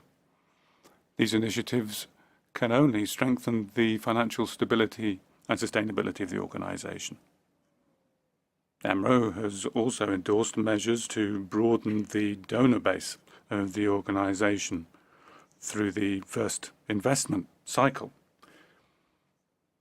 And we're glad to note that 85% necessary for the regular budget for 2026-27 have been mobilised. We note, however, that certain areas still remain under-financed, and it will be difficult in the current context to cover the remaining 15%. Accordingly, EMRO calls on donors and partners to step up efforts to provide full financing to the WHO to allow it to put the General Programme of Work number 14 into full effect. We'd also like to welcome the decision by the WHO to focus on its core mandate, supporting countries through its standard setting and technical activities. A lot of countries, as we know, have severe needs in the area of health, and therefore it's necessary to strengthen technical cooperation and ensure support so that these countries can provide essential health care, taking into account, obviously, the availability of resources at the moment. Thank you, Chair. Thank you. I will now call Zimbabwe. Thank you, Chair. I have the honor to speak on behalf of 47 member states of the W-African region and to thank the Chair of the Programme Budget and Administration Committee for the comprehensive report of its 43rd meeting. The African region welcomes the feedback's work and guidance to the Executive Board at the time when WHO is in a period of significant financial constraints and institutional reform and geopolitical uncertainty. We recognize the efforts undertaken by the Secretariat to safeguard the organization's core functions through prioritization, realignment, and cost containment, guided by the principles of transparency, fairness, and humanity. We particularly welcome the achievement of full financing of the program budget 2024-25, and note with appreciation that approximately 85% of the program budget 2026-27 has already been mobilized. At the same time, the African region remains concerned about persistent financing imbalances in the pockets of underfunding, especially at the regional and country level, where need are greatest and where WHO impact is most visible. For most Africa, countries' presence is not optional. It is a fundamental to WHO's mandate. We therefore strongly support the feedback's call to protect countries' level of functions, particularly in the fragile, vulnerable, and emergence-prone settings, and to safeguard WHO normative, technical, and emergency preparedness capacities at the country level during the ongoing realignment and implementation of core containment measures. The African region reiterates that flexible, predictable, and sustainable financing is essential to address these structural imbalances. We therefore underscore the importance of assessed contributions, reduced earmarking for voluntary contributions, and equitable allocation mechanisms, such as prioritization framework and the HIP-PEP, to ensure resource-aligned agreed priorities and country needs. We also welcome the progress reported on governance reform, including effort to improve discipline, transparency, cost feasibility, and timeliness of resolution and decisions.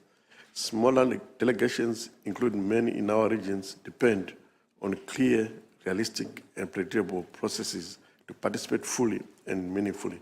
We support a member state-led consensus-based approach, including piloting agreed measures and reviewing them as based on best evidence and experience. Finally, Africa supports the proposal for WHO to host a joint, inclusive, member state-led process on global health architecture reform aligned with UN AIDS initiative. Thank you. Thank you. Again, I'd remind delegates that the Secretariat will be cutting off the microphone. If you could time your interventions to make that and still make the points, that would be fantastic. Are there any other Executive Board members who would like to comment on this item? If not, I'll now throw the floor open to member states who are not members of the Executive Board that wish to make a comment on this item 4.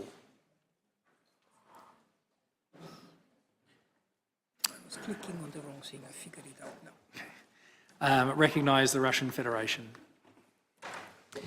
Thank you very much, Chair. We thank the committee for the report in front of us, along with its recommendations. We note the absence of agreement amongst the members of the committee on a number of different elements of the reform of governance. The limits on demonstrations can have a detrimental impact. We need to ensure that it's possible to look in depth at important issues on the agenda, and therefore a high quality discussion in these forums means that we need to save time in the WHA and the Executive Board. Thank you. Thank you. Are there any other member states not members of the Executive Board that wish to comment on this item? If not, I now move and open to observers, the UN and IGOs, whether they wish to make a comment on this item.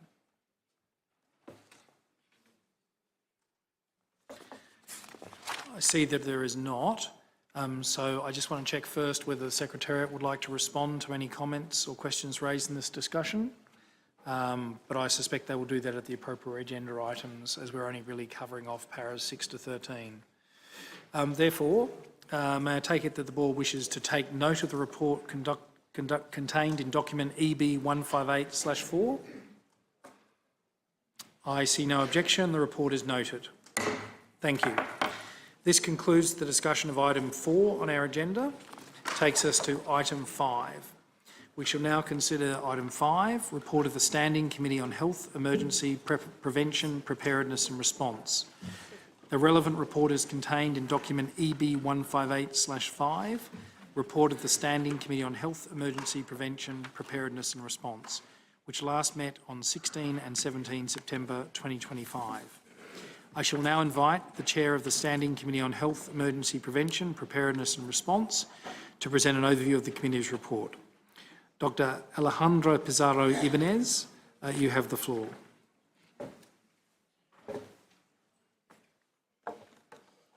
Gracias, honorable presidente. Thank you, Chair. Distinguished members of the Executive Board, Director General, colleagues, it's a pleasure to commend to you this report on the 7th meeting of the Standing Committee on Health Emergency Prevention, Preparedness and Response, which can be found in document EB 158/5.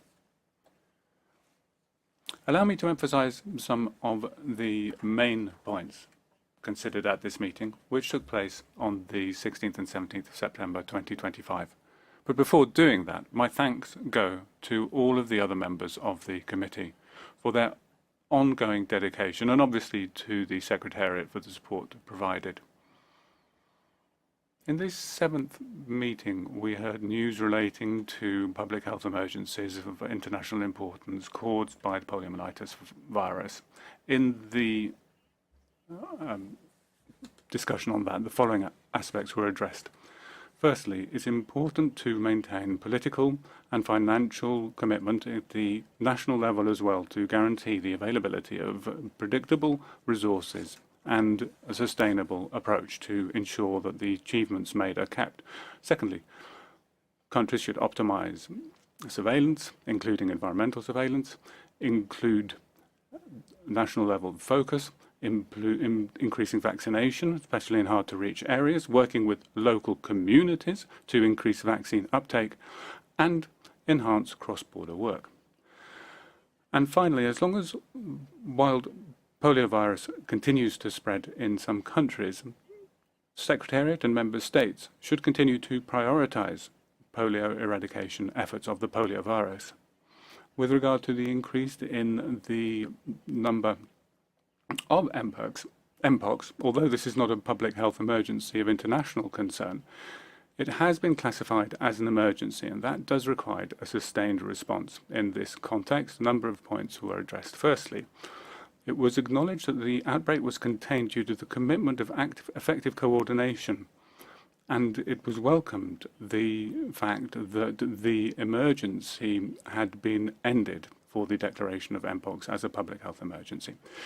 And secondly, the importance of dealing with the root causes of outbreaks was noted, many of which are linked to climate change and therefore very relevant to the One Health approach. So it's important to take a whole of government, whole of society approach, strengthen national health systems and advance preparation in countries. Thirdly, the existence of communities to engage and be empowered is one of the key elements that ensures country ownership and a response at the highest level. Further, it was noted that countries had taken on board the responsibility to respond at the highest level. The committee noted the information relating to the strengthening of the global architecture for health emergency preparedness, response and resilience. The discussion on that point made the following points. Firstly, health emergency preparedness, response and resilience provide a framework for alignment and efficiency, given that that can have a positive impact on the functioning of national health systems. Secondly, financial constraints continue to pose a threat to long-term sustainability, and that's why Member States should strengthen their political commitment and long-term and sustained financial support for health emergency preparedness, response and resilience implementation. Thirdly, documented attacks on healthcare continues to give rise to concern, particularly with regard to protecting healthcare infrastructure and health workers and ensuring continuity of health services, which remains a priority. And finally, it was noted that it's absolutely essential to ensure that critical areas of work of WHO Health Emergencies Programme be preserved during restructuring and prioritisation. We also received updated information on the health situation in the occupied Palestine as well as Jerusalem, rather the occupied Palestinian territory, including East Jerusalem, and we also received information on other areas. And the Standing Committee also received new information on information relating to the mandates and the working of the different areas of governance and provisions made in the area of healthcare in accordance with requested in EB 15639. This is a report that will be considered under this item of the agenda, or the relevant item of the agenda. We'd like to welcome the work that has been done to keep the member states and the organs of the WHO aware of developments. The Standing Committee will have its 8th meeting on the 14th and 15th of April of 2026. Thank you very much for your kind attention. Thank you for that report. I now invite members of the Executive Board who wish to discuss this matter to indicate in the usual way. I call Lesotho, followed by Bulgaria. Thank you, Chair, DG, Executive Board members, distinguished delegates. Lesotho, on behalf of the African region, thanks the Secretariat for the report of the Standing Committee on Health Emergency Prevention, Preparedness and Response. We note that health emergencies are increasingly frequent and complex, driven by climate change, humanitarian crisis, and fragile health systems amid constrained global financing. These pressures threaten preparedness and response capacities across the African region. We welcome the adoption of the WHO pandemic agreement and underscore the importance of predictable financing and strong country-level implementation. Preparedness must be anchored in resilient health systems, including primary health care-linked surveillance, functional emergency referral systems, and the protection of health workers and infrastructure to ensure continuity of essential services. The African region supports WHO's focus on preparedness as a core health system function and calls for investment that strengthen national capacities and long-term resilience. Thank you. Thank you. I now give the call to Bulgaria, followed by Japan. Honorable Chair, Director General, delegates. I deliver this statement in Bulgaria's national capacity. Bulgaria takes note of the report, which clearly shows that despite the progress made in controlling and containing a number of infectious diseases, global health security remains vulnerable and highly dependent on effective, sustainable, and well-coordinated epidemiological surveillance. Therefore, early detection and rapid response are key to preventing large-scale health crises. Of particular concern is the risk of resurgence of diseases that have already been controlled or nearly eliminated due to the formation of communities of low or uneven vaccination coverage. The latest poses a real threat both at national and global level. The COVID-19 pandemic proved that infectious diseases know no borders and that weaknesses in one health system can quickly put at risk all countries. In this context, surveillance should be considered a key pillar of health security, and due investment in it is crucial. Yet, the report does not pay particular attention to growing AMR, which is one of the most serious and long-term threats to global health security.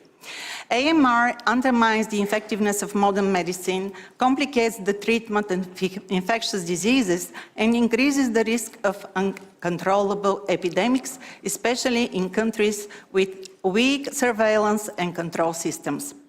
Bulgaria supports the call for sustained political commitment to increase vigilance regarding health threats.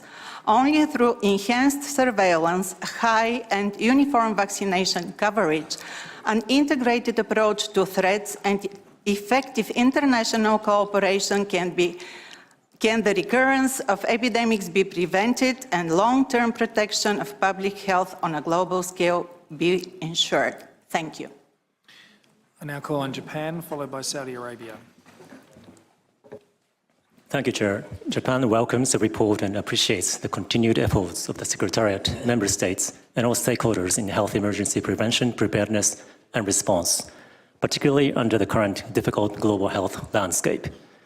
As highlighted in the report regarding Japan's contribution, including the donation of Mpox vaccines, we remain committed to international cooperation on responding to health emergencies.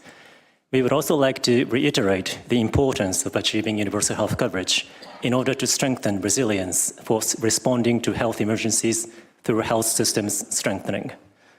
Furthermore, as stated in the report, Japan supports a comprehensive review and rationalization of the overall governance mechanisms related to health emergencies, including the SHEPR itself, given the fact that the amendments of IHR have come into effect.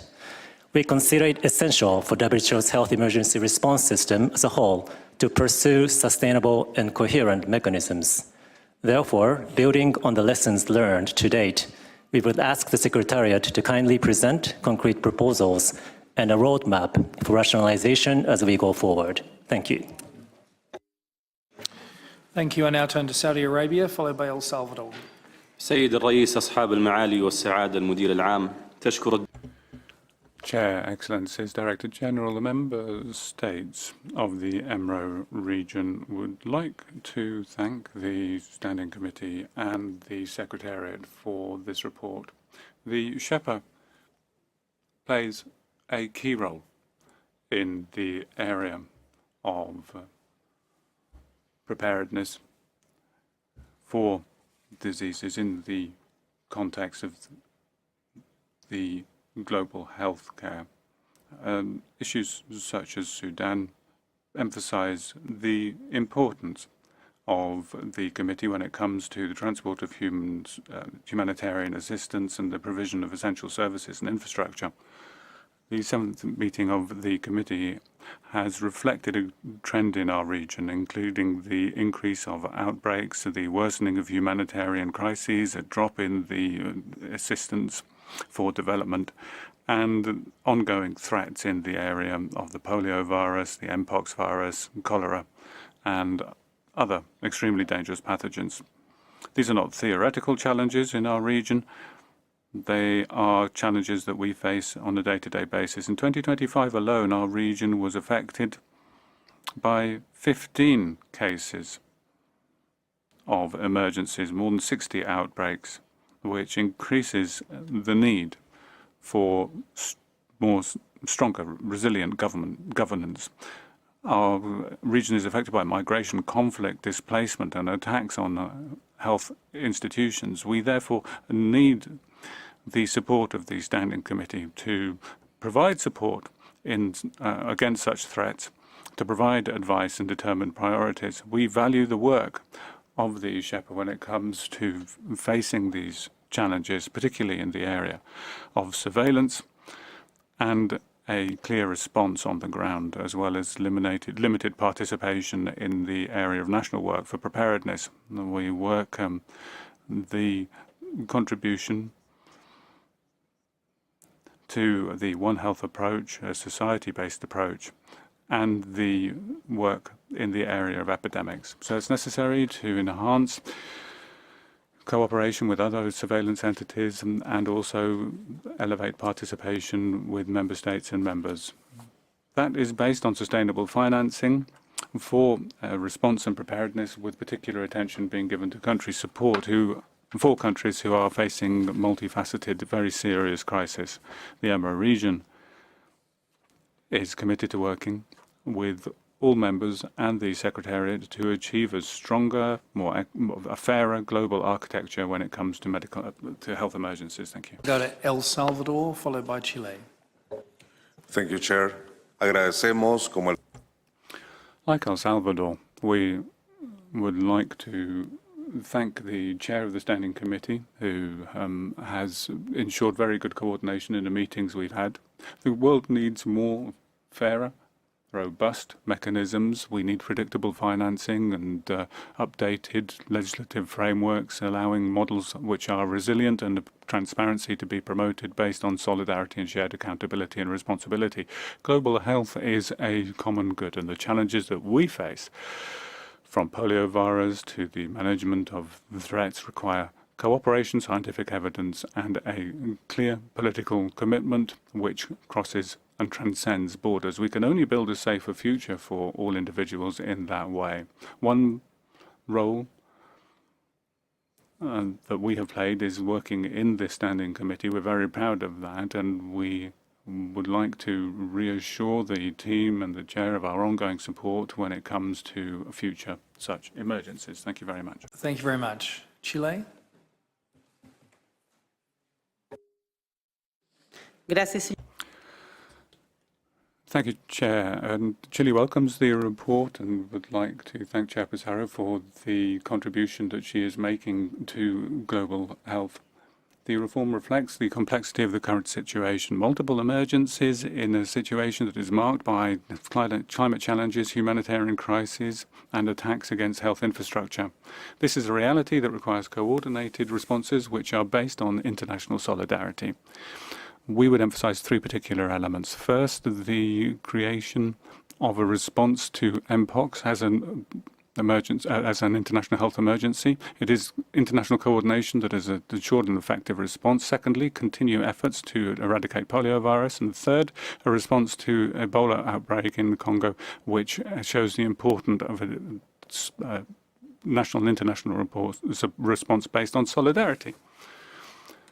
Failures to provide development assistance undermines such efforts, and we need to ensure that we continue to be able to build resilient healthcare systems. And we therefore would welcome the efforts made in the WHO, but also recognise the importance of the current context. The WHO's capacity to respond to emergency cannot be undermined. We welcome the recognition of One Health approach to address the root causes of outbreaks linked to climate change, and we fully support the rationalization of governance mechanisms for health emergencies, which guarantee complementarity in accordance with sustainable finance, political commitment, and a fair and inclusive approach. Only in that way will we be able to ensure a fair and balanced approach. Thank you. Now turn to Egypt, followed by Nepal. Chair, Egypt aligns itself with the statement delivered by the Kingdom of Saudi Arabia on behalf of the Eastern Mediterranean region and expresses its appreciation to the Chair, Vice Chair, and members of the committee for their continued dedication and substantive work amid an increasingly complex global health emergency landscape. Egypt places great importance on the Standing Committee's role in strengthening the Executive Board's oversight, effectiveness, and responsiveness to health emergencies. We welcome the extension of the committee's mandate until the 79th World Health Assembly, which provides much-needed continuity at a time when health emergencies are growing in frequency, scale, and complexity. Egypt aligns with the report's emphasis on the need for sustained political commitment and predictable financing to support preparedness, prevention, and response capacities. In the current context of global financial constraints, continued investment in resilience, national health systems, integrated surveillance, and community-centered approaches remain essential to global health security. At the same time, Egypt stresses the urgent need to protect healthcare infrastructures and health workers, particularly in emergency and humanitarian settings. Ensuring continuity of essential healthcare services must remain a shared priority. Egypt remains deeply concerned by the catastrophic health and humanitarian situation in the occupied Palestinian territory, particularly in the Gaza Strip. Egypt underscores the urgent need for conditions that enable the protection of civilians, health facilities, and health workers, as well as the safe, sustained, and unimpeded delivery of humanitarian and medical assistance at scale in line with the international humanitarian law. Finally, Egypt reaffirms its strong commitment to multilateralism and international cooperation and stands ready to continue contributing constructively to the work of the Standing Committee and the global efforts to strengthen health emergency preparedness, response, and resilience. Thank you. Thank you very much. I now go to Nepal, followed by DPR Korea. Thank you. Mr. Chair, my delegation thanks the committee for the work done and report prepared covering the committee's proceedings. Nepal acknowledges the important contribution of the Standing Committee on Health Emergency Prevention, Preparedness and Response in coordinating the rapid political response to the MPOX, public health emergency of international concern in August 2024. While governance streamlining is important, Nepal considers that the increasing frequency and complexity of emergency requires sustained political oversight. Nepal also underscores the importance of fully operationalizing the 2024 amendments to the International Health Regulation, including the new pandemic emergency category, which provides a permanent mechanism for global emergency governance. In this context, Nepal would appreciate further clarity on particularly 2 points that are essential for shaping the committee's further role. Firstly, whether having a standing platform enabled faster alignment during uncertain and involving situations and the lessons drawn from the committee's work in this regard. Secondly, about the WHO envision strengthening the interface between the committee and the new IHR system, including the pandemic emergency category, to ensure coherence and avoid duplications. Thank you, Chair. Thank you. I now call on DPR Korea. Thank you, Chair. DPR Korea thanks to the report on 7th meeting submitted by SHEP. We commend WHO responded to 40 graded emergencies globally from January to June 2025. SHEP reviewed preparedness, prevention, and response to health emergencies and provided advice and oversight to the EB. In the context of the global financial challenges, we highlight it is critical to optimize their national preparedness and response arrangements and improve cross-sectoral sharing of resources and leverage partnership with other organizations. We recommend the Secretariat to identify sustainable models for emergency response to overcome key challenges like an inadequate, flexible, predictable funding as overseas development assistance declines. Since polio remains a public health emergency of international concern, eradication efforts must be prioritized due to risk of international spread and financial sustainability challenges. HIPAA framework is essential for aligning member states' obligations under IHR WHO pandemic agreement and avoiding duplication of initiatives. And we also suggest strengthening the surveillance laboratory system to be comprehensively supported. Weakening one area is a compromise overall emergency response capacity. We encourage WHO to further strengthen the committee as the global health emergencies are becoming more frequent, complex, due to geopolitical instability, conflict, inequities, funding gaps, climate change, and emerging disease, and stronger international cooperation is required. Thank you. Thank you. I now go to Haiti, followed by Norway. Monsieur le Président. Chair, distinguished members of the board, the delegation of the Republic of Haiti thanks the Director General and the Standing Committee for its important report, which comes at a time when health emergencies are more and more frequent, more complex and interconnected. For Haiti, this document reminds us a very straightforward reality. Preparedness is not a luxury, but a vital necessity. Recent epidemics and natural disasters and humanitarian instability show that countries with fragile health systems are most vulnerable, and the impact quickly extends beyond national borders. We welcome the focus on national capacity building for preparedness, surveillance and response. But we will only achieve these priorities with constant and sustainable financing and flexible funding and support, particularly for vulnerable countries. Haiti wishes to focus on the following three messages. Firstly, we need to invest in preparedness, immunization, and epidemiological surveillance. And community engagement is most value for money. Preparedness must be integrated into the overall strengthening of health systems based on PHC and multi-sectoral coordination. And third, international solidarity is absolutely vital. For as long as all countries don't have basic levels of preparedness and response, no country is fully in security. And that's why Haiti encourages the board and the WHO to continue to strengthen a more coherent global health architecture focused on countries' needs and action in the field. We take note of the report and reiterate our commitment to work with all stakeholders to build more resilient and equitable health systems. Thank you. Thank you very much. I go to Norway, then Brunei Darussalam. Thank you, Chair. We would like to thank Shepard for the report and extend our appreciation for the work that is being done to respond to many health emergencies simultaneously. We appreciate that the committee in the report noted the need for a comprehensive review of the growing number of governance mechanisms, including Shepard, as well as the need to streamline work and to avoid duplication and ensure complementarity. We would therefore ask for an update on the status of the report requested to the DG on the mandate and the functions of the different governance and oversight mechanisms for health emergencies, which was to be prepared for EB 158. This report is particularly important in light of the decision made last year to extend the committee's mandate for an additional year. Thank you. Thank you. I'll now go to Brunei Darussalam, and then I'll go to Panama. Thank you, Chair.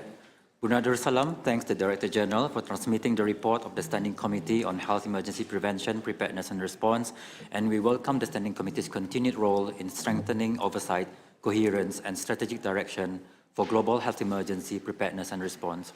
For many small and developing member states, sustaining preparedness capacities beyond period of crisis remains a persistent challenge. Maintaining a skilled workforce, ensuring timely access to medical countermeasures, and keeping surveillance and response system functional must compete with pressing routine health needs. In response, member states, including Brunei Darussalam, are working to strengthen surveillance system and response capacities. including event-based surveillance, laboratory capacity, and closer integration of preparedness into routine health system functions.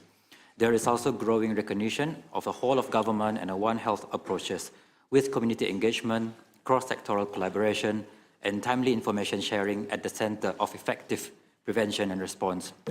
The WHO's technical leadership remains essential in helping member states translate global frameworks into practical, context-appropriate implementation.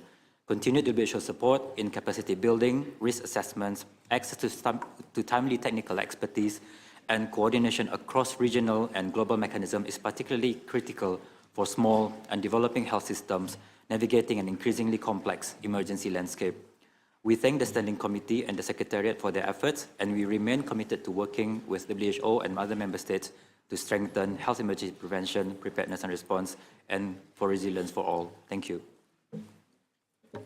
Thank you. I'll call Panama, and then after that, I will open the floor more generally to member states who are not members of the Executive Board to express their interest in joining the floor. So I'll give the floor to Panama. Thank you, Chair.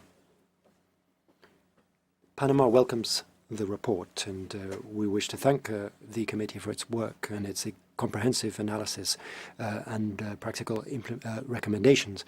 Like other members, we underscore the importance of dealing with antimicrobial resistance, which is making the world more and more dangerous because of the emergence of more and more risks and indeed the occurrence of health emergencies and disease outbreaks. This is why we need to deal with health from a One Health approach, promoting strong and comprehensive surveillance systems which can incorporate data and tools to facilitate analysis, alignment and decision-making based on evidence. It's absolutely vital to manage available resources to cover financing needs for this underfinanced area and support developing countries in their capacities. Health emergencies give us no respite. There is no time to wait to deal with this more effectively. And working on prevention is much better than trying to deal with the consequences. Advancing in the negotiation of the PABS Annex is vital, and indeed the full implementation of the IHR. Thank you, Chair. Thank you. I'll now go to Turkey, followed by Palestine.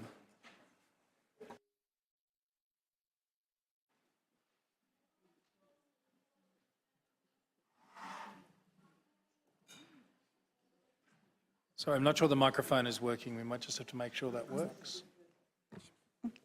Thank you, Chair. As underscored in the report of the Standing Committee, multilateralism and international cooperation, reflected most recently in the adoption of the WHO Pandemic Agreement, remain indispensable for effectively addressing global health risks and crises. In this context, we wish to draw attention to the grave humanitarian and health situation in Gaza, also highlighted in the report. While the ceasefire has enabled a very limited resumption of humanitarian assistance, the needs remain immense and largely unmet. Health facilities continue to operate under extreme strain, facing severe shortages of medicines, medical supplies, and access to essential care. Turkey remains committed to supporting international efforts to alleviate suffering, protect health services, and ensure safe, unimpeded humanitarian and medical access. Recovery must begin without delay. We underline the need to sustain and strengthen the ceasefire to ensure safe and unhindered humanitarian and medical access and to prevent further loss of life. Thank you. Thank you. I now go to Tanzania, followed by Cuba. You mean Palestine, Chair? Thank you, Mr. Chairman. Palestine thanks the Chair for the report and the recommendations, the WHO emergency teams in the occupied Palestinian territory assessment on the public health implications of the catastrophic humanitarian crisis in the occupied Palestinian territory, including East Jerusalem, especially in the occupied Gaza Strip enclave. Reporting on acts of violence against the wounded and sick, medical personnel, and humanitarian workers exclusively engaged in medical duties, their means of transport and equipment, as well as hospitals and other medical facilities. It is important for the international community, learning from past failures and challenges, to prepare the next responses to emergencies correctly by putting the human being in the center of our works. Solidarity and close collaboration needed. Palestine needs your assistance. Palestine aligns itself with the statement delivered by Saudi Arabia on behalf of UNRWA. I thank you. Thank you. Tanzania, followed by Cuba. Chairperson and the distinguished delegates, the United Republic of Tanzania welcomes the committee's report and commends its leadership in strengthening the global health emergency architecture.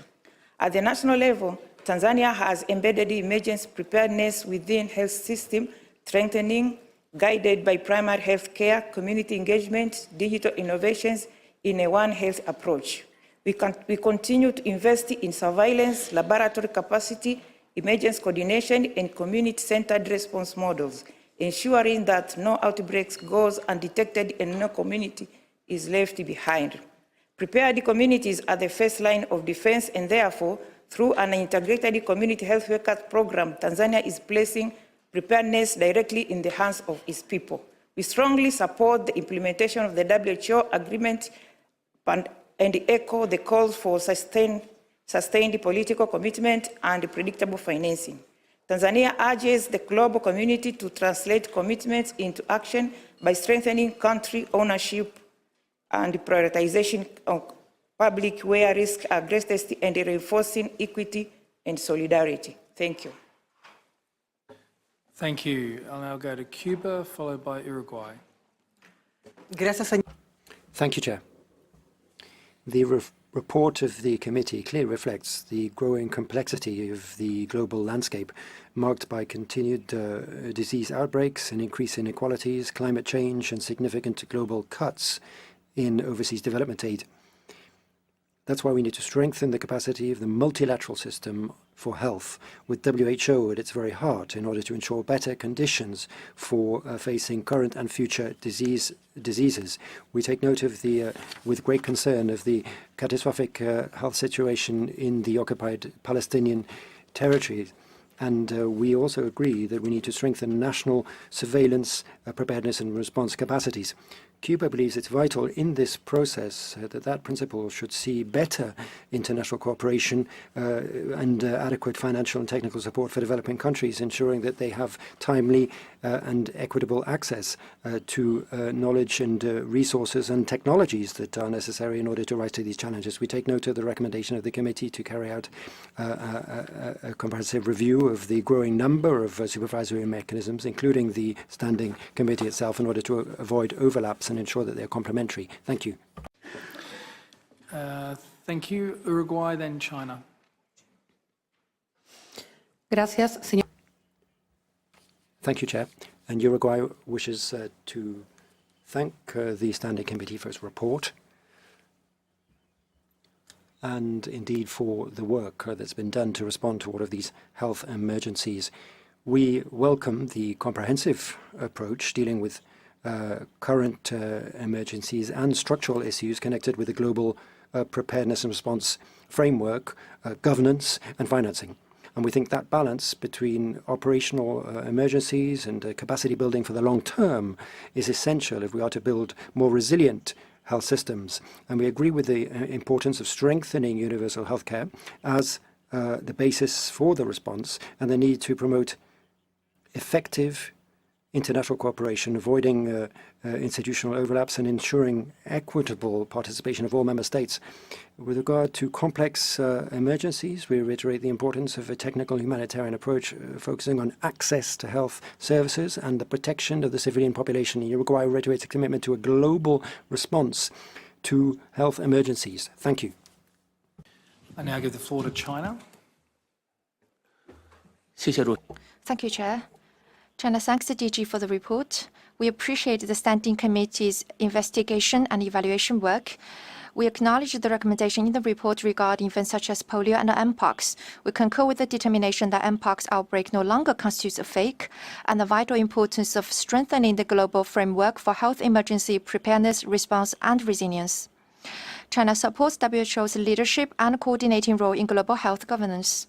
To enhance pandemic PPR, China suggests that WHO strengthen multilateral and bilateral cooperation in preventing, preparing for, and responding to public health emergencies, including sudden and emerging infectious diseases, and support timely exchange of information regarding outbreaks and events amongst the countries in their fight against the shared threats. Thank you, Chair.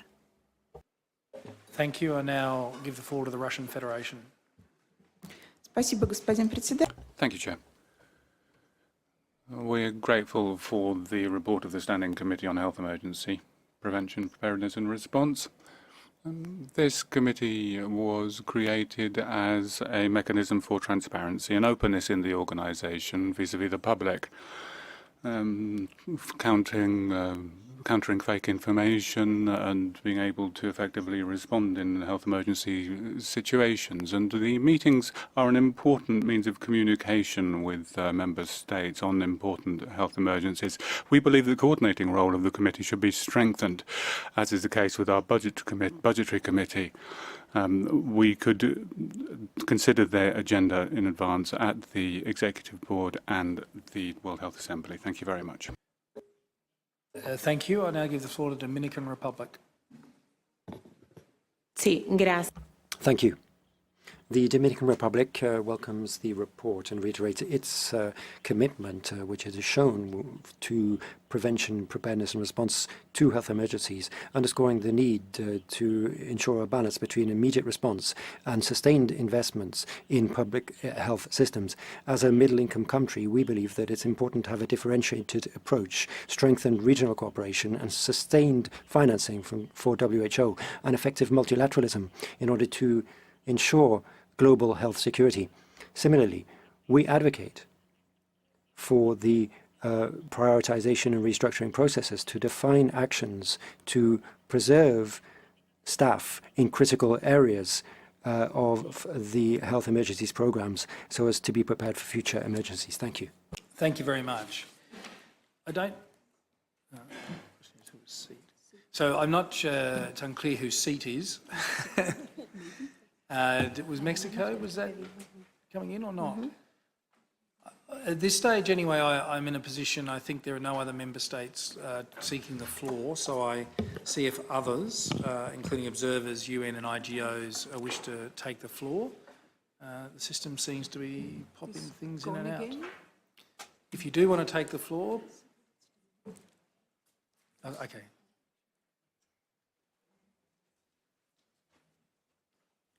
You have the floor. You have the floor. Mexico is in seat 104 for some reason. You have the floor, Mexico. Thank you, Chair. Mexico is an endemic country for vector-borne diseases, in particular dengue, Zika, and chikungunya, whose epidemiological behavior has stepped up in the Americas region. Since the beginning of 2025, we've had a national strategy focused on epidemiological analysis with integrated action in risk areas and the long-term capacity building in 32 states in close collaboration with PAHO. With regard to polio, for as long as we have the transmission of wild polio virus, and so long as we see vaccine-derived polio, we need to have high immunization rates and strengthen epidemiological and environmental surveillance and sustain political and financial commitment to consolidate progress towards eradication. With regard to Mpox, even though it is no longer a fake, we need to improve capacity and response capacity, including immunization, as according to epidemiological risk. We underscore that prevention, preparedness and response requires comprehensive approaches such as One Health, sustained international cooperation in respect for the IHR. Thank you very much. Thank you. I will now check any other member states or indeed observers, UN or IGOs, whether they wish to join on this item. I see no other people seeking the call. Normally, the Secretariat would respond to any comments and questions under this discussion point on the appropriate agenda items. We have a full day on Wednesday dealing with these issues. However, there was one issue that I thought we should respond to now. Norway raised a question about a paper that had been committed to come to EB 158 and what the progress of that was. And I've asked the Secretariat to respond to that issue. Thank you, Chair. Yes, indeed. That document is coming and it is currently in final preparation and translation for publishing, hopefully today or at the latest tomorrow. Thank you. Thank you. So with that clarification, my intention is to suspend this item. I see no objection. Thank you. The item is therefore suspended and will come back later in the meeting. I now move to consider item 6, follow-up to the political declaration of the high-level meeting of the General Assembly on the prevention and control of non-communicable diseases. The relevant report is contained in document EB 158/6. The Board is invited to note the report and consider a decision to recommend that the Health Assembly adopt the decision to welcome the political declaration of the 4th high-level meeting of the General Assembly on the prevention and control of non-communicable diseases. The financial and administrative implications are contained in document EB 158/6, add 1. The Board will be invited to consider 2 conference papers as well, which contain decisions recommending draft resolutions to the Health Assembly. The first is contained in document EB 158/conf/2 on global action to advance health equity for people with haemophilia and other bleeding disorders. The financial and administrative implications are contained in document EB 158/conf/2.add1. The second conference paper on steatotic liver disease, a missing piece in the global NCD response, has been received and is in processing. The floor is now open for discussion. Please also note that non-state constituency statements will be interspersed after EB members and among member states not represented on the Board. So I throw the floor open to members of the Executive Board in the first instance. I give the call to the Solomon Islands. Thank you, Chair, distinguished delegates, excellencies and colleagues.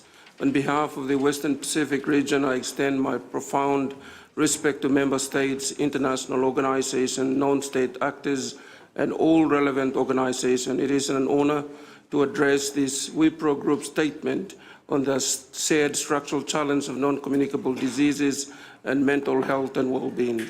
We thank the WHO for the update provided in this report. As a region, we appreciate and support the renewed global drive to improve the prevention and control of NCDs, but global progress has stagnated. In our region, NCDs account for more than 80% of all deaths, among the highest proportion globally. With rapid population aging, both prevalence and mortality are projected to increase further. A global concern indeed confronting all our regions in the years ahead. We reaffirm the importance of achieving universal health coverage as a foundation for tackling NCDs and mental health and well-being.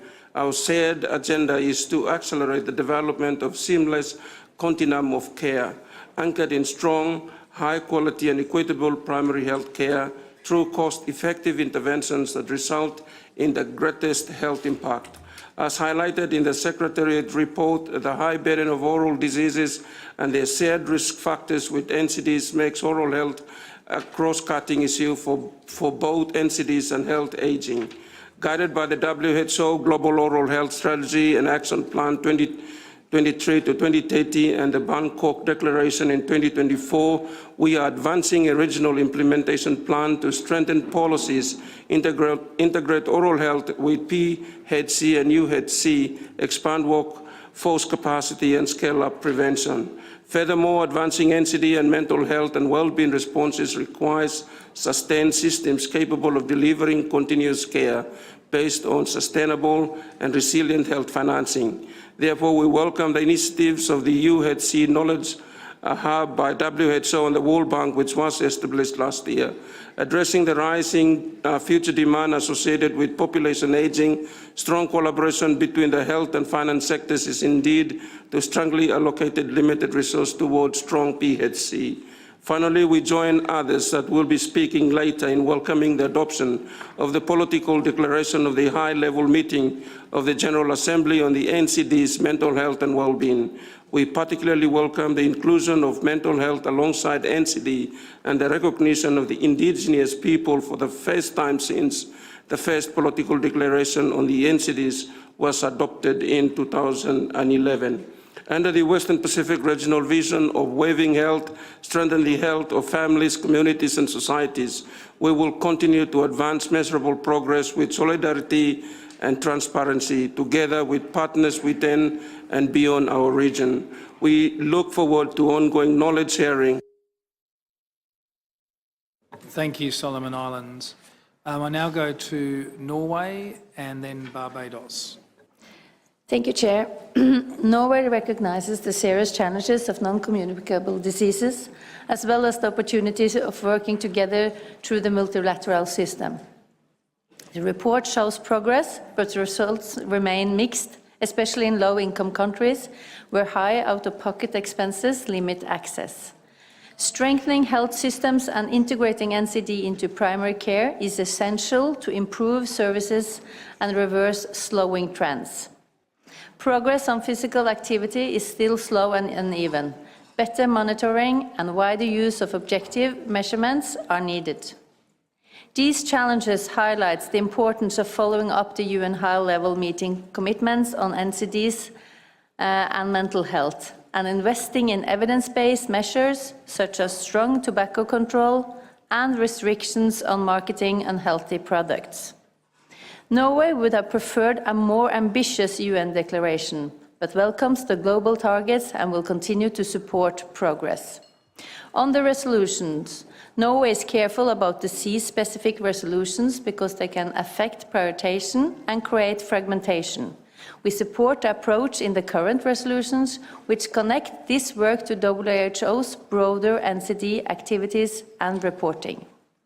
Finally, WHO's normative work on NCDs and common risk factors remain vital, including clear global definitions and evidence on issues ranging from ultra-processed food to physical activity. Thank you. Thank you. I now go to Barbados, followed by Switzerland. Honourable Chair, Barbados thanks the Secretariat for its comprehensive report and welcomes the political declaration of the fourth high-level meeting. We participated actively at the meeting and welcome the focus on equity, leadership and integrated action in addressing the growing burden of NCDs and promoting mental health and well-being. With the global slowdown in progress, we need to collectively accelerate actions. As an open and import-dependent small island developing state, Barbados remains acutely vulnerable to disproportionate risk of premature NCD mortality, and we welcome the Declaration's recognition of the unique vulnerabilities of SIDS and its call for the mobilization of adequate and sustainable financing. Barbados is translating these global commitments into tangible national action through our Mission Barbados framework.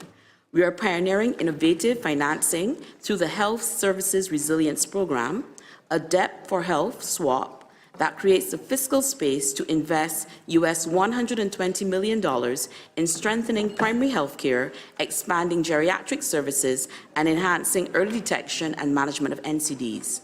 In parallel, our legislative reform of the Mental Health Act and the implementation of our national nutrition policy reflect our commitment to creating health-promoting environments. We are fully aligned with the 2030 global targets, with particular focus on scaling up hypertension control and expanding access to community-based mental health care. In closing, Barbados calls on WHO and international partners to provide the strategic and technical support required to accelerate the implementation of cost-effective best-buy interventions, ensuring equitable access to diagnostics, medicines, and appropriate technologies will be essential if the 2030 targets are to remain within reach. Thank you. Thank you. Give the floor to Switzerland, followed by DPR Korea.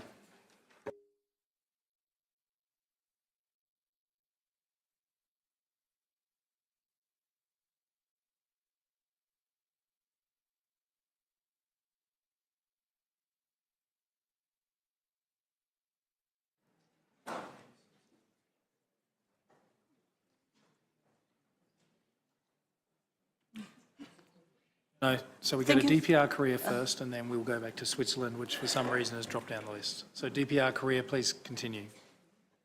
Thank you, Chair.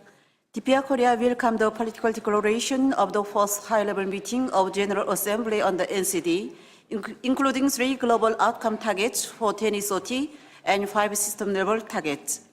Member states committed to urgently fast-track efforts to accelerate progress on NCD and mental health and well-being over the next 5 years. In the WHO Southeast Asia region, member states are implementing the Regional Action Plan for Oral Health 2022-30 and Roadmap for Global Action Plan on Physical Activities for Strategic Areas and Regional Strategy for Primary Health Care 2022-2030 to accelerate the progress on NCD. In DPR Korea, household doctors in primary healthcare levels play a critical role in health promotion, prevention, counseling, regular screening, and treatment of all scope of disease for their residents. We would like to underscore the importance of from country and from society approach to combat NCD risk factors like conducting awareness campaign and mass events to promote physical activities. In this regard, we suggest Secretariat provide support to member states through skill-based programs and primary healthcare settings and implementation of oral health roadmap. We also underscore the urgent need to scale up cost-effective best-buy interventions and strengthen the primary healthcare delivery. WHO Academy launched a training course on behavioral counseling in primary healthcare, including physical activities in 2025. In this regard, we suggest to WHO to take practical measures and support for more health providers from the member states to enroll the training course. Thank you. Thank you. I'll give the floor to Switzerland, followed by Nepal. Monsieur le Président. Chair, we thank you for this report and for the active involvement of the WHO at the last high-level meeting on NCDs.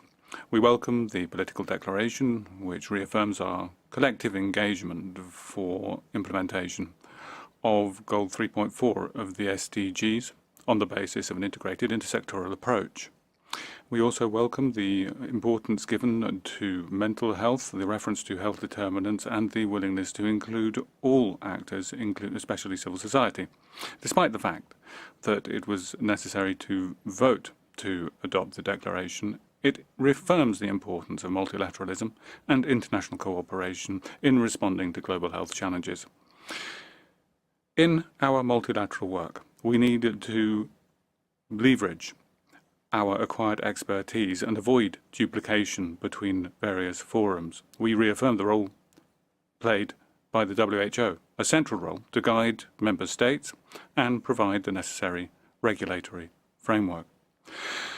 It's essential that the work done in Geneva by the WHO and that done in New York at the General Assembly are mutually reinforcing without being duplicating. It's an effort that's also necessary at the global and regional level of the WHO. And here we welcome the recent efforts of the Euro region and the Geneva Secretariat to effectively divide work in the area of NCDs. Thank you very much. Thank you. Nepal, followed by Saudi Arabia. Thank you, Mr. Chair, distinguished delegates. Non-communicable diseases are a silent pandemic, now responsible for over 70% of global death. Resource-constrained countries face the toughest hurdles and health inequity in prevention and care. Addressing NCDs means tackling their root causes: unhealthy diets, physical inactivity, tobacco and alcohol use, environmental hazards. These demands decisive action not only within but beyond the health sector, like agriculture, environment, education, trade, etc. In this context, Nepal reaffirms that commitments of the UN Political Declaration on the prevention and control of non-communicable diseases should turn into reality. As the declaration calls for, we need a whole of government and whole of society action to fight this silent pandemic. Before concluding, my delegation would like to underscore 3 priorities for the WHO.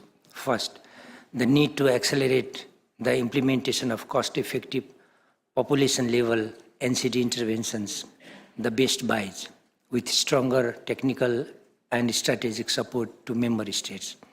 Second, strengthen and redesign primary healthcare systems to integrate NCD prevention, screening, early diagnosis, and long-term care. Thirdly, address the commercial determinants of health and foster environments that enable healthy choices. The rise of NCDs is fueled not just by individual choices, but by powerful industries. Therefore, public health must be put above profit. Timely intervention today is essential to prevent silent disaster tomorrow. I thank you. Thank you. I'll now go to Saudi Arabia, followed by Egypt. شكرا. ترحب الدول الأعضاء في إقليم شرق المتوسط باعتماد الإعلان. Thank you, Chair.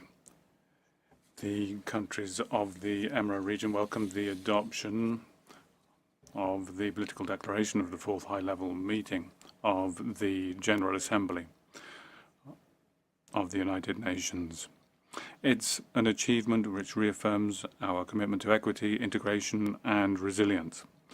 We also would like to commend the efforts made by all member states. We are living a very urgent and sad reality. NCDs account for 66% of all deaths and premature mortality in our region. And the levels reached on account of those are the highest globally. Mental health conditions are a problem for around 15% of our population. So these vulnerabilities demand accelerated action to meet the target 3.4 of the SDGs in accordance with the commitment under the new declaration. We also highlight the proactive role made by member states in the region. They convened a number of meetings and have taken an approach to a shared determination on the basis of equity and of full preparedness and response frameworks.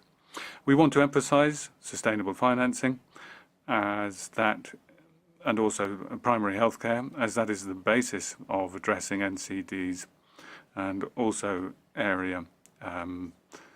efforts in the area of mental health services. We also want to ensure that we provide support in conflict situations. So we would encourage the WHO to adopt systems that effectively make up for the shortcomings in finance in order to protect the entire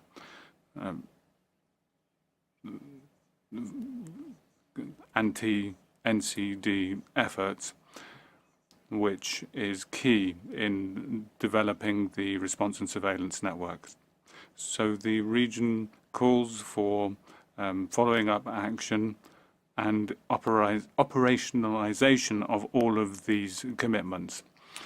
If we work together, we can transform the promises of the political declaration into tangible progress towards universal health coverage and health equity for all. Thank you very much. I'll now go to Egypt, followed by Panama.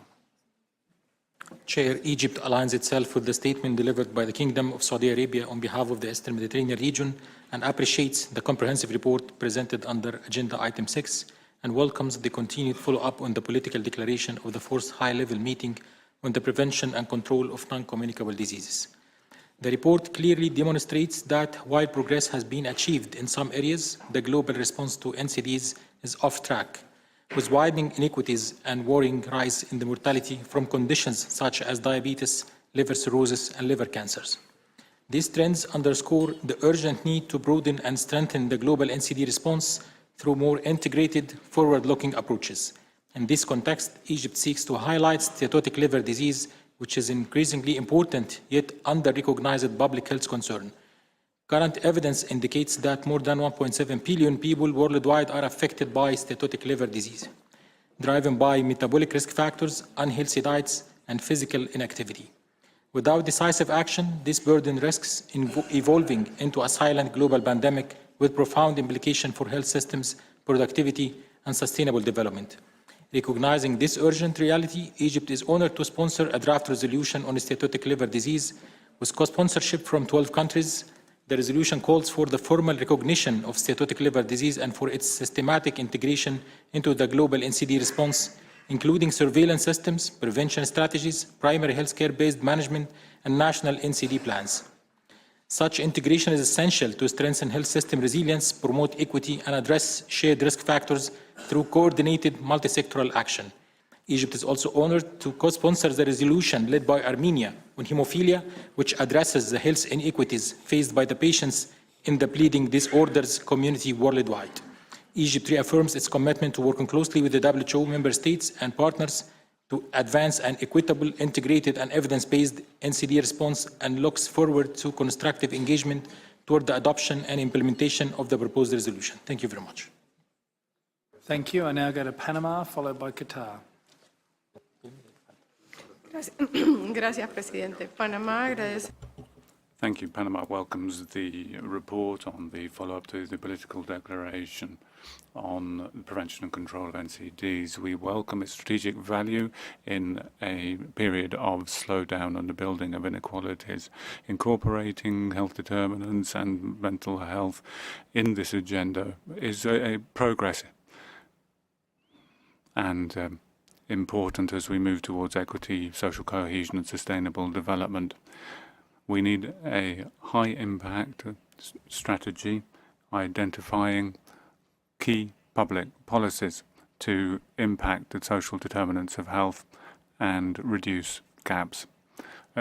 Achieving the 2030 SDGs with clear national outcomes means that we need to see a drop in tobacco consumption, access to mental health care, improvements in hypertension, and sufficient financing for multi-sectoral sustainable governance mechanisms. It's key to promote health in all policies and make progress on regulatory frameworks which support healthy living. We need resilient communities and education systems to play their role in this, integrating emotional well-being throughout life. Enhancing surveillance and accountability, effective indicators according to national realities will form the basis for informed decision-making and reduce persistent inequality. Panama reaffirms its commitment to the agenda for mental health and NCDs and support a multifaceted approach which is person-centered so that we can reverse the deceleration that we're seeing and enhance improvements in oversight. Thank you very much. Thank you. I now turn to Qatar, followed by Spain. السيد الرئيس، أصحاب المعالي والسعادة، المدير العام، السلام عليكم. Excellencies, ladies and gentlemen, DG, I would like to extend to you the blessings, and we also would like to thank the Secretariat for this report, the staff of the organisation for the efforts that have been made in developing this report, and we welcome the political declaration. Locally, we've developed the National Health Plan for 2024-2030, which seeks to reduce mortality from NCDs, promoting mental health as one of its priorities. A reduction in mortality is another key area by 36%. We will seek a reduction of 36% by 2030. With regard to the Global Action Plan for physical activity, we've applied taxes to energy, drinks. Also, the Tobacco Centre, as part of the institutional efforts under Hamad, has been recognized as effective in the campaign against tobacco in the Majlis. In the national level, we've launched awareness-raising campaigns for oral health and preventing chronic disease. At the international level, we'll host the 6th interministerial meeting for mental health in Doha. We hosted that in September 2025. We believe it will contribute to transforming mental health through investment and transformation through digital innovation. We've also developed a plan for autism and worked together with the WHO, UNICEF, and other international organizations in that regard. We believe that preparations for the third meeting on the CSU in 2027 will see us continue making progress in the area of NCDs so that we can continue being effective in this area, focusing on best practices, evidence-based work, and an integrated approach. So we call on all states to take an intersectoral approach, exchange their innovation to ensure a safer future for all. Thank you. I give the floor to Spain and then Chile. Muchas gracias, señor presidente. Estimados. Thank you. Chair, colleagues, we support the declaration of the high-level meeting. It's a declaration that arrives at a key time. The DG's report affirms that there has been a slowdown in reducing NCDs and worrying inequalities between countries. There is still a premature risk of death from NCDs, and it depends to a large measure on where you're born or where you live. So we recognize that multilateralism is more important than ever. We welcome the integration of mental health and well-being in this agenda, which represents a more realistic human understanding of NCDs. Integral, comprehensive answers, person-centered throughout the course of life are necessary. The increase in mental health problems is adding to the global health burden and neutralizing progress in other areas. So we reaffirm our commitment to addressing all NCD risk factors, including tobacco, alcohol, social determinants, as well as commercial and environmental determinants of health, physical activity and mobility as structural elements of well-being. We believe that a focus on health integrated into policies which can activate resources and guarantee continued assistance is something that can reduce health inequalities. We need key decisions, clear decisions, and an identification of risk factors such as alcohol and tobacco, which have an impact on health, urbanism, employment, and the environment. So we look forward to sharing with the international community ways in which we can improve these situations. And we'd like to thank Armenia for the excellent work in developing the resolution on haemophilia, which we have the pleasure of co-sponsoring. Thank you. I shall now go to Chile, followed by Thailand. Gracias, señor presidente. Thank you very much. We thank the DG for the report, and we note with concern the slowdown in progress over the last decade and the persistence of gaps between the lowest and the highest mortality rates, which merely serves to accentuate the global slowdown. We do welcome the political statement of the fourth high-level meeting, which establishes a focus which is unprecedented. It is the three quantifiable goals for 2030, which we would particularly highlight: less use of tobacco, fewer people with hypertension, and 150 million people with greater access to mental health services. These goals provide a clear, measurable framework to measure collective progress. Chile has progressively implemented cost-effective measures that have been proposed by the WHO, including the updating of the nutritional composition and labeling, promotion of breastfeeding, reducing of smoking, and reduction of alcohol consumption, along with the adoption of a law which identifies the obligation for an hour of physical activity in schools. We've also incorporated, amongst national guarantee, the treatment for tobacco access, benefiting people above the age of 65 with high levels of addiction, and also helping people under 15 with the same problem. We have 5 systemic goals, and that is something that develops our strategic approach. Multidisciplinary teams, information systems, disaggregated data, which means that inequalities can be highlighted and spotted. We call on joint efforts in the area of regulatory policy and tax policy and the implementation of cost-effective measures which are recommended by the WHO to achieve the 2030 goals. Thank you. Thank you very much. Thailand, then Lebanon. Chair, Thailand note the report under these agendas and thank WHO continued support in mitigating the burden of NCD. Thailand reaffirms our commitment to prevent and control NCD through cross-sectoral action. Thailand commends WHO for advancing the Global Action Plan on Physical Activity. We would like to urge WHO to support strengthening local government capacity for active living and revise the Global Physical Activity Questionnaire to align with the 2020 WHO guidelines on physical activity and sedentary behavior. For a critical challenge toward phasing out dental amalgam, national capacity in managing the waste remains limited globally. We urge WHO to work closely with UNEP to strengthen capacity worldwide. We also highlight the importance of advancing health equity for people with hemophilia and other breathing disorders, as well as for the steatotics, liver disease prevention and control. We welcome its draft resolutions under this specific issue.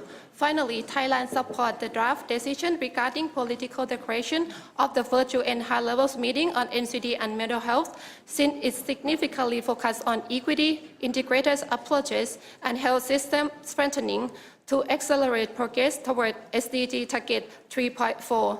Strong leadership, commitment, and a whole of society approach of all member states with WHO support will save millions of lives from premature deaths caused by NCD. Thank you, Chair.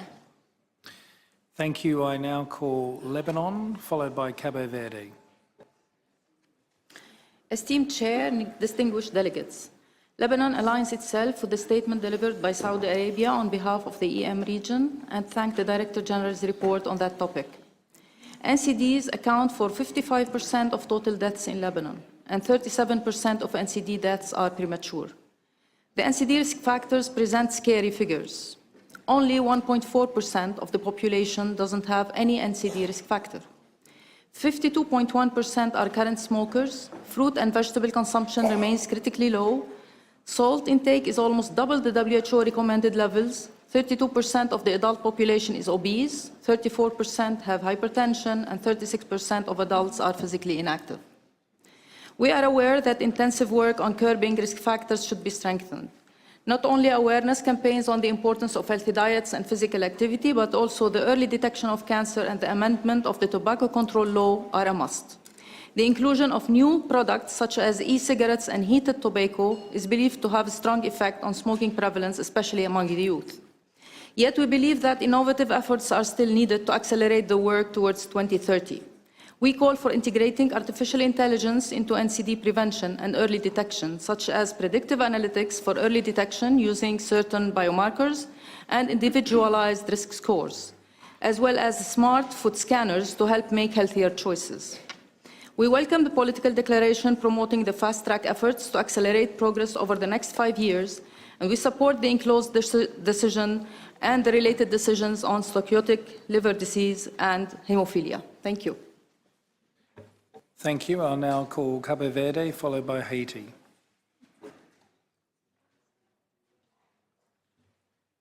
Merci, Monsieur le Président. Thank you, Chair.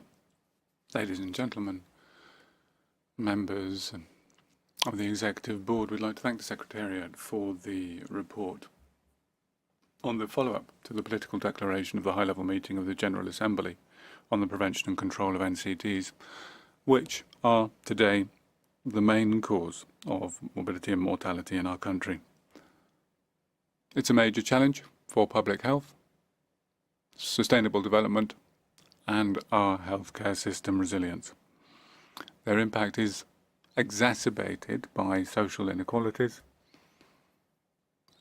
an aging population, social health determinants, and the increasing effect of climate change. So they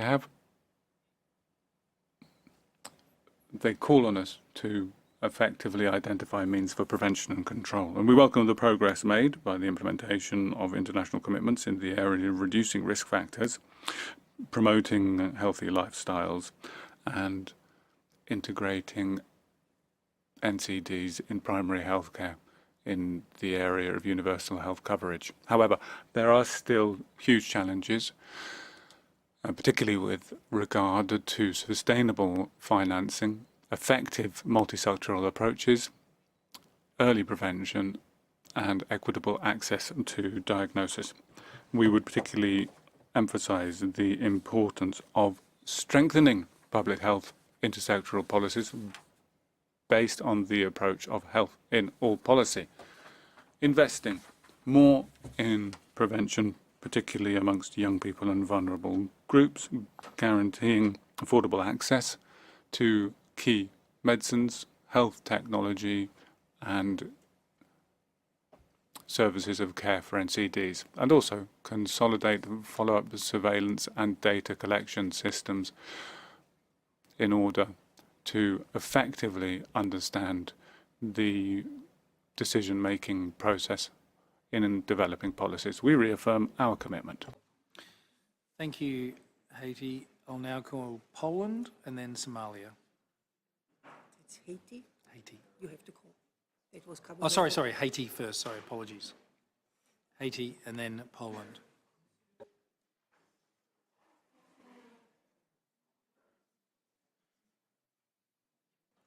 Okay. Thank you. Monsieur le Président. Chair, Your Excellencies, colleagues, the Republic of Haiti would like to thank the Director General for the report on the follow-up to the political declaration of the UN on NCDs.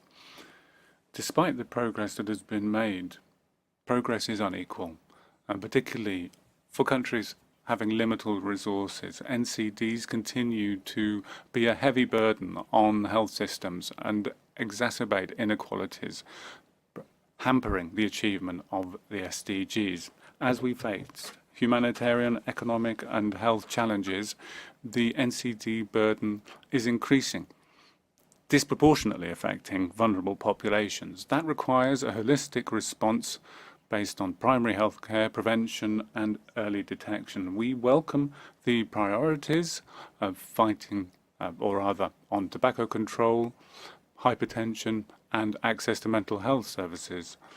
Experience sharing here is key.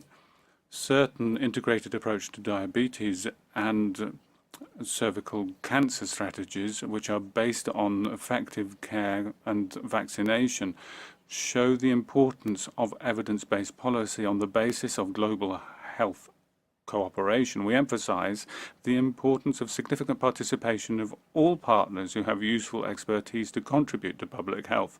An appropriate contribution of Taiwan to the work of the World Health Assembly would enhance the effective sharing of information and development of policy. We reaffirm our commitment to strengthening an integrated approach to NCDs in primary healthcare in order to mobilize partnerships, improve data to achieve specific outcomes. Thank you very much. Thank you. I now go to Poland, followed by Somalia. Thank you, Chair. Honourable delegates, we thank the Secretariat for the comprehensive report on the follow-up to the political declaration. We recognize that non-communicable diseases, including cardiovascular diseases, cancers, diabetes, chronic respiratory diseases, and mental health conditions remain the leading causes of premature mortality and disability, posing significant social and economic challenges.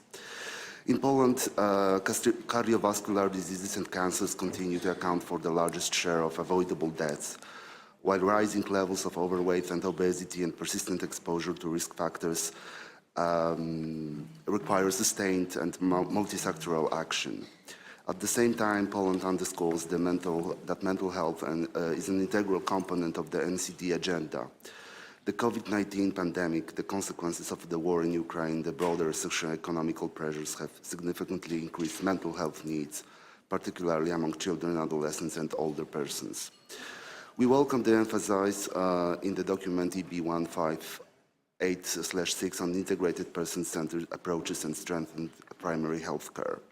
In this regard, we are undertaking reforms to expand community-based mental health services, improve early diagnosis, and integrate mental health care into primary and specialized care. We affirm our commitment to SDG 3.4 and stress the importance of addressing social and commercial determinants of health, reducing inequalities, and ensuring sustainable financing for NCDs and mental health responses. We support enhanced international cooperation, data sharing, and WHO technical assistance, and stand ready to contribute actively to global efforts to advance comprehensive, equitable, and resistant responses to non-communicable diseases and mental health conditions. Thank you. Thank you. I now give the floor to Somalia. Chair, Excellencies, distinguished delegates, Somalia aligns itself the statement delivered by Saudi Arabia on behalf of EMRO region and thanks the Secretariat for the report on the follow-up to the political declaration of the fourth high-level meeting on the prevention and control of non-communicable diseases and mental health.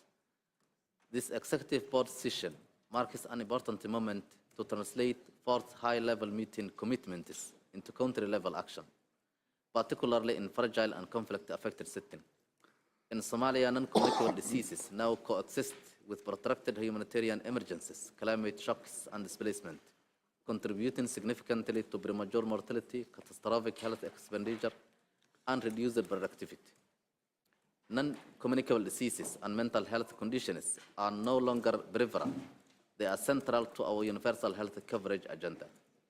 In response, Somalia has developed national multi-sectoral action plan for the prevention and control of non-communicable diseases, aligned with the WHO Global NCD Action Plan, the 2030 Agenda, and the fourth high-level meeting political declaration. The plan prioritizes integration of non-communicable diseases and mental health services into primary health care, task sharing, community-based delivery, access to essential medicines and diagnostics, and strengthened surveillance and digital health systems. Under agenda items on universal health coverage, primary health care, and health emergencies, Somalia underscores that universal health coverage cannot be achieved without addressing non-communicable diseases, and that continuity of care for chronic conditions must be safeguarded before, during, and after emergencies. Somalia calls for enhanced technical and financial support to implement non-communicable disease commitments in fragile contexts, including flexible financing, essential medicines, and WHO technical accompaniment at country level. Addressing non-communicable diseases is fundamental to equity, resilience, and sustainable development. Somalia remains committed to implementing fourth high-level meeting commitments and working with WHO and partners to ensure that no one is left behind. I thank you. Thank you. Now, I see no other executive board members calling for the floor. The convention in this area is to intersperse one member state intervention with one non-state actor. So I invite non-state actors making constituency statements to register their interest. I will go to Turkey and then see if we have a non-state actor wishing to make a constituency statement. Thank you. Thank you, Chair. We thank the DG for the report and note with concern that progress in reducing NCD mortality has slowed. Accelerated action is required through increased investment, strengthened intersectoral coordination, and whole of government and whole of society approach. Turkey supports intensified efforts at both global and national levels to achieve the 2030 targets. We continue to strengthen primary health care as a foundation of our health system, recognizing its central role in scale-up, cost-effective, evidence-based NCD intervention and ensuring equitable access to quality services for all. We welcome WHO works on oral health. We would like to highlight that in certain contexts, mineral deficiencies in drinking water contribute to an increased risk of dental crisis among children. In this regard, we encourage the WHO to implement stronger and more effective measures to address the impact of mineral deficiencies. Thank you. Now, have we got anyone? The International Society of Pediatric Oncology, Professor Maja Beck-Popovic.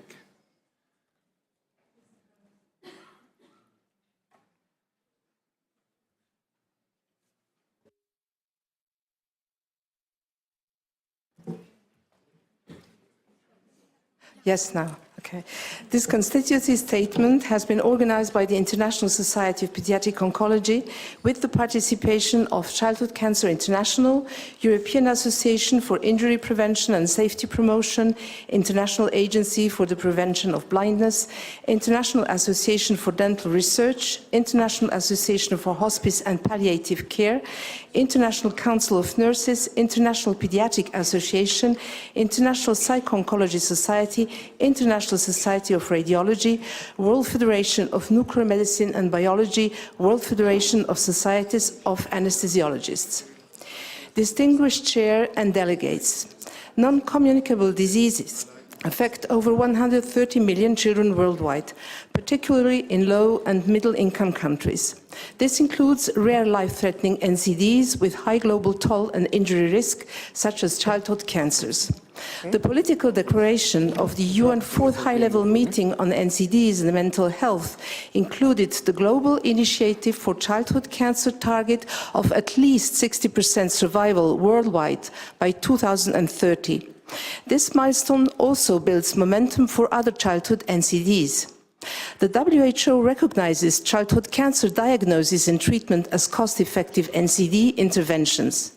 Investments in this multidisciplinary area can strengthen health systems, workforce capacity and services including imaging, pathology, anesthesiology, nursing, vaccination, pain, palliative and psychosocial care. It can also advance health and safety research, injury and blindness prevention, and timely diagnosis, effective treatment, and comprehensive care. These benefits are highly relevant across childhood NCDs, including sickle cell, auditory, and oral health conditions. Political momentum must now be followed by action through strategic prioritization of childhood NCDs in national policies and programs.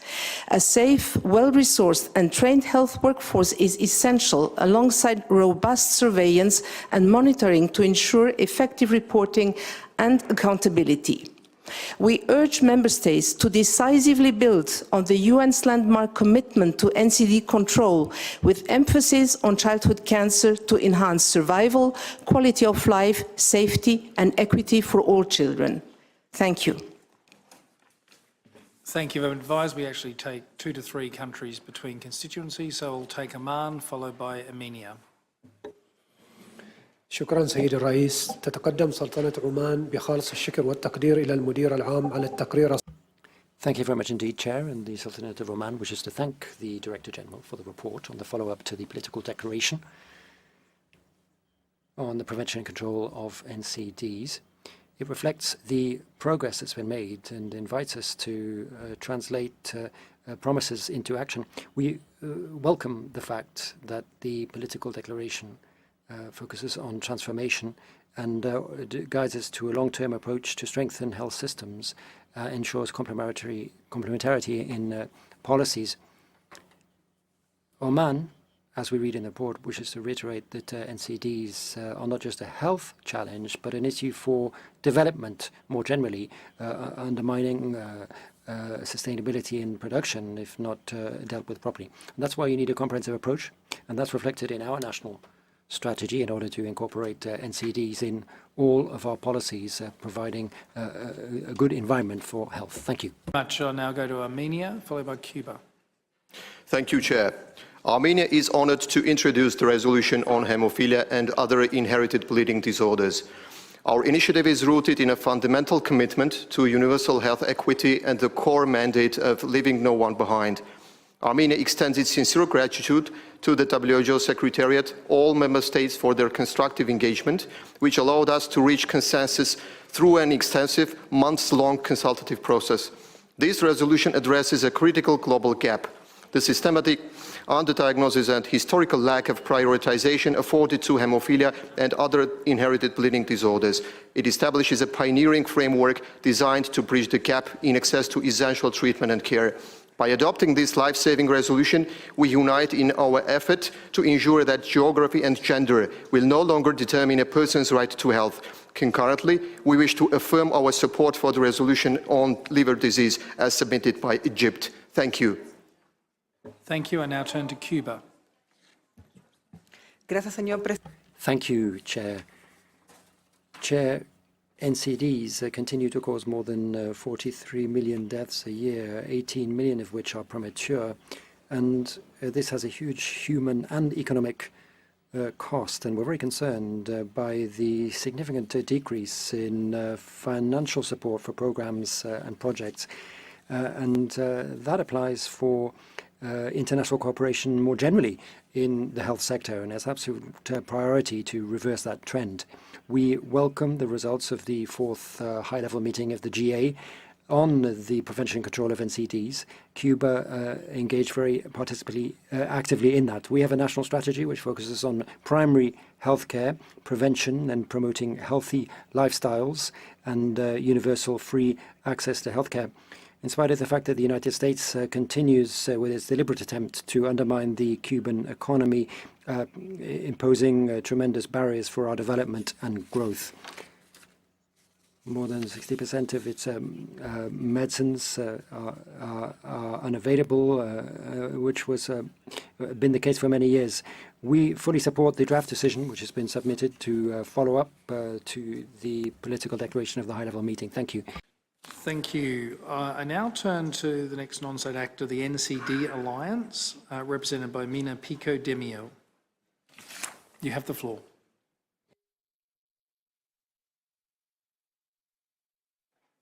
Thank you, Chair. This statement is coordinated by the NCD Alliance and supported by PASS, World Cancer Research Fund International, International Psycho-Oncology Society, International Society on Thrombosis and Hemostasis, International Society of Nephrology, International Society for Biomedical Research on Alcohol, HealthPage, International Alliance of Patients Organization, International Diabetes Federation, Global Alliance for Tobacco Control, Alzheimer's Disease International, and Vital Strategies. Distinguished delegates, following the first UN high-level meeting on NCDs and mental health, this report warns about stalled progress in reducing NCD mortality and morbidity. Persistent inequalities and regional disparity remain, and where people live continues to determine their risk of dying prematurely from NCDs. We therefore applaud governments for adopting the political declaration, welcoming the broad support demonstrated by member states and civil society. Alongside governments' commitment to establish new NCD targets and recommitment to many of the previous high-level meeting principles. Nevertheless, we express our strong concern about the significant influence of health-harming industries, which weakened the outcome, including less ambitious commitments on NCD preventions, the removal of the health taxes targets, and the omission of any reference to fossil fuels as key drivers of NCDs. We urge Member States to accelerate implementation of evidence-based NCD intervention, prioritizing the guidance in WHO NCD-based buys and other recommended interventions, including strengthening health taxes.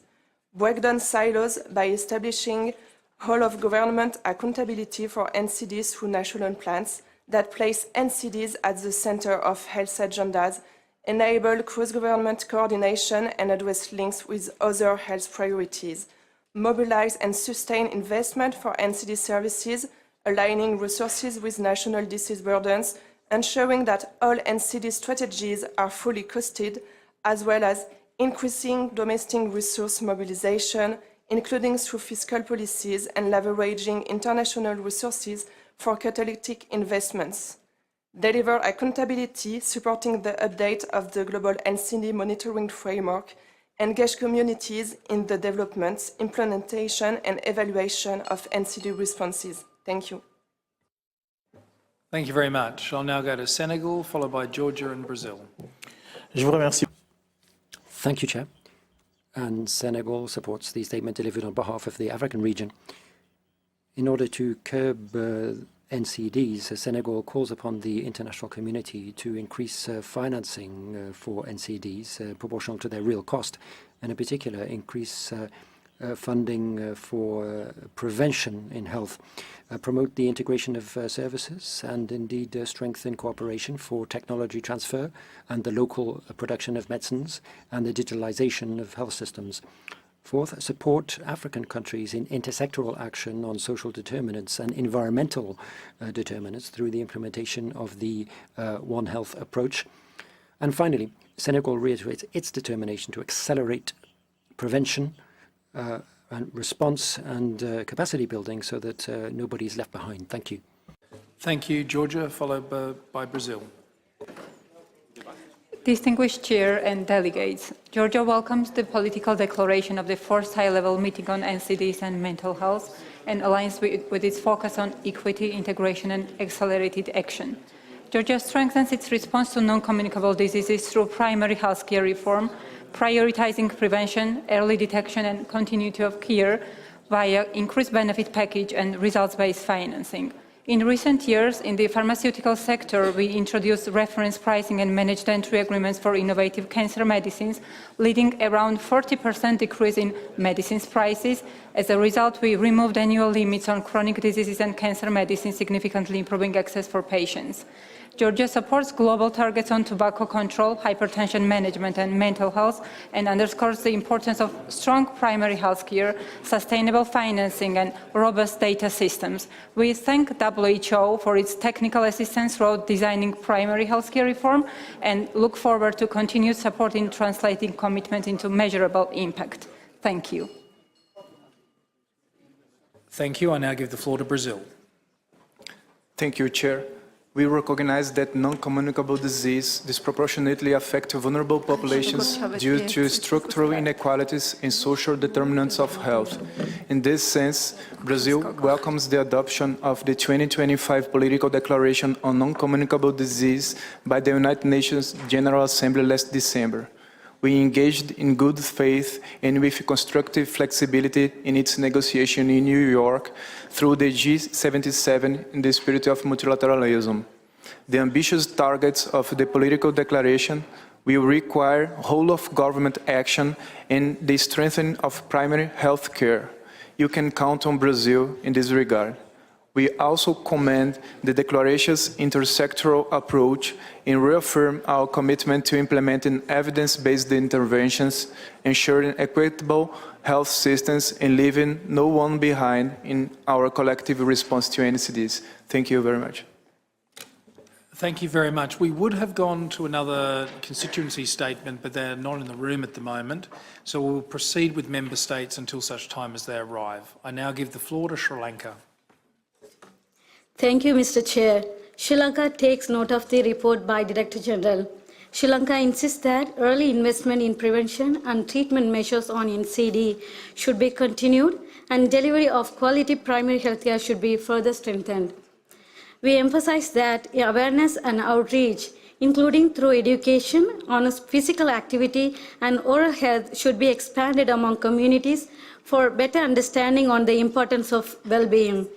Mr. Chair, on the resolution, Sri Lanka is pleased to co-sponsor the draft resolution on global action to advance health equity for people with hemophilia and other bleeding disorders, which received cross-regional support.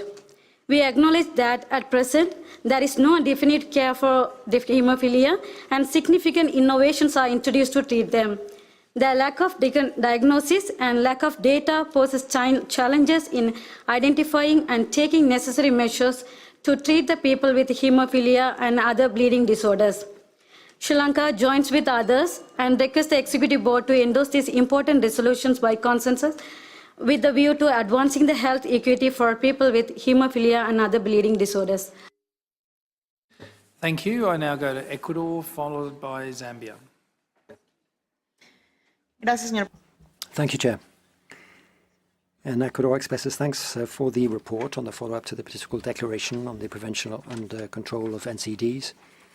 In the framework of the commitments in the 2030 Agenda, Ecuador has put the focus on the strengthening of public policies designed to reduce premature mortality linked to NCDs, recognizing the impact on sustainable development and health equity. We promote comprehensive action to promote healthy eating, physical activity, and the reduction of alcohol and tobacco consumption, as well as strengthening primary health care. We underscore the implementation of the Hearts Initiative, moving forward with cervical cancer screening through molecular testing and updating epidemiological information through the STEPS survey with the support of PAHO. We believe that it's vital to strengthen measures on products that are damaging for health, equitable access to medicines and health technologies, and consolidating information systems into integrating indicators on NCDs. We support the draft decision and we welcome the political decision, reiterating the importance of promoting multi-sectoral and institutional action, focusing on equity so that we move in a sustainable way towards achieving SDG 3.4. Thank you. Thank you. I now give the floor to Zambia, followed by United Republic of Tanzania. Thank you, Chair. Zambia notes the progress on NCD prevention and control and the decline in NCD mortality since 2002. However, we also note with great concern the increasing burden of mental health as demonstrated by high global prevalence of mental disorders, increased suicide mortality, impact on adolescents, and the significant productivity losses. Zambia commends WHO and AFRO for providing assistance for regional members to develop policies and strategic plans that address social determinants of mental health, thereby improving mental well-being of individuals. We request WHO to urgently address the impact of social media and extensive use of technology among adolescents and young people by ensuring that the recently published guidance on mental health for children and young people is fully implemented by member states. I thank you. Thank you. I'll go to Tanzania, followed by Singapore. Thank you, Chair. In alignment with the political declaration of the fourth high-level meeting, Tanzania intensified its political commitment on implementation of the National Strategic Plan for Prevention and Control of NCDs, and also has increased the public funding for NCDs. In addition, Tanzania has enacted the mandatory universal health insurance law, aiming to reduce out-of-pocket costs for NCDs, mental health, and other chronic conditions. Despite progress, Tanzania faces persistent challenges, including high NCD burden due to aging population, competing economic priorities, insufficient and unsustainable financing, low health literacy, delayed care seeking, human resource shortages, leading to slow progress towards national NCD targets. Tanzania fully supports adoption of the political declaration on the prevention and control of NCDs together with its targets. I thank you, Chair. Thank you very much. I now go to Singapore, followed by Luxembourg. Thank you, Chair. Singapore aligns with the regional statement from Japan and thanks the Secretariat for the report. We welcome the political declaration of the fourth level meeting, like many countries, and agree with the need to urgently accelerate progress on NCDs. We must continue to build an ecosystem which supports individuals to make healthier lifestyle choices and lower modifiable risks of NCDs. Promotion of evidence-based screening and management is also key to reducing NCD burden. In Singapore, we have rolled out multi-agency efforts to address this through public education and a mix of voluntary and regulatory measures related to tobacco control, physical activity, and better food choices. Our national programs adopt a life course approach. Grow Well Singapore, or Grow Well SG for short, for the young, Healthier SG for upstream preventive care and primary care for NCDs, and Age Well SG for the seniors in the community. More details are in our written statement. Singapore remains committed to working with WHO and member states to share our experiences and contribute to global efforts. Thank you. Thank you. I go to Luxembourg, followed by Kenya. Monsieur le Président. Chair, we welcome the adoption of the political declaration on NCDs and mental health, and our country was honoured to be a co-facilitator of the negotiations, along with St. Vincent and the Grenadines. The declaration establishes clear targets for 2030. It must now become a real programme of action. And Luxembourg calls for swift, ambitious and equitable implementation based on evidence and steered by WHO, integrating NCDs and mental health into primary healthcare and adopting a multi-sectoral approach. Finally, the credibility of the text will depend on our accountability. We support regular monitoring with indicators to achieve tangible results by 2030. Thank you.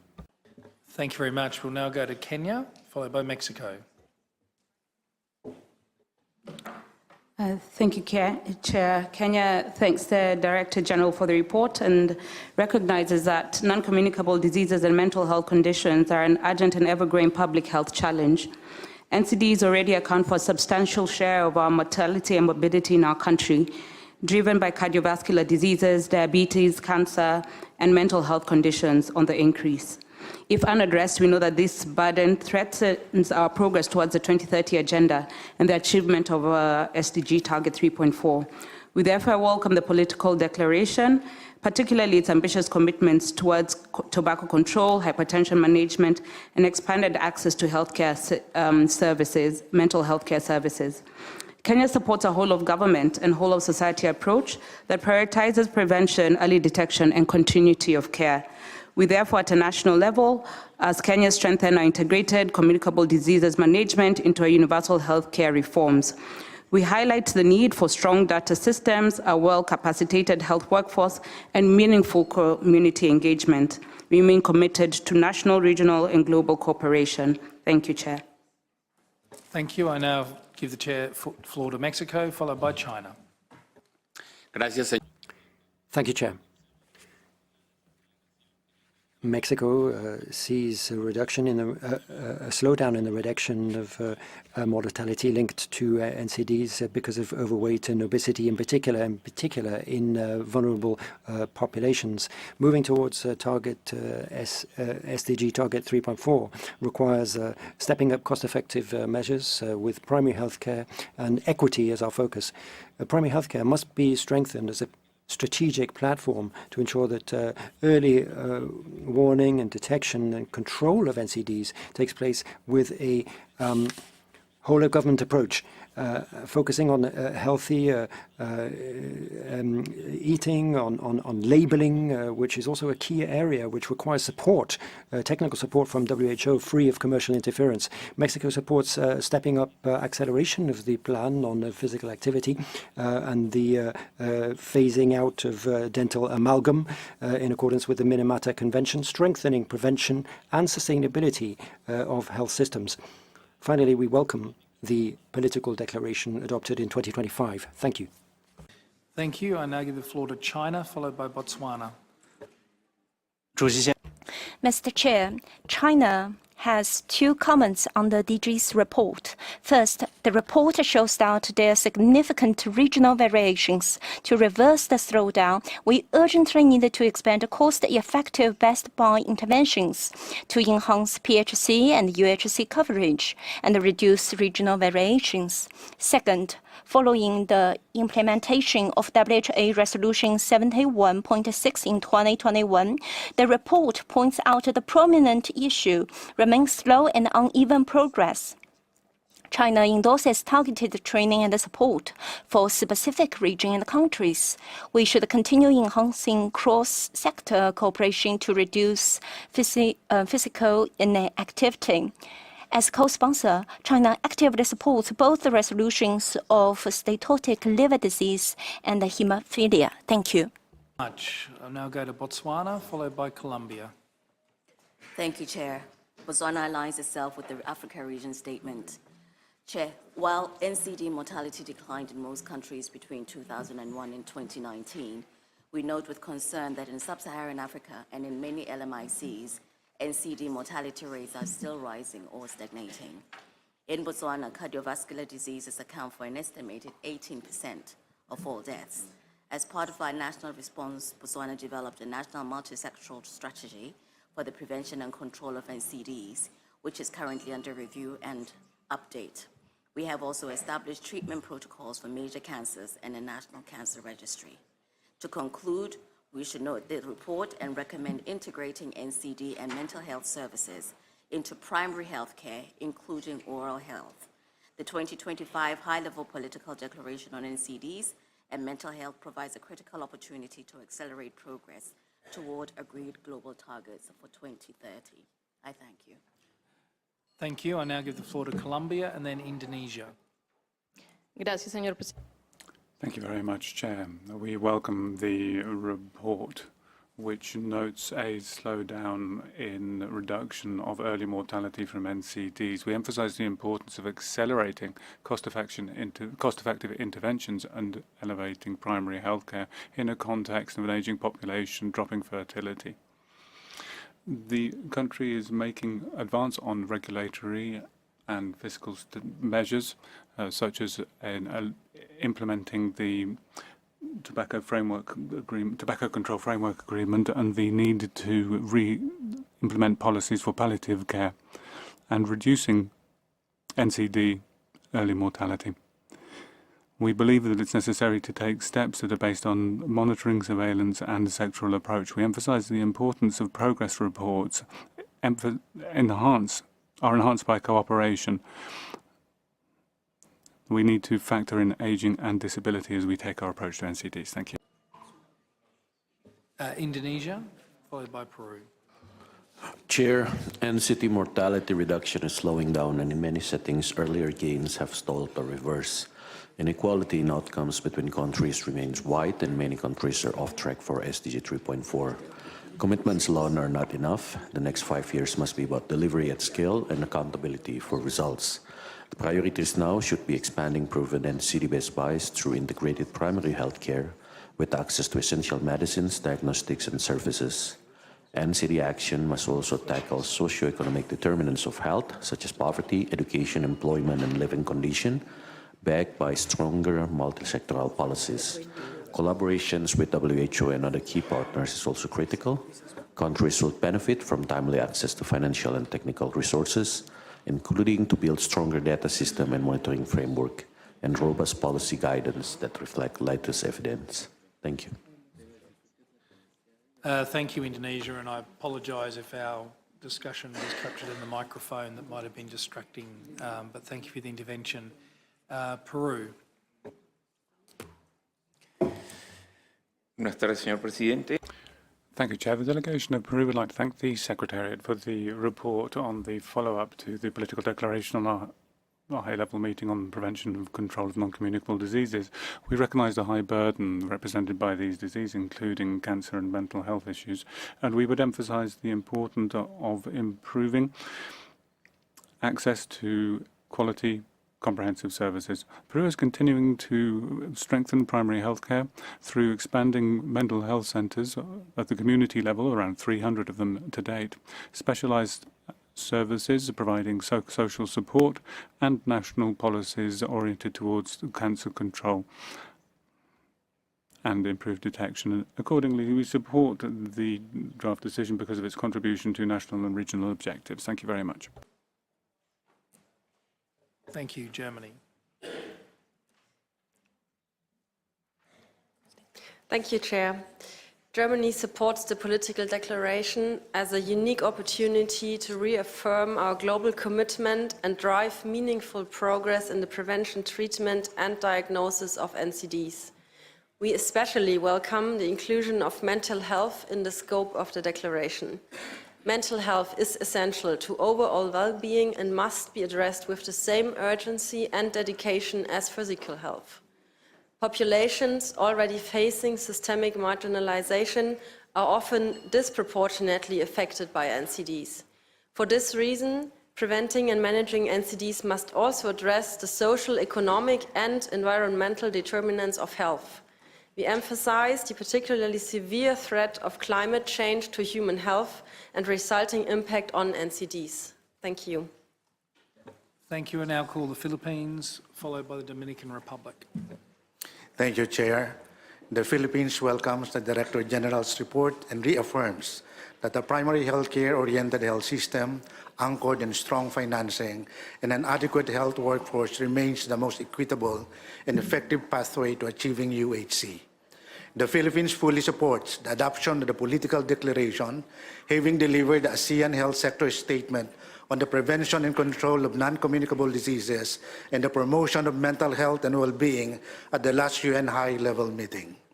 Recognizing that sustainable financing is critical to sustaining UHC gains, especially for NCDs and mental health, the Philippines is pleased to announce its hosting of the 3rd International Dialogue on Sustainable Financing for NCDs and Mental Health on 2 to 4 September 2026 in Manila.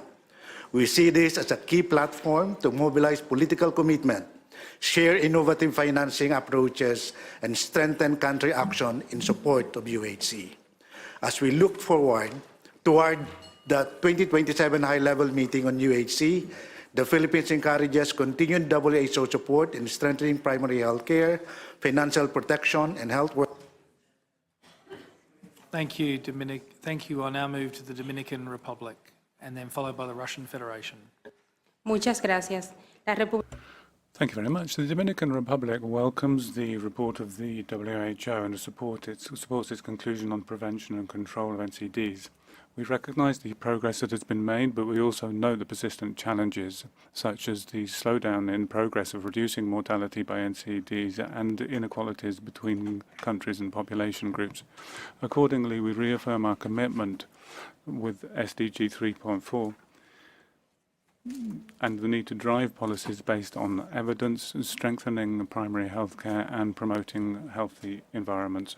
We welcome the global commitments focused on reducing NCDs and guaranteeing access to mental health services and well-being services, as well as the assistance given to initiatives which contribute to equitable and sustainable financing.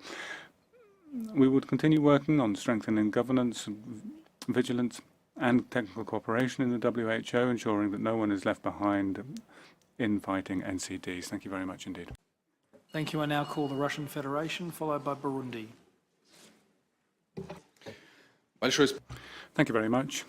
Chair, the Russian Federation notes the ongoing importance of reducing NCDs and supports the political declaration of the high-level meeting. We very much hope that the absence of a consensus on adopting the declaration will be compensated by the full consensus when it is implemented.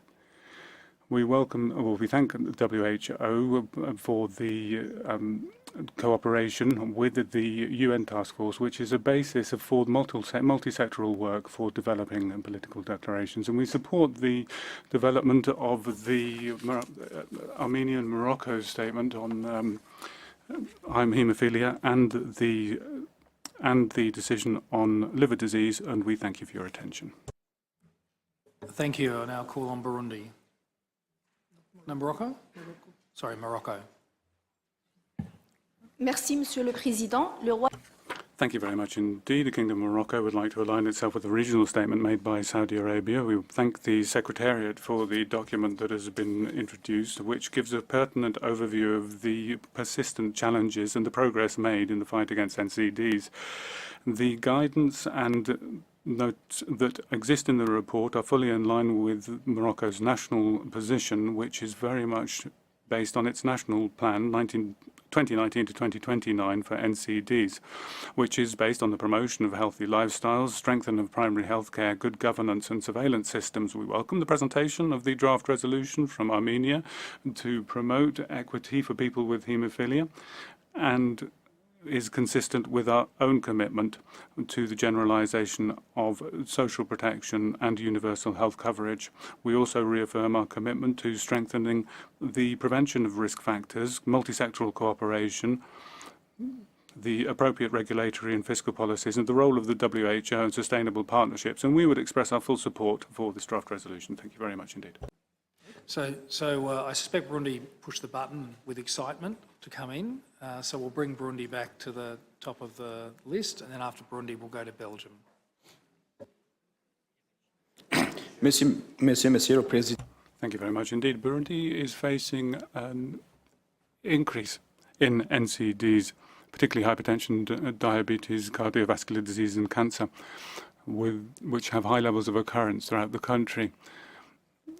That means that NCD is a priority for us, and we've aligned our policy with the political declaration of the General Assembly of the United Nations, integrating NCDs into society, whole society health and our national action plan. We've seen improvements in the area of information systems, intensifying actions of awareness raising, extending diagnosis and detection and follow-up. However, we still face significant challenges. We have limited finances, a lack of specialists and availability of necessary medicine and equipment. For the future, Burundi would need to strengthen prevention and early detection, improve integrated care, and mobilize greater resources. Multi-sectoral, robust cooperation is essential to transform political commitments into action on the ground. Thank you very much. Thank you. I now call Belgium, followed by India. Thank you, Chair. I have the honor to deliver this group statement on behalf of the following countries: Belgium, Estonia, Finland, Iceland, Ireland, Latvia, Portugal, the Netherlands, and Slovenia. We acknowledge the adoption of the political declaration on the prevention and control of NCDs and appreciate its attention to emerging public health challenges such as vaping and the impact of digital technologies on health. We equally value the stronger emphasis placed on mental health and well-being, a significant and overdue advance. The recognition of the interlinkage between mental health and NCDs is an important step. To implement these commitments, we strongly encourage WHO to continue supporting member states through cost-effective and evidence-based policies packages, the so-called WHO best buys and quick buys in Europe. Urgent action is needed to address the rapid spread of new and emerging nicotine, tobacco and related products which risk